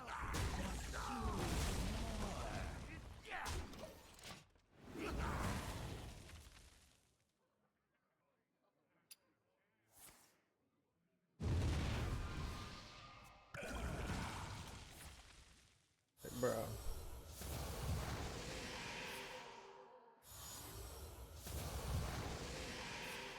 Give me Quartz Crusher here.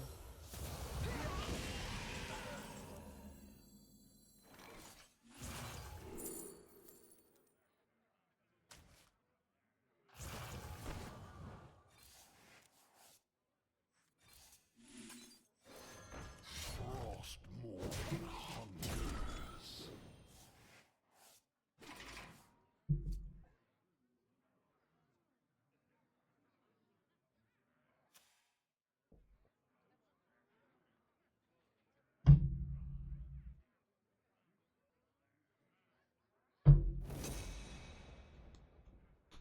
Muzzle their magic!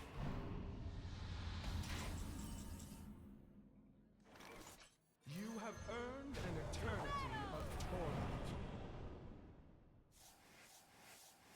To battle!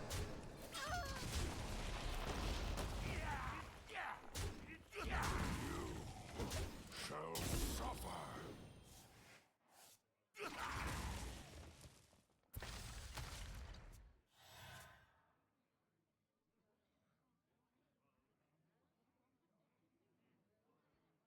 Instant Frost Plague is huge, not gonna lie. Bad though.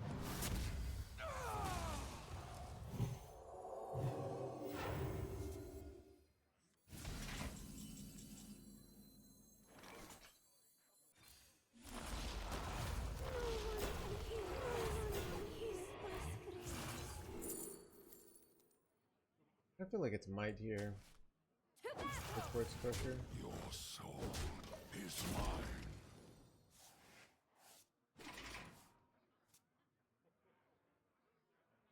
So I can freeze their minions for a turn to set up for Ziliax, which seems good.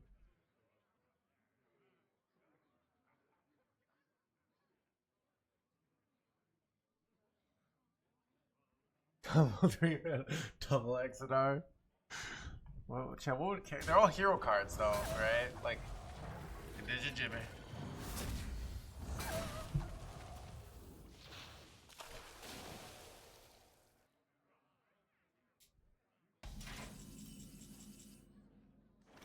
Frostmourne hunger. You could use a trim.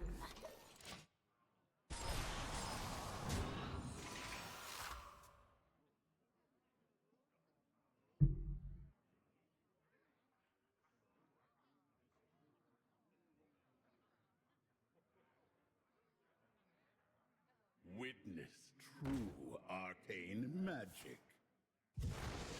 How enigmatic.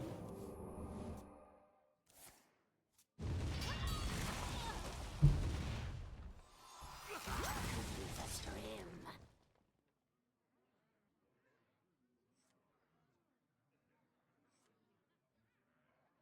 Oh, enigmatic. Blah, blah, blah, blah, blah, blah.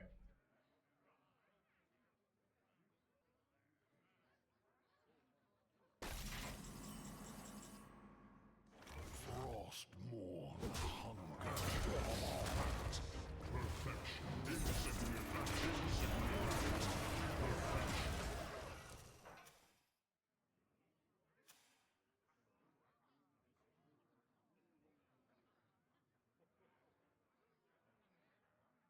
Who could put a price on such powerful artifacts? I could.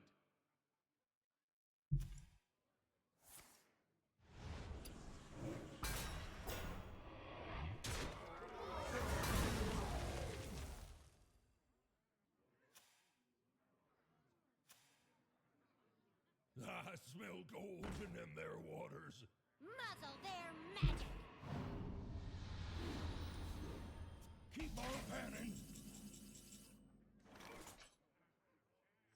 Keep on panning.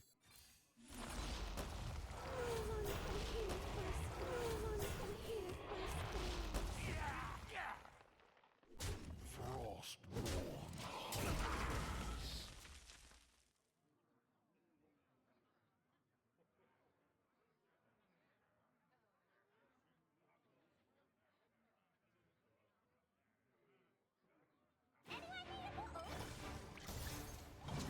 Wait, do they have some sort of like weird OTK here? Twist their power. Show Okay. them the shadows. I have 60 life though, like, you know?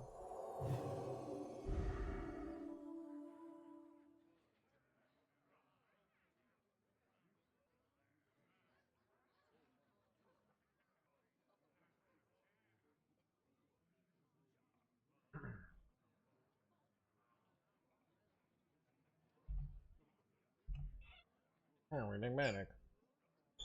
Blah, blah, blah, blah, blah, blah. Move quickly.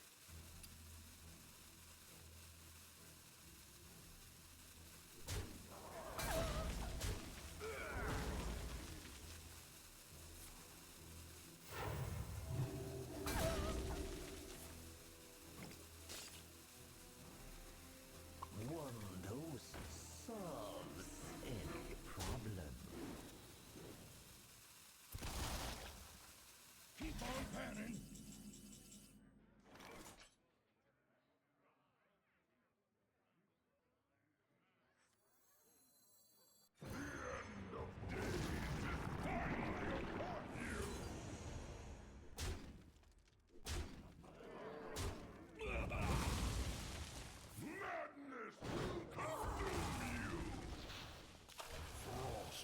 That worked out pretty well.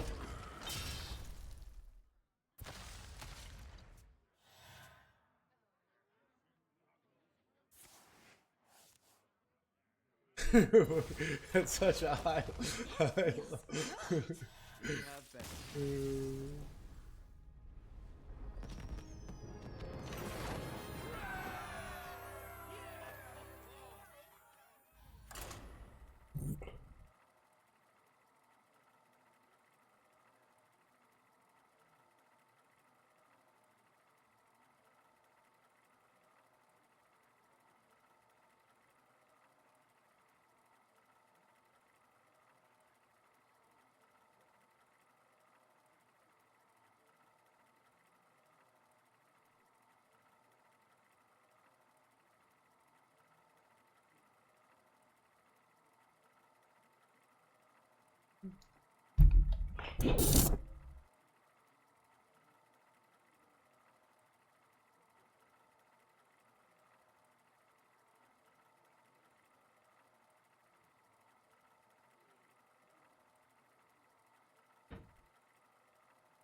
The Lich King versus Thrall. For Doomhammer, all will serve me in death.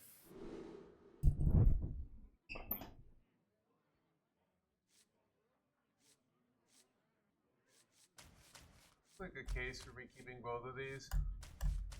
Did you ever keep both of these and try and corpse it up? I don't think so.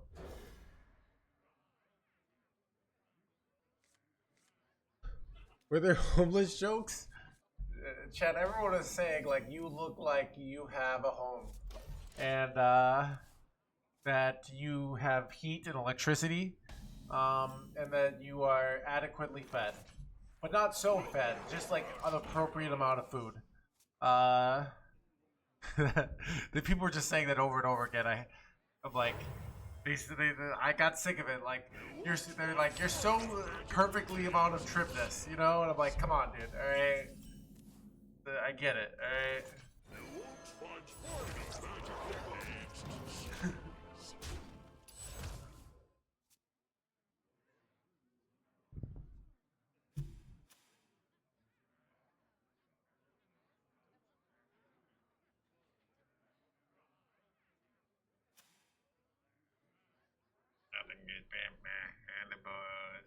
I don't know who Luke is either, right? Son of a...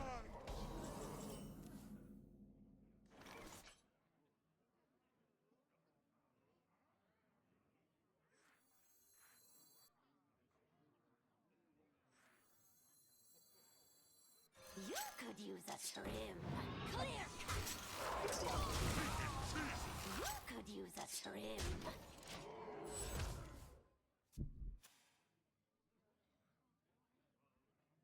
50 eggs. You know, like, that movie could never be made today because of the cost of filming, alright? like, how can you afford to have somebody cook 50 eggs? Like, the production cost, chat. Think about it, alright?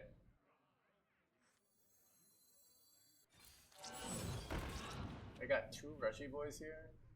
And this. Okay, this actually is kind of...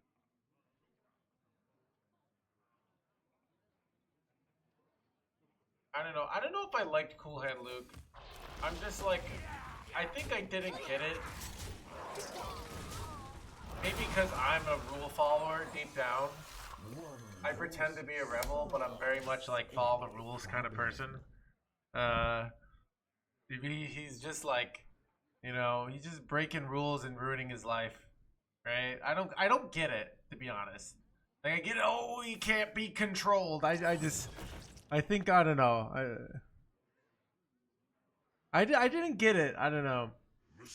I watched it, I think, in school.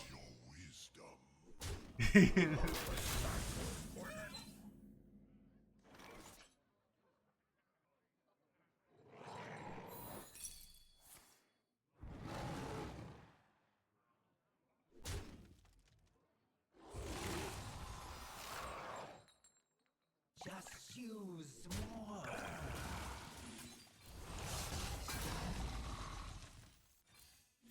Shit, Chad, I gave them that. I could have not given that. That was a mistake.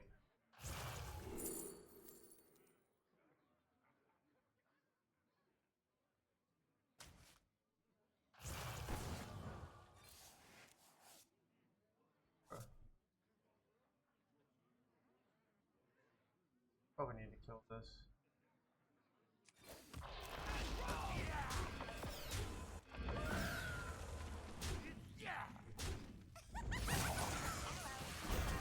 I don't know. I'm throwing it here.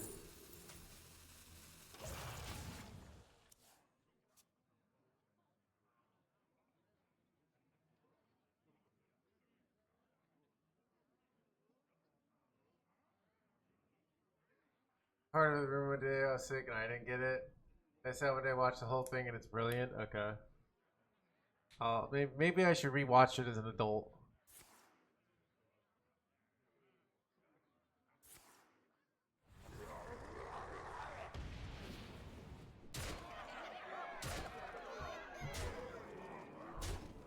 Why do people like cool? It's an AI. Define digital in a brutal prison system.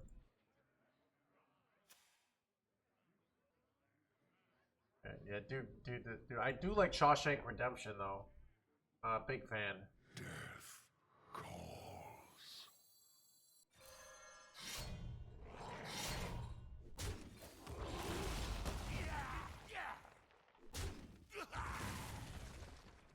And roll! Your soul is mine.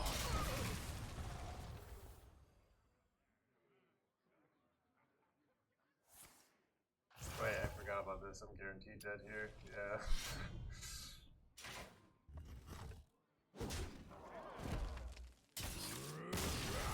I have seen this thing.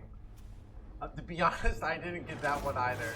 I think it's like a different culture. Like I get it. Like I kind of got it. Like, you know, like it's a nice little trick.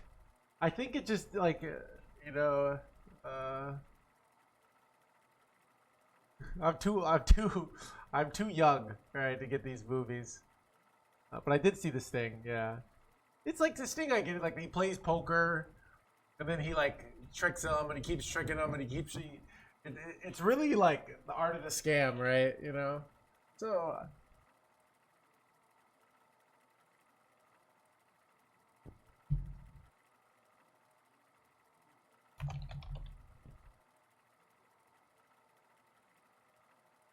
Right.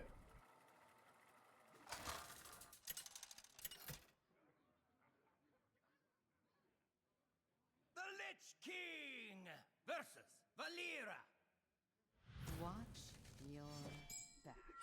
All will serve. Say no, Chad. No, I've never seen Citizen Kane. Chad, I'm looking so uncultured right now. It's brutal.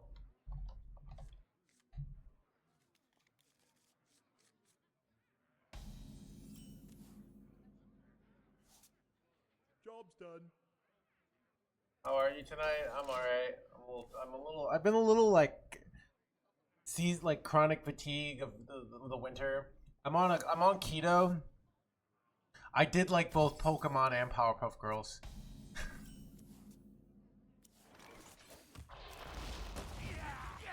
Yeah, I don't know. Some movies are like hard to understand them, and sometimes like I like some movies from older times just to understand. True arcane like magic. To understand like the culture solutions, the culture of an 8-year-old. The culture solutions the problems, but like from 200 years ago.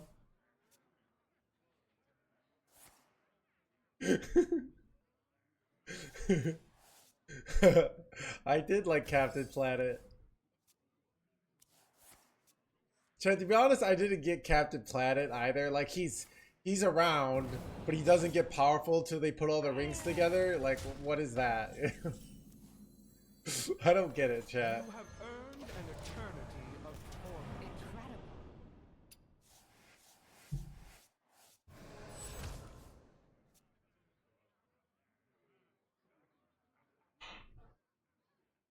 He's literally no. I'm pretty sure he sometimes is around without them.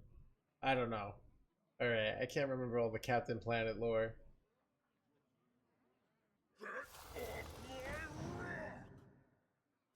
Yeah, I was talking to a friend and she said her parents didn't like let her watch SpongeBob as a kid, and she really regretted it because she feels like uncultured now. And it kind of is uncultured, not even having watched SpongeBob.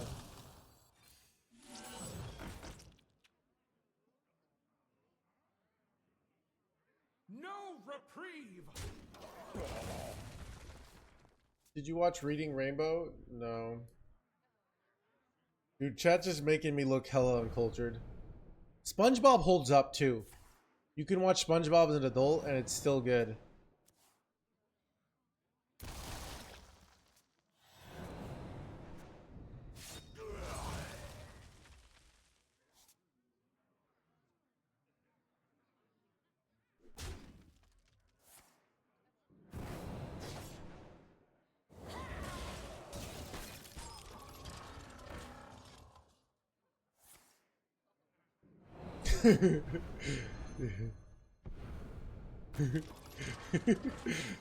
Chat, see, I'm cultured. I have a large history of watching SpongeBob. Alright, so stop talking shit, alright?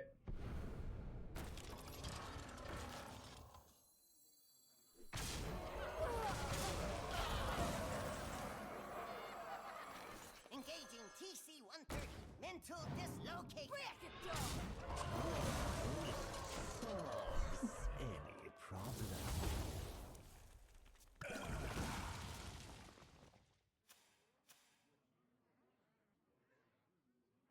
Everything is a melting point.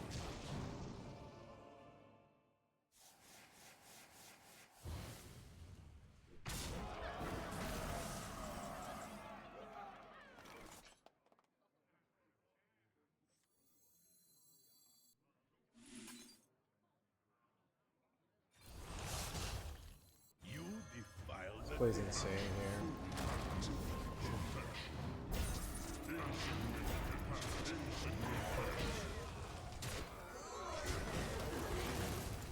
Look at that.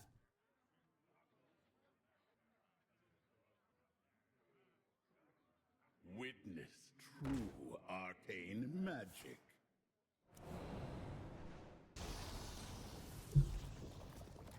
They're probably gonna match. I don't know. These decks are too broken. But I do have Plagues, so Plagues is probably like the big play, right? Because I can just keep getting heal over and over again. Depends how much they high roll here, I guess. Look how much damage I'm taking, bro, you know? Oh, another heal. Alright, there we go. That feels good. Ooh, Frost Plague is huge, because now they can't shadow step this.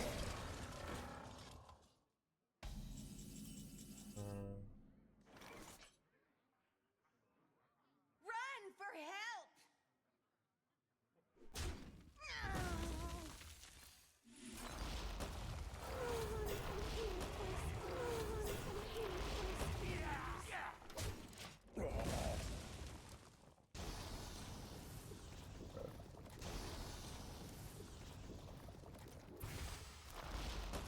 That feels good.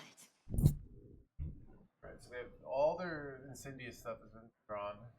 They have 3 Plagues left, so.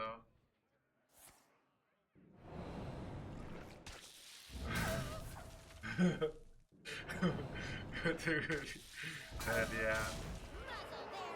Though I studied sea biology just so I could be an avid SpongeBob enjoyer.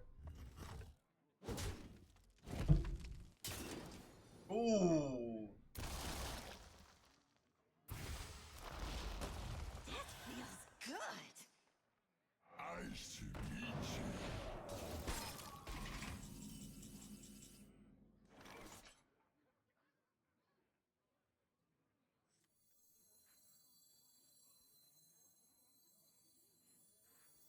Eight combatant center, and I take the crown.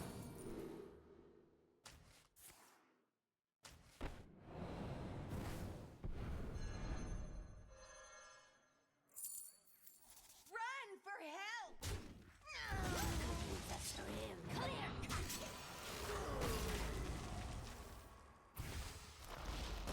That feels good.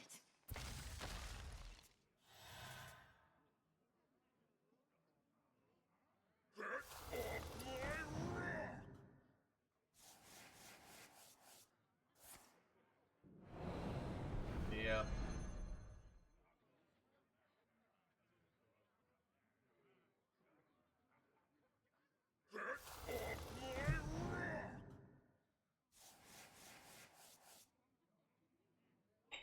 I must be angry.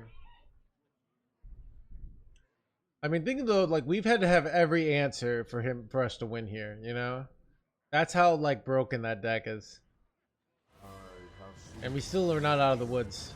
and I will bring destruction.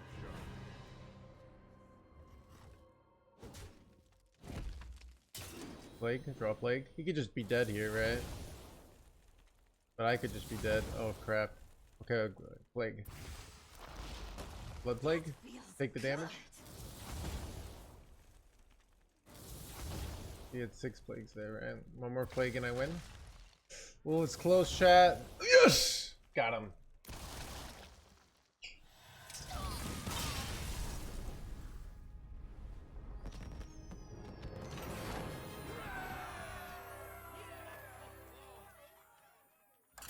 After that, I'm like,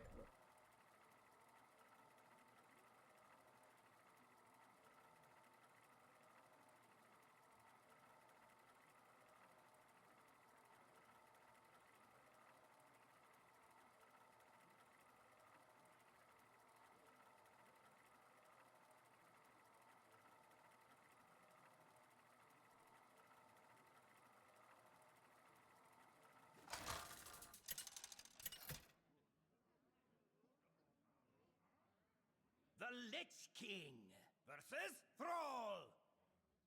For Doomhammer, all will serve me in death.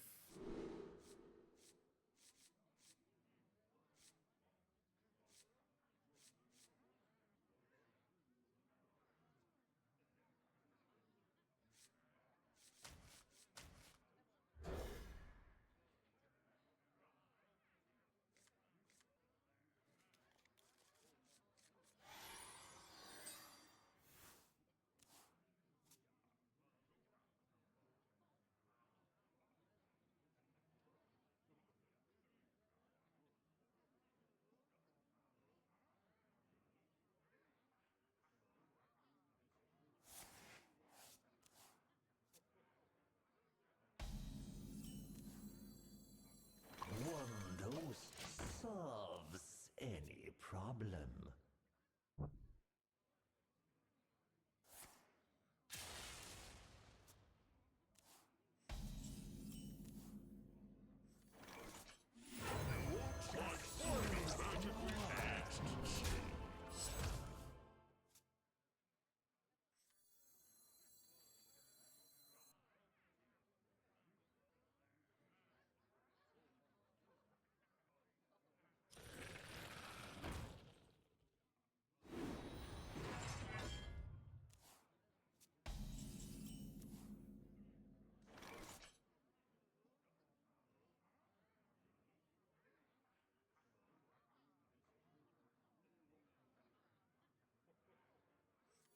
The Citadel stands strong. Take it back.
Stands strong.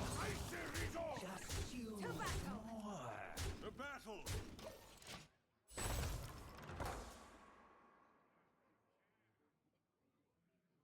What are you even playing here? Wait, no way, not this soon, chat. Bro. My eyes are This is impossible. Wait, this isn't. Wait, oh, they do it. They take Bob here? No way. No freaking way, dude.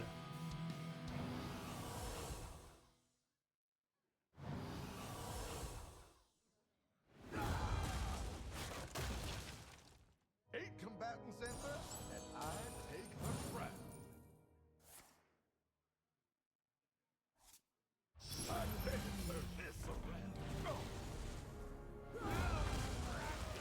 What? How?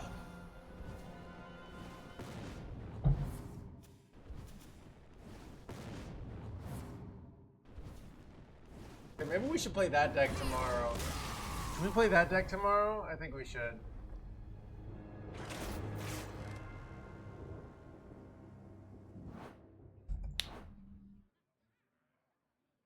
Alright. Okay, chat. I am tired today. I am tired today, and I'm taking it easy this month. So I think I'm dude that OTK kind of hit in the heart. So I'm gonna call it early. It broke me, dude. It really did. So but yeah.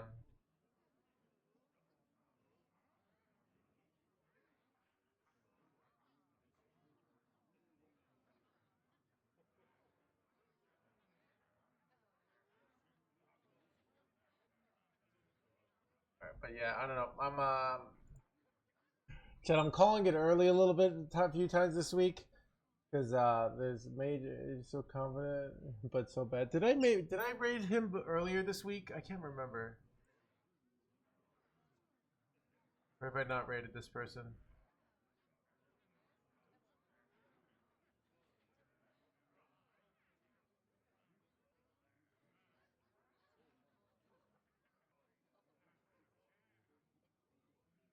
Remember.